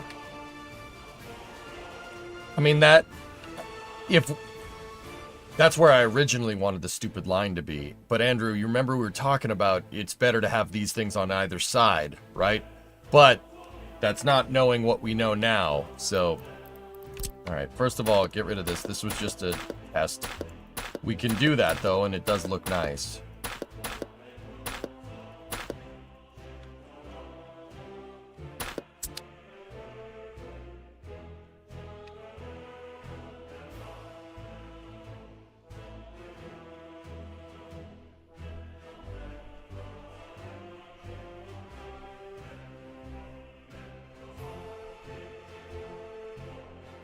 So the real thing is, do we want... If we're going to put everything on one side, this is going to be a lot longer. Fine. Whatever. That's fine. Whatever. It's not like we don't have enough space. The map's freaking huge, right? But then we got to think about, where is our construction depots? Where is all the stuff that we need? Where is all the important things, right? I don't mind putting the cargo terminal here, and I don't mind having...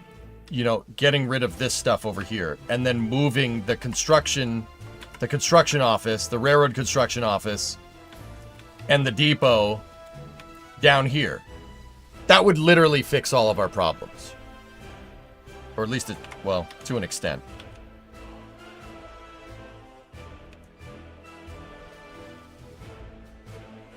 Yeah, that would be a pretty good fix. We could get rid of these two tracks, get rid of the depot, get rid of the construction office, get rid of those, right?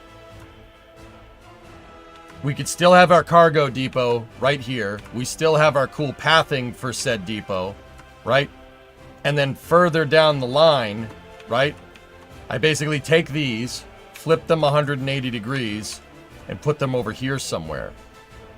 Because the cargo terminal, I need near a construction office. I want to put it next to a construction office. But see, now the flip side of this, dudes, is that if I put it here, you're limiting the amount of space on your construction yard, right? You're going to limit the amount of space. Because I need to put all the terminals here. I need to put all the warehouses here. It'd be better if we had more space. And that would also make it so I can build a better access road for it.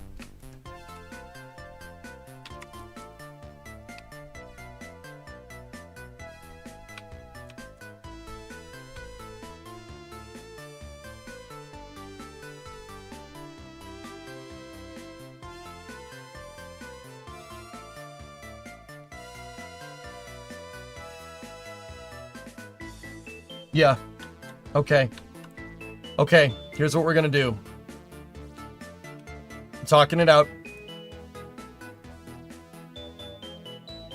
In a central location. Yes, can't see me. That's what I'm saying. If we put a big construction depot right here. So my original plan was to build a construction depot over here by the border, right? And then build another one over here for the city. Why? Building one near the border is just going to clog up your border. Building one... You want to build a big one out by the city so we could have it, you know, work on the entire city. Why not? Yeah, just build one construction depot over here. Yeah.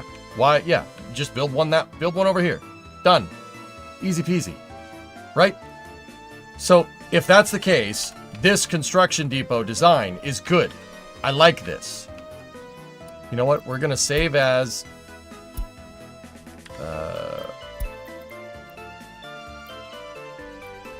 create new save.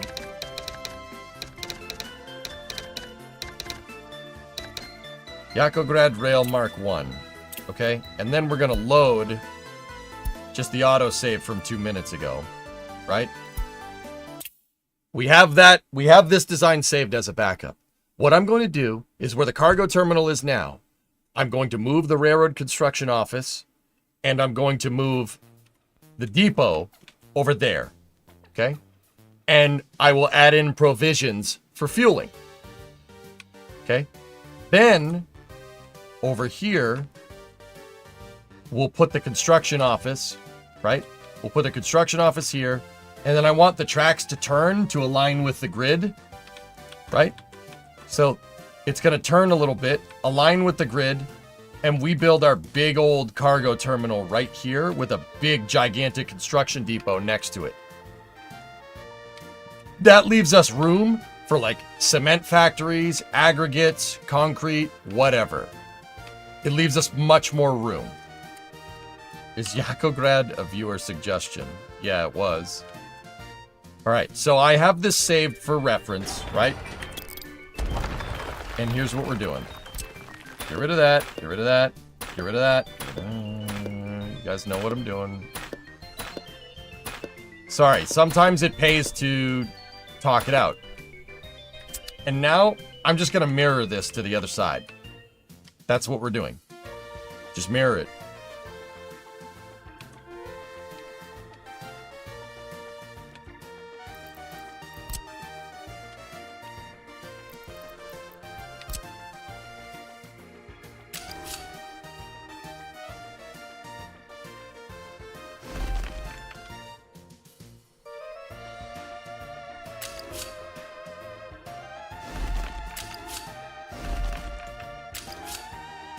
Oh.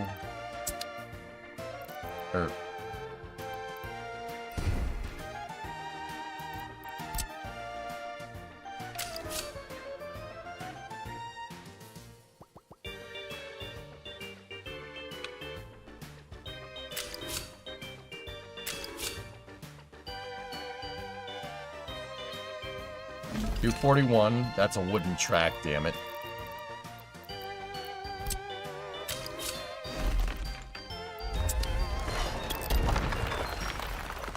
I always build concrete tracks. Wooden tracks are kind of cheaper, but wooden tracks only allow trains to go 43 miles an hour. You need the concrete ties to do it right.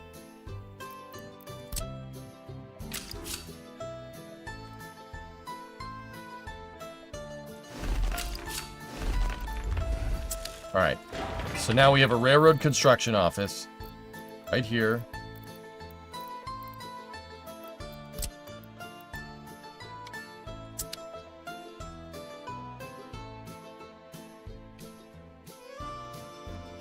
I didn't do it right. That's good.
So I'm just mirroring this thing as much as I can.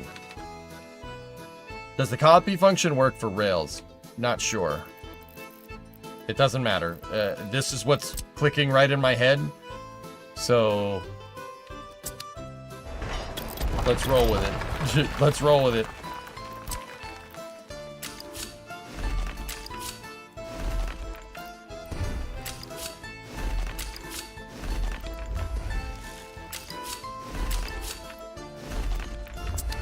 I just use that as a spacer to get this to look right.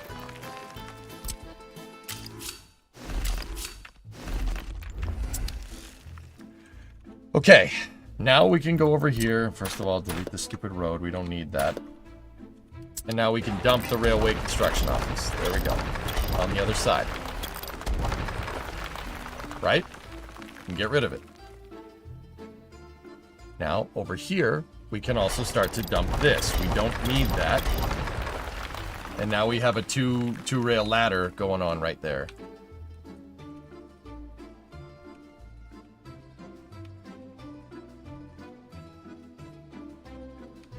Now, I need room for fueling.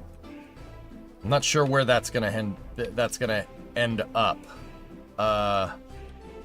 But we don't need to worry about putting a construction depot over here, so it's okay. I use wooden tracks only for temporary crossovers during construction. Noted. So, what I'm going to do...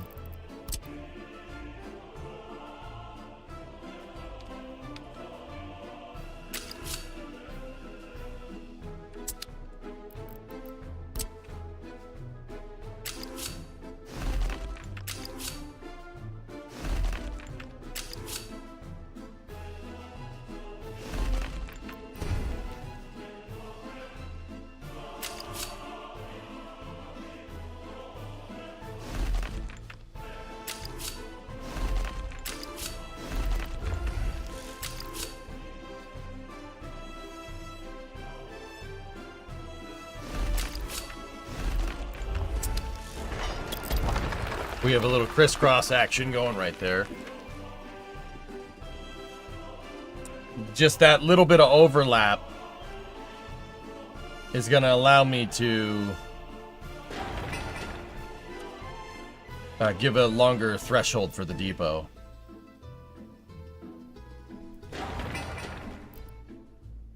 And I was, you know what I was thinking, guys? I had this depot right here. Is that the one we're using? Yeah, that's the depot that I had designed. And this depot isn't necessarily bad, right? But it's awfully small.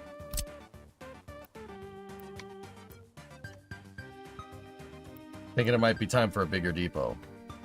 I don't know, what do you think?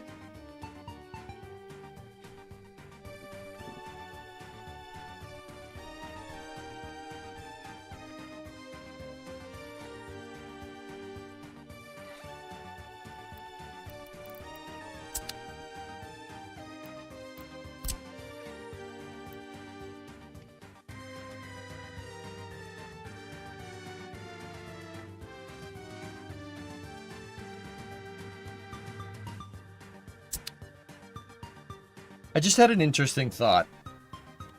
Build what you want. Yeah. Well, Eagle, okay. So, interesting thing. And I noticed this based off of what I saw here. So, it looks like these melon farmers build a depot, and then they build another one, and another one, and another one, and another one, and another one, and another one. You see what I mean? They're all... It looks like they built one, and then they were like, no, we should build more. Yeah, we should build more. Yeah, build more depots. Yeah, depots are great. Yeah, we should build lots of them. Right? Seems like they built one there, and they were like, okay, build this too. You know, like...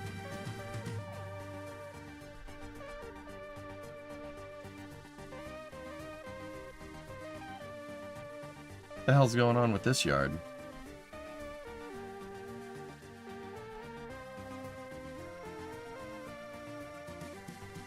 Oh, there was train tracks that went over here at some point, and they went into whatever the hell that was.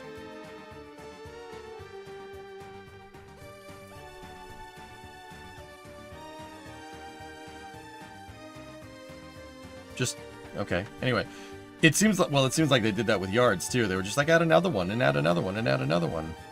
Like, you can blatantly tell that this was built first, right? And then they, like, and this was built first, and then they just added this stuff in later. Like, you could look at North Platte and see the same thing. Like, it's very easy to spot that, like, right here was there, or maybe this was here first, and then they built this, and then they built that. Like, because as you get further this way, the more modern looking the yard is. See what I mean? Whereas over here on the other side of the yard, you have turntables and a microphone, and obviously houses that are very much older. That one's curved because there was a train track here, right?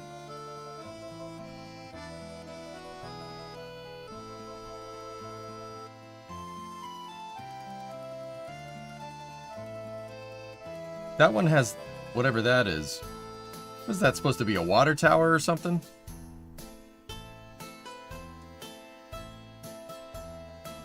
Do not hump. Do not hump. I'm gonna hump. Yeah. Katzwangerstraße. Katzwanger Street?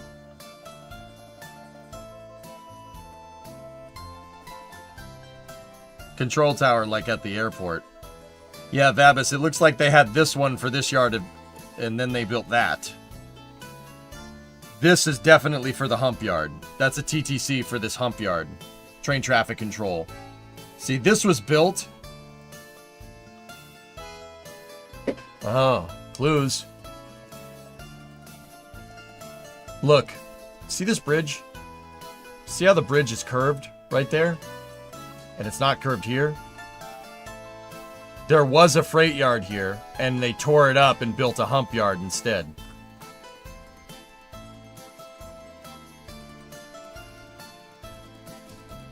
See, there was, at one point, there was a bunch of tracks crossing this, and they replaced it with 3. This right here, that side of the bridge being curved is a dead giveaway. Because that means there was a track right here that curved around the bridge that needed to go to this building, whatever that was. See? That building looks like it has provisions for a train right here. And then see, these buildings are built flat. Like there was a train track going right here at one point, right?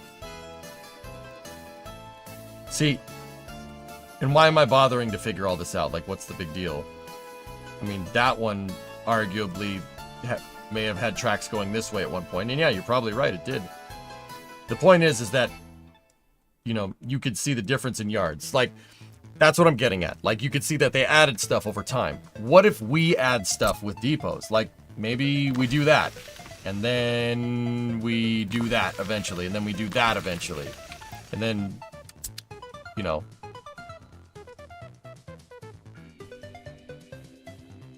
See what I mean? Like, why don't we just do what they're doing? Build it so we could scale out to other depots, and then go from there. Like, I never thought of building other depots before. I never thought of doing that. So, like, we could have the one big depot. Okay. How much does it cost to make that? 78 tons of concrete, 48 asphalt, 62 boards, 60 tons of gravel, 99 tons of bricks, 29 tons of steel. Now, what about the one I want to build? That costs... That's more expensive? Question? 121 tons of concrete, 18 asphalt? That one takes more concrete, but not as much asphalt boards, and it takes less steel, and it doesn't take bricks. Trade-offs. Yeah. I think perhaps making a bunch of smaller depots is a good idea.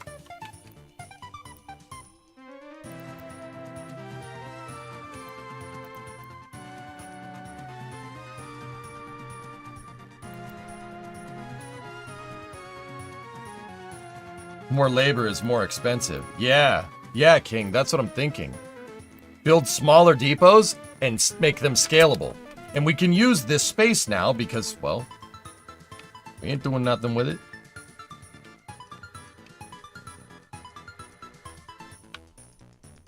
Okay, I got a cool idea.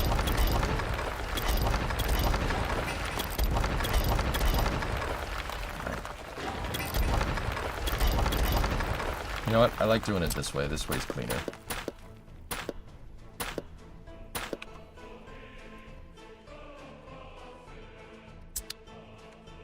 Very nice.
Okay, so let's take a look at our railway construction office. I liked this construction office. In the past, I've made this, but I like the more modern looking ones. Is that the same case with these? It's the same building materials. It's the same amount of... Oh, no, it's not. No, it's not. I'm looking at the wrong thing. So this is 193 tons of concrete. Oh, and takes half the time. It doesn't have as many workers, though. That's okay. I like it. It looks nicer. How are you going to make track builders play nice with future expansions and how temperamental they are? Signaling. Getting signaling figured out so they just behave like regular trains, Sea Kraken, is a big part of it. That's the reason. That's the ultimate reason why I decided to just move the cargo depot over here somewhere. Move it somewhere else. Build like a municipal yard right here for like, build the freight yard here and build the cargo terminal there. That's the other thing I noticed. Cargo terminals aren't interspersed with your freight yards. This is a hump yard. That's used for storing consists. Okay? Hump yards are also used for sorting, which is why you have a bunch of lines branch off of essentially one line right there. This is the staging yard for the hump yard, right? That's a storage yard. No cargo gets offloaded here. Heck, no cargo gets offloaded in the hump yard. It gets offloaded at depots like this. Those aren't connected to the same thing. Right? You don't try to combine it into one, right? Right? That makes sense. I'm trying to make this over here. This is not connected into that, which is not connected into that. So, how do we make it? How do we make them play nice? The signaling between everything should fix it. Signaling should get this right. Yeah, that's a big hump yard. I don't think that one's as big as North Platte, Sea Kraken, but it's pretty big.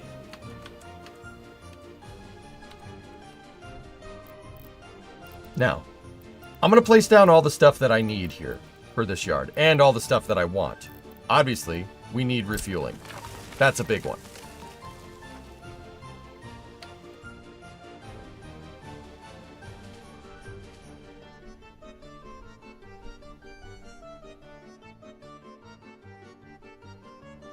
Except solid rockets. Do not hump solid rockets. Yes, do not hump.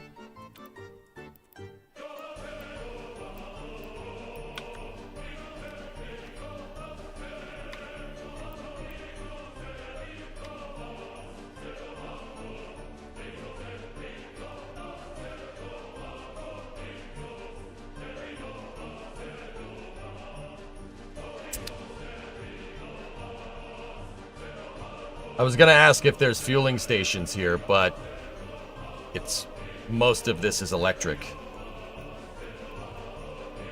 And by most, I mean the vast majority of it. But I did see some diesel hydraulics over here.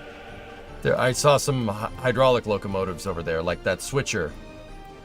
Those are all diesel. So where's the dang old fueling depot? Look at all the DH4s they have. Holy cow.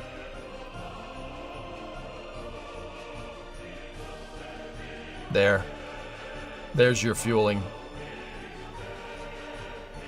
Am I looking at that right? That's got to be for fuel.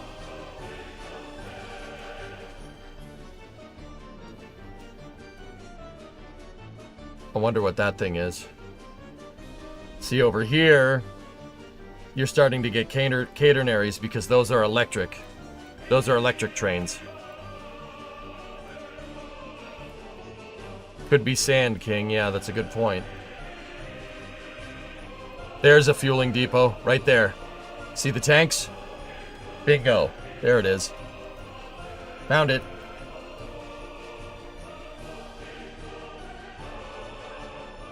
Gotcha. Yeah, that thing's been there for a while.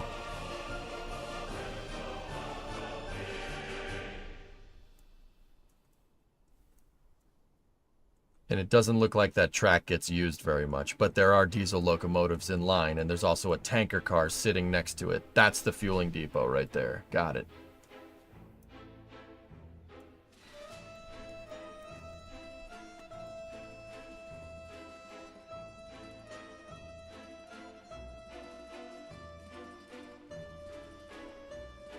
Yep. Okay. Cool. Figured it out. It's kind of separate from everything else, huh?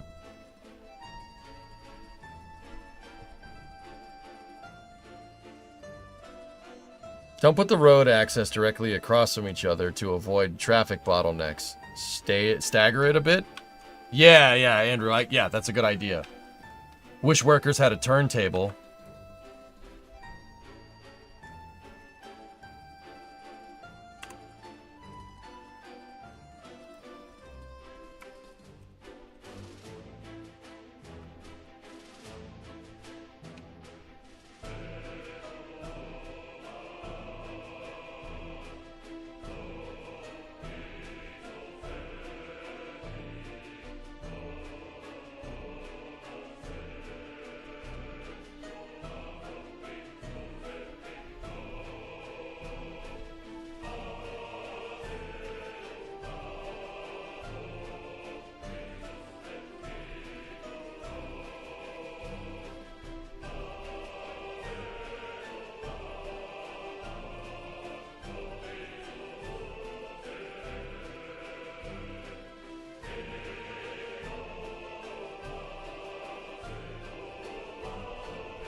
I'm just looking around.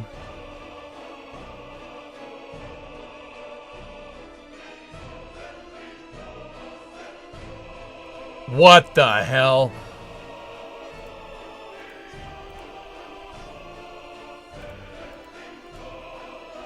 That's the train station from Half-Life.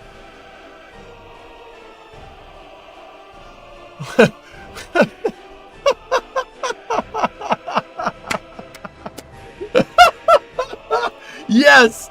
That's pretty cool, man. Welcome to City 17. It's safer here. Interesting. Does it have Breen on the main screen? I don't know. Well, I don't know. Whether, you know, you're here to stay or passing through to parts unknown. Welcome to City 17. It's safer here.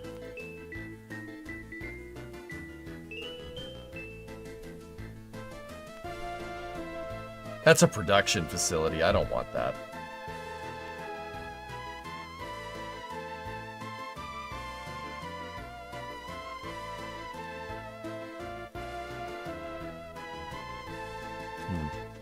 Try typing end station.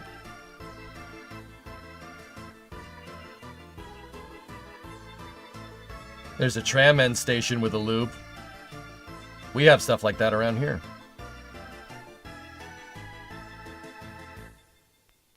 Discovery, go at throttle Let's up. go most popular all time. Better bus end stations, train end station.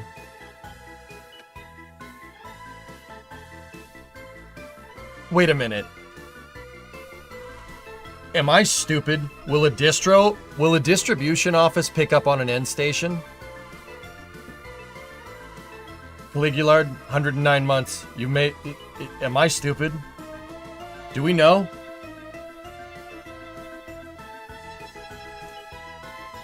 If the distro office can pick up on an endpoint, I'm an idiot.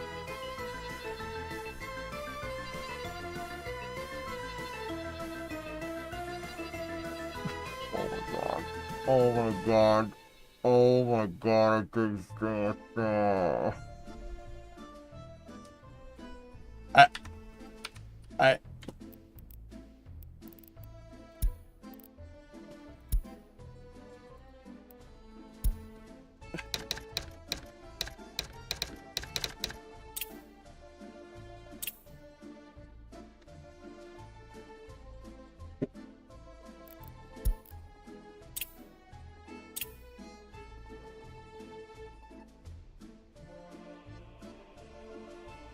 Ad time.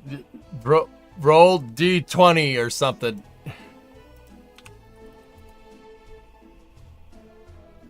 Oh no.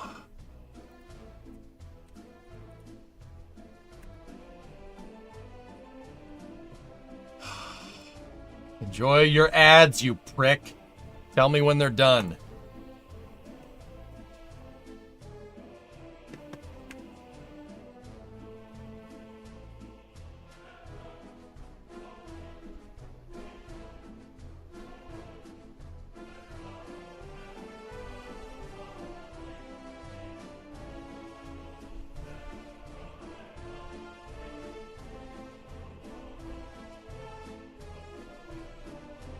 I'm short on time right now, Sun Temple.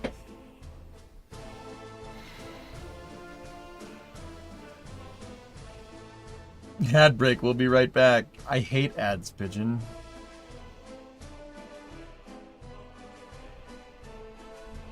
So, end stations, guys, are something I used in Bakalaka, okay? Alright? And that allowed the train to turn around without a loop. I use them on a regular pathing route, right? Like if I was trying to, send a passenger train up, like it with just making lines, right? Just making regular train lines. However, if the distribution office picks up on the endpoint, trains can fuel from an endpoint, and they also turn around at an endpoint. I need a test save.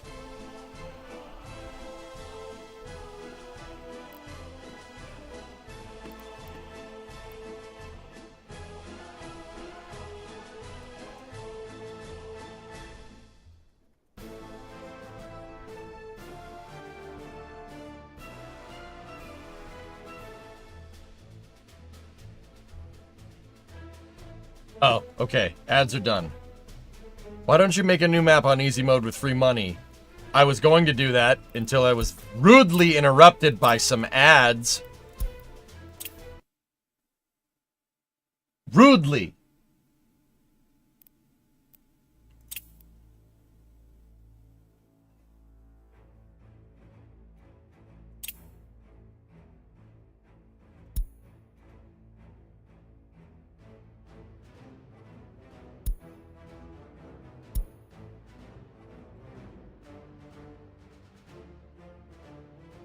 Space Deuce at normal time. Yes.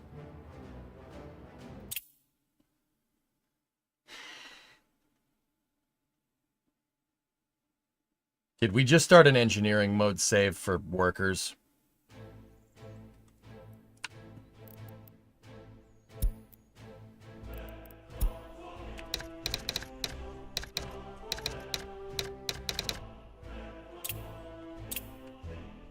I know where this is going. So I'll spare you guys any...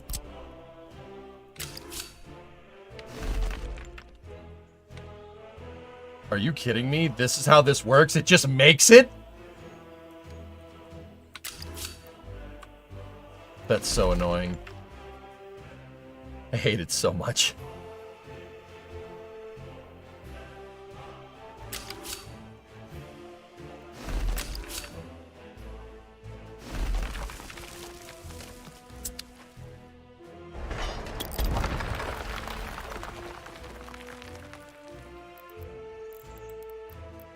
All right, so, right, let's just build a straight line here for testing purposes, right? Just build it all the way over there. Nice big straight line so we know what we're doing. There we go. Okay, great. Thanks for coming out. Look at... Oh, that's so not cool. All right, so we need a railroad distro office, right?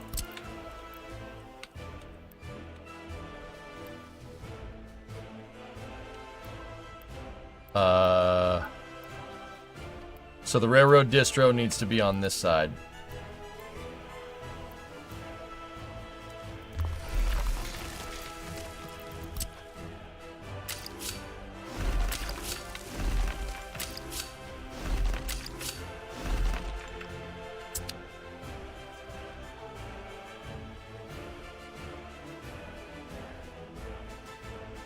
Right?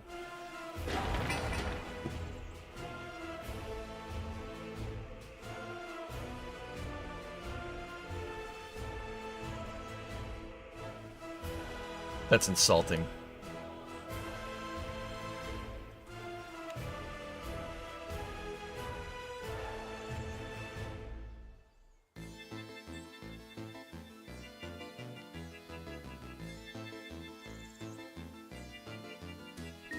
It does, that does play like cities too, which is actually, or just cities in general, which is actually kind of cool. Timbite, this is a test save.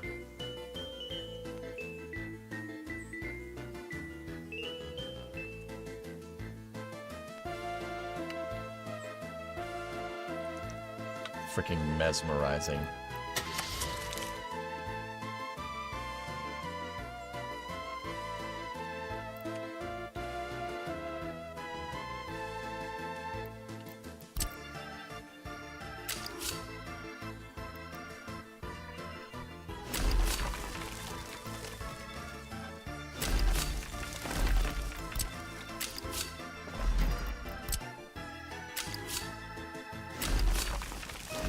Oh, I hate that so much.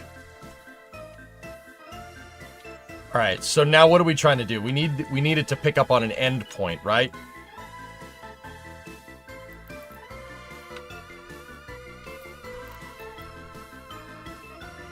Hey, Endo. Sorry for being a prick the other day, dude. Test save. Engineering mode.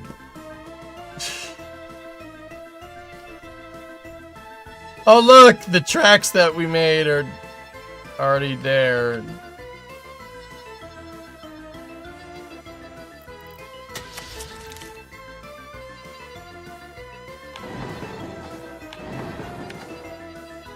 What? You don't need to connect it to the board? Okay.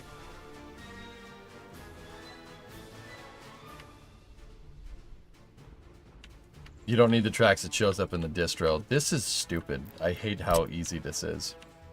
Alright, so we need endpoints. So endpoints are... Where are they? You don't even need a fueling depot. Oh my goodness.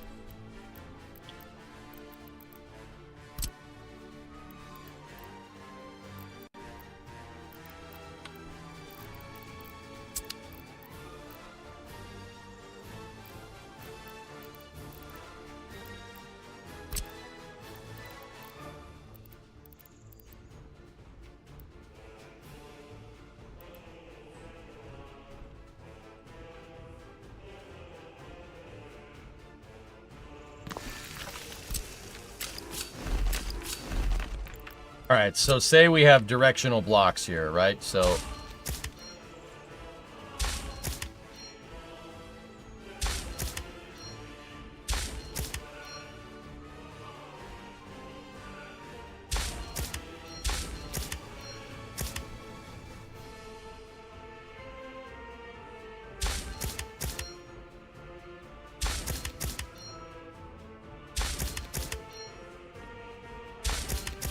right?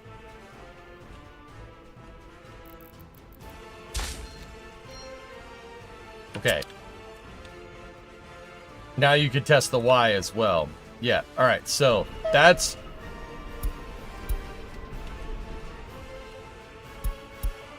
All right, so we have our distro.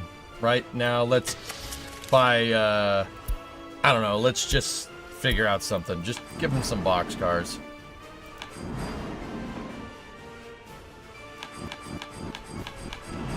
Whatever. All right, so we're trying to move something from the border to a cargo depot, and let's just, I don't know.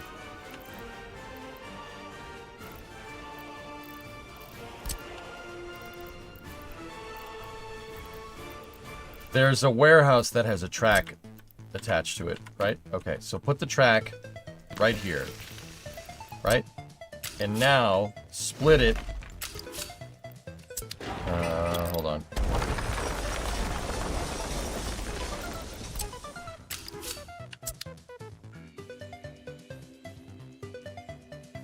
Does it go away?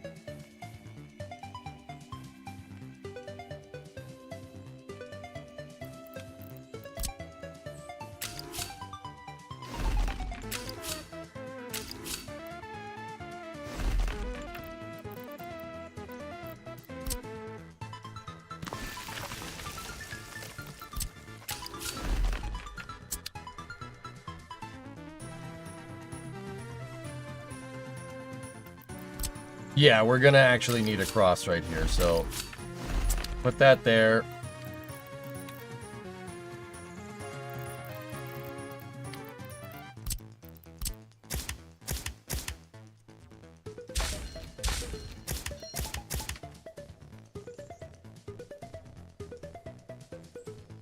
There. All right.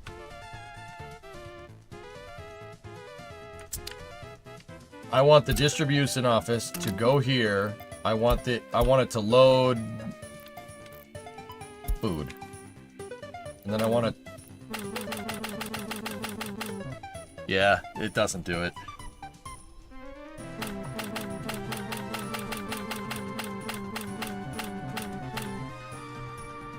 It doesn't pick up on the endpoint.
Oh my god.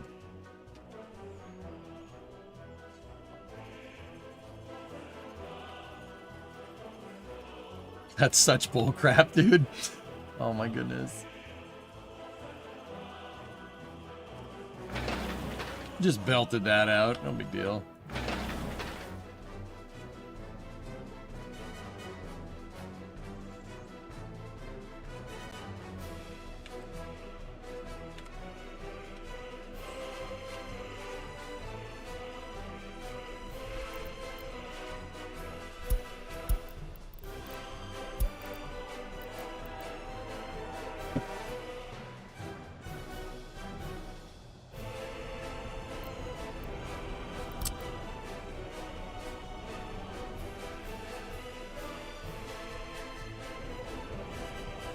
What?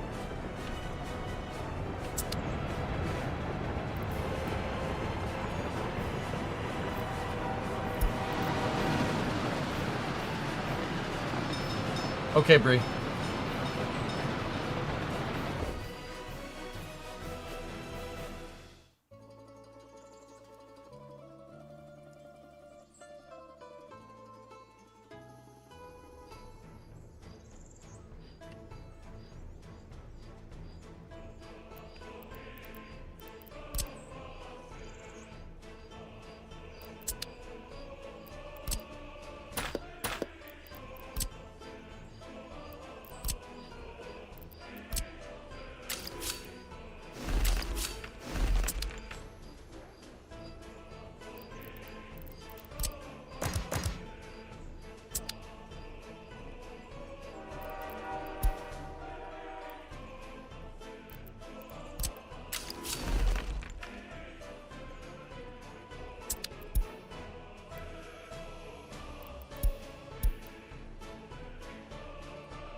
Yeah, it doesn't do it. Ross at the warehouse. I understand that, SC, but that's not what we're trying to do here.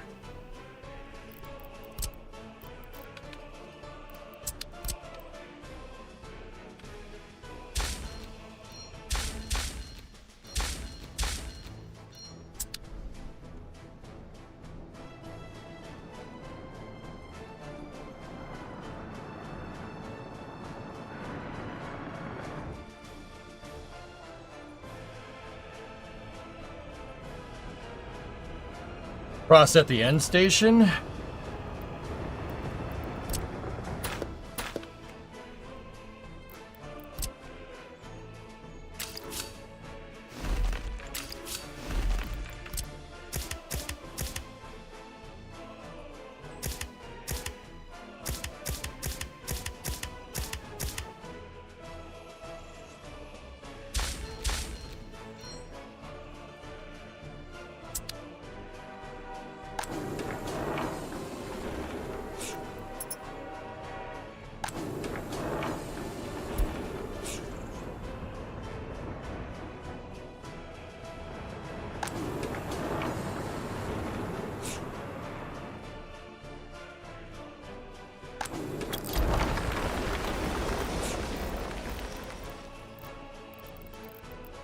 I got a test.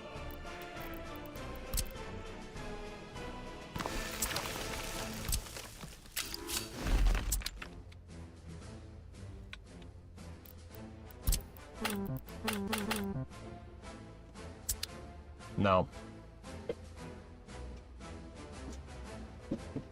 No. It's not gonna work. Okay. They can't use end stations, which is annoying.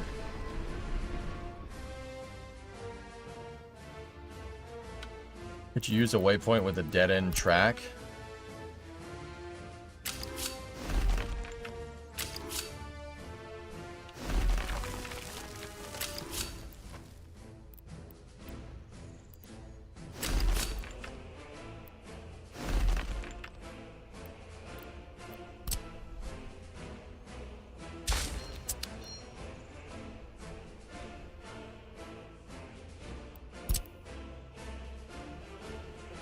Can't set a waypoint as a stop.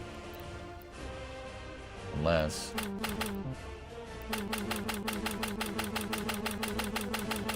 Nope.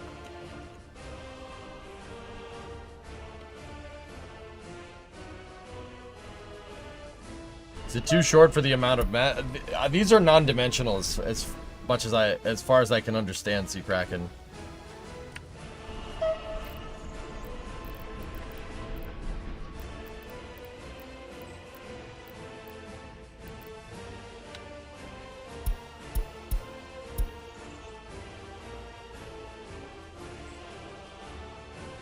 End stations are for vehicle spacing.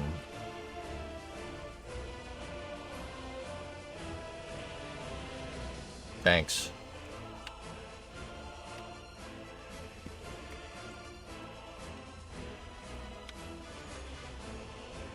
I know, King. I know. I'm trying to see if there's alternative uses for these things.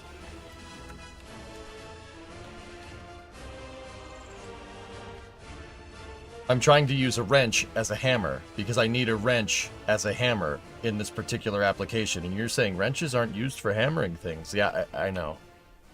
I know. Sorry, sir, you can't stay here. There's a bomb in the hook. I know.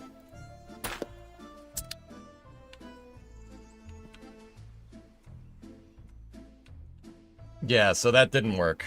That only works, it is for spacing. Yeah, I was trying to see if that thing which is used for spacing was used with anything else, and it's not. Okay.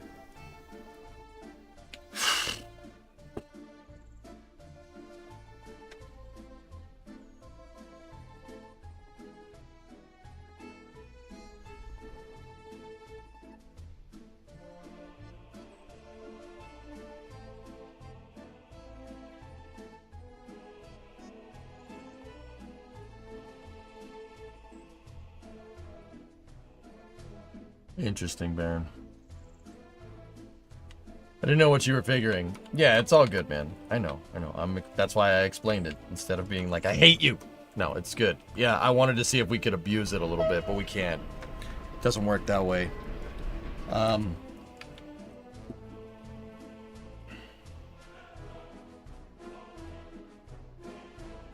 You don't need an end station if you're using train distro. Trains always return to the distro after they drop off load.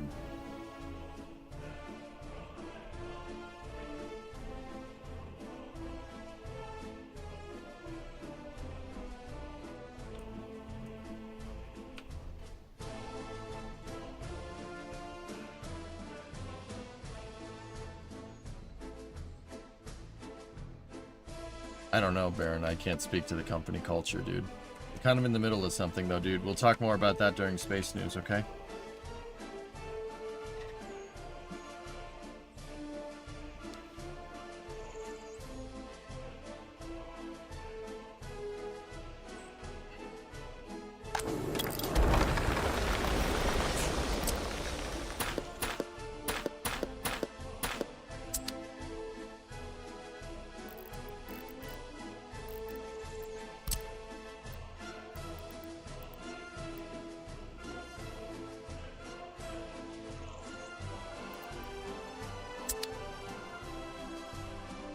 And stations in general are for set lines.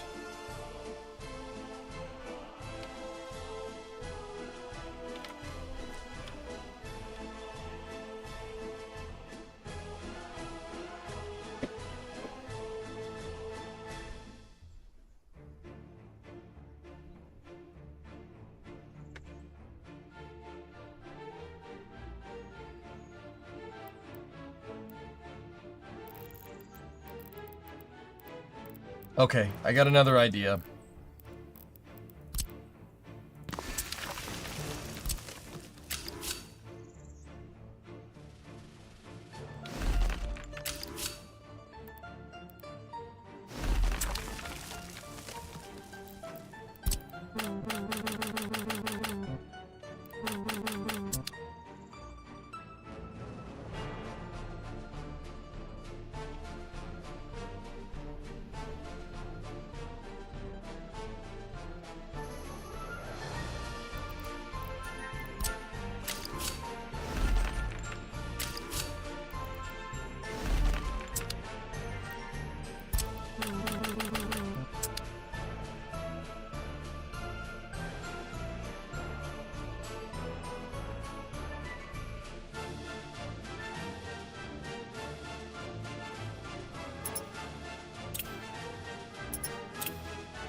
Now let's try one more thing.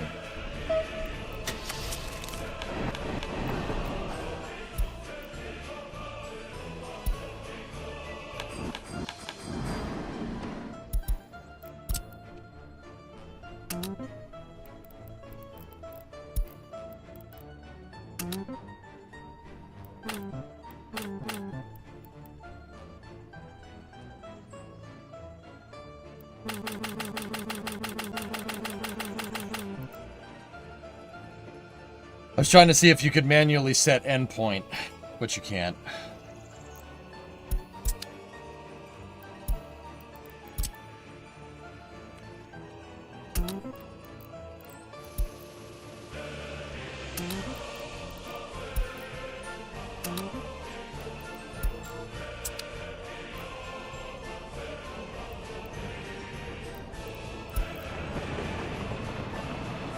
How are you gonna do that?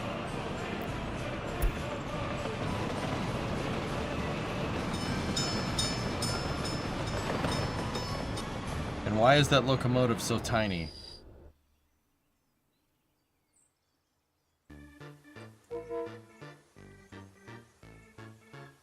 Oh. Cow.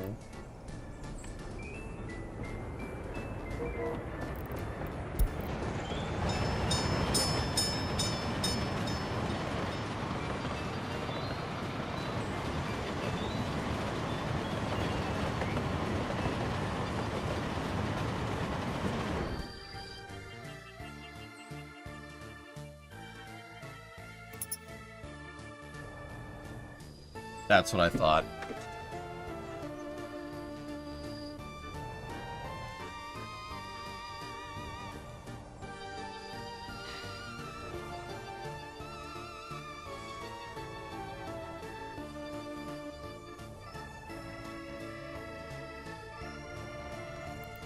Boss. Okay. Yeah, nothing can use the endpoints. Now, what this thing can do...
That'll pick up waypoint to the depot.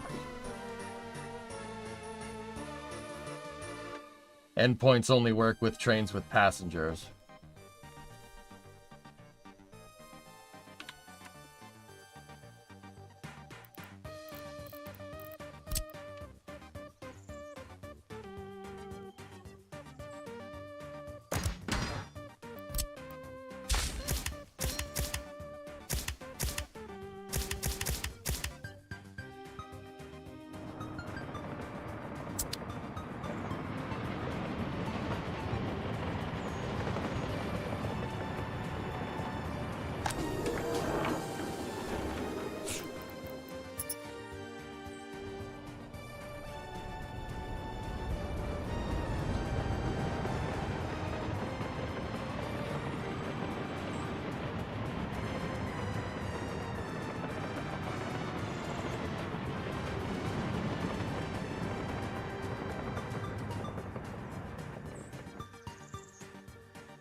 Like Seacrack had said, is there a length limit on the endpoint depot?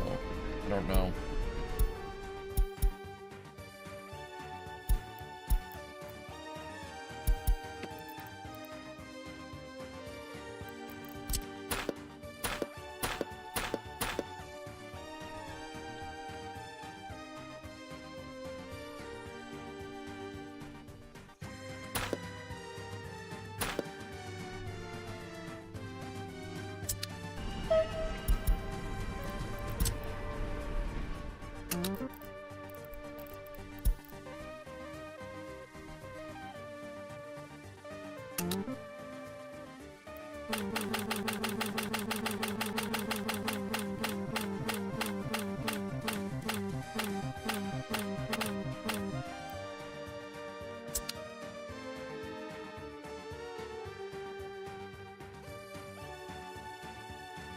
Loop track is inevitable.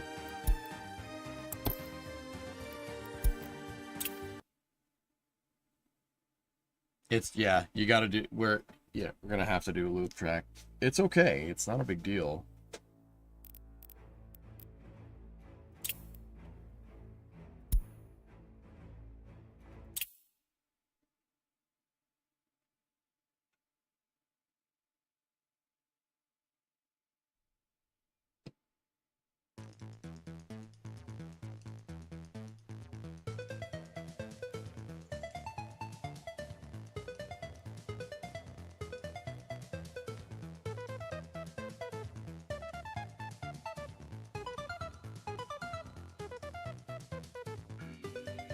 I mean, Zuna, we could sit there and we could mess with it all day.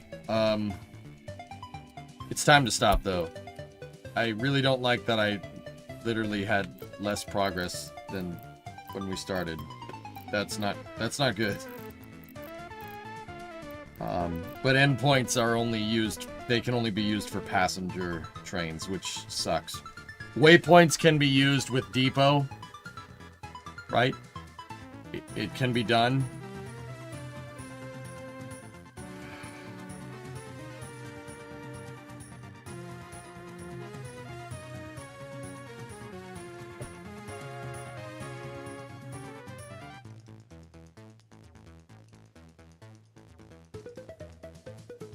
Yeah, waypoints can be used with depots, and Ys can be used to beat the pathing logic, but if we're going with directional tracks, yeah, it's got to be done a certain way, and that's fine. That's okay.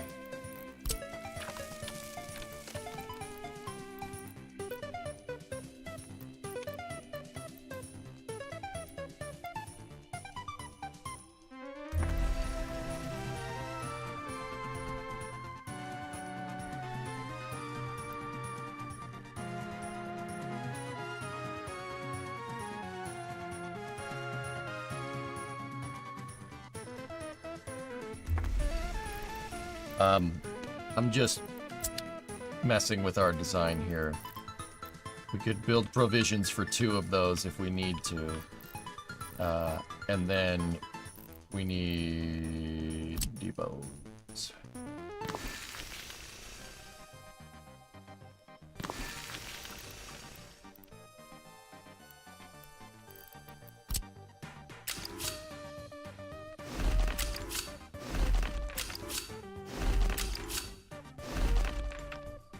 I'm just gonna place that so we know. Just give myself a little bit of a reminder for how I want all this to work. 2 depots, 2 construction offices should be more than enough for what I'm trying. Not really. I mean, with trail, you got all this directional frontage bypass loop crap. You don't have that with other infrastructure. But the wiring harness won't take as long to learn. I know how to do that. To what degree are you German? Well, I'm not. Well, at least not that I know of. But I will tell you this. We have Google Earth open. I have never taken a DNA test, to be honest with you, because I don't need people knowing my genetic makeup. That's weird. I don't want that. But my family hails from northern Italy, so like up here, ethnically, that like my grandmother came from this valley right here. So that's not far from here. That's the point that I'm getting at. I understand the Alps are a big place. I've seen them. I've flown over them. Yep. Yeah, I get it. But also, that's in really, really close proximity to Germanic stuff. Let's just say that. We'll call it a day.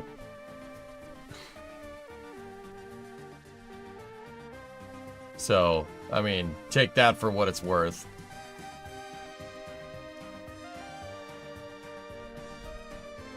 Hey, I see my country.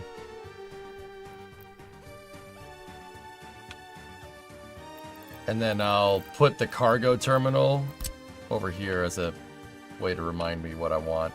Put that way.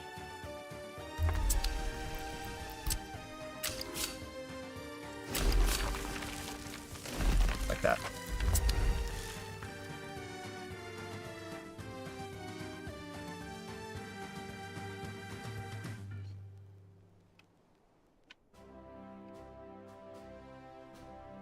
Historically, Austrians were German influenced and they held half of northern Italy. That's what I'm talking about. All right, we'll get the rest of the design on the other side of Space News. My dinner's ready. Thank you guys for bearing with me on that one. That was see, this is where I had hoped workers would take us. It can be as complicated and as crazy to figure out problems in this as it is in Kerbal. I'd hoped that this is where we'd end up, but you guys know the drill now. I'm going to jog the VOD and we're going to switch over to Space News for the next couple of hours. I'm going to play a little bit more workers, but I have a meeting, so after hours isn't going to go as long as it goes. It's not going to go as long as it usually goes. I'm going to have to stop around 9:30. So I'm thinking Space News probably, give me, about 2 hours of Space News. There's not that much. I mean, there is stuff to talk about, but it's not good news. So, also, new Severance is out at 9. You want to watch that, don't you?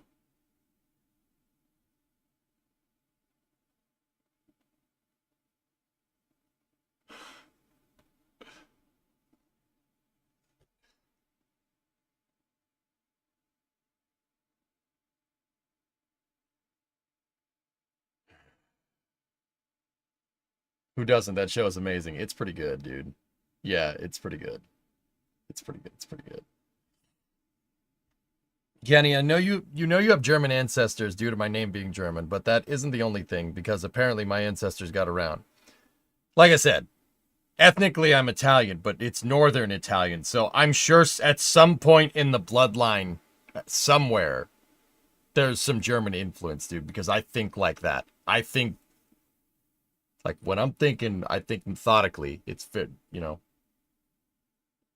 That's how my brain works. So, I mean, I don't know. I also talk with my hands, you know? So, I don't know what happened there.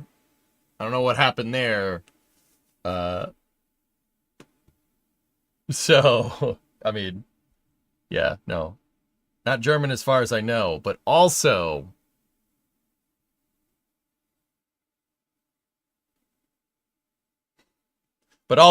we were looking at that freight yard in Nuremberg, and I'm like, I like this a lot, you know? All right. Guys, yeah, if possible, I'm probably going to keep Space News a little bit short today, and, well, actually, I don't know. I said I would play Kerbal tomorrow, so that's probably what we're going to do. We got Kerbal Flame Trench and then racing. I got to make up for racing at Bathurst the other day. That was a terrible performance on my part. You know, worst case scenario, we could pick this up on, we pick it up on Monday. Let's conduct the simple test. Do you like bratwurst? Yes. Yeah, bratwurst is fine. I know it's not German, but I also like kielbasa. Yes. Nothing like a good brat. I also like stout. Stout is very tasty to me. Stout beer. I'm going to chalk that one up to me being from Boston, though. There's a lot of Irish around here, and the Irish drink dark beer too. So, yeah, I'm gonna chalk that one up to Anyway. All right. Sorry we didn't make much progress today, but we learned a lot. I know what we need to do now. We moving the cargo terminal down the tracks a little bit is actually probably going to end up better for us. That's not a bad idea. Oh, now I want a pint of Guinness.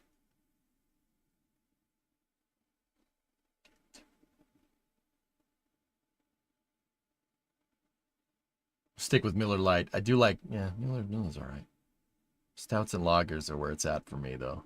How do you feel about schnitzel? Yeah, I could eat that. Yeah, I like that. That's tasty. But I do like spaghetti more, so... Understand. You cannot break the spaghetti. Pints of Guinness make you strong. You're damn right they do. Now I want one. Anyway. Rem, came back to the stream after a break from Twitch and all. Just found out about Kitten Space Agency. Was wondering how you feel about it. I'm consulting on it. Does that answer that question sufficiently?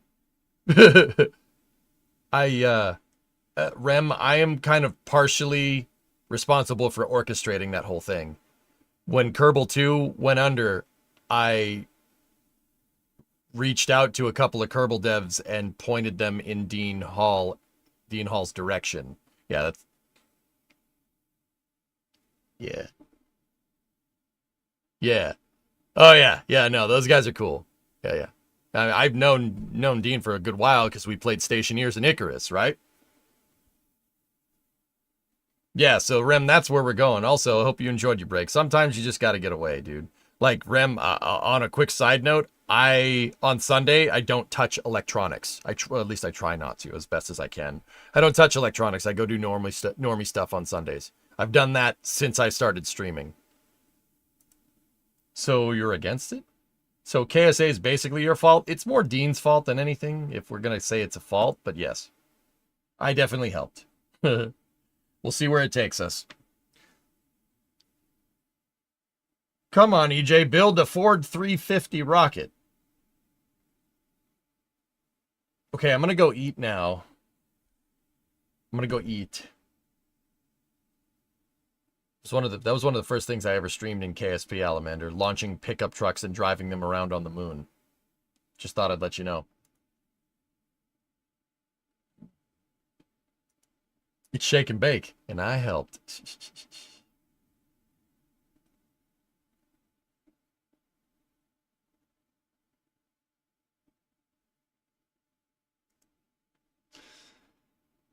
I'm going to eat now.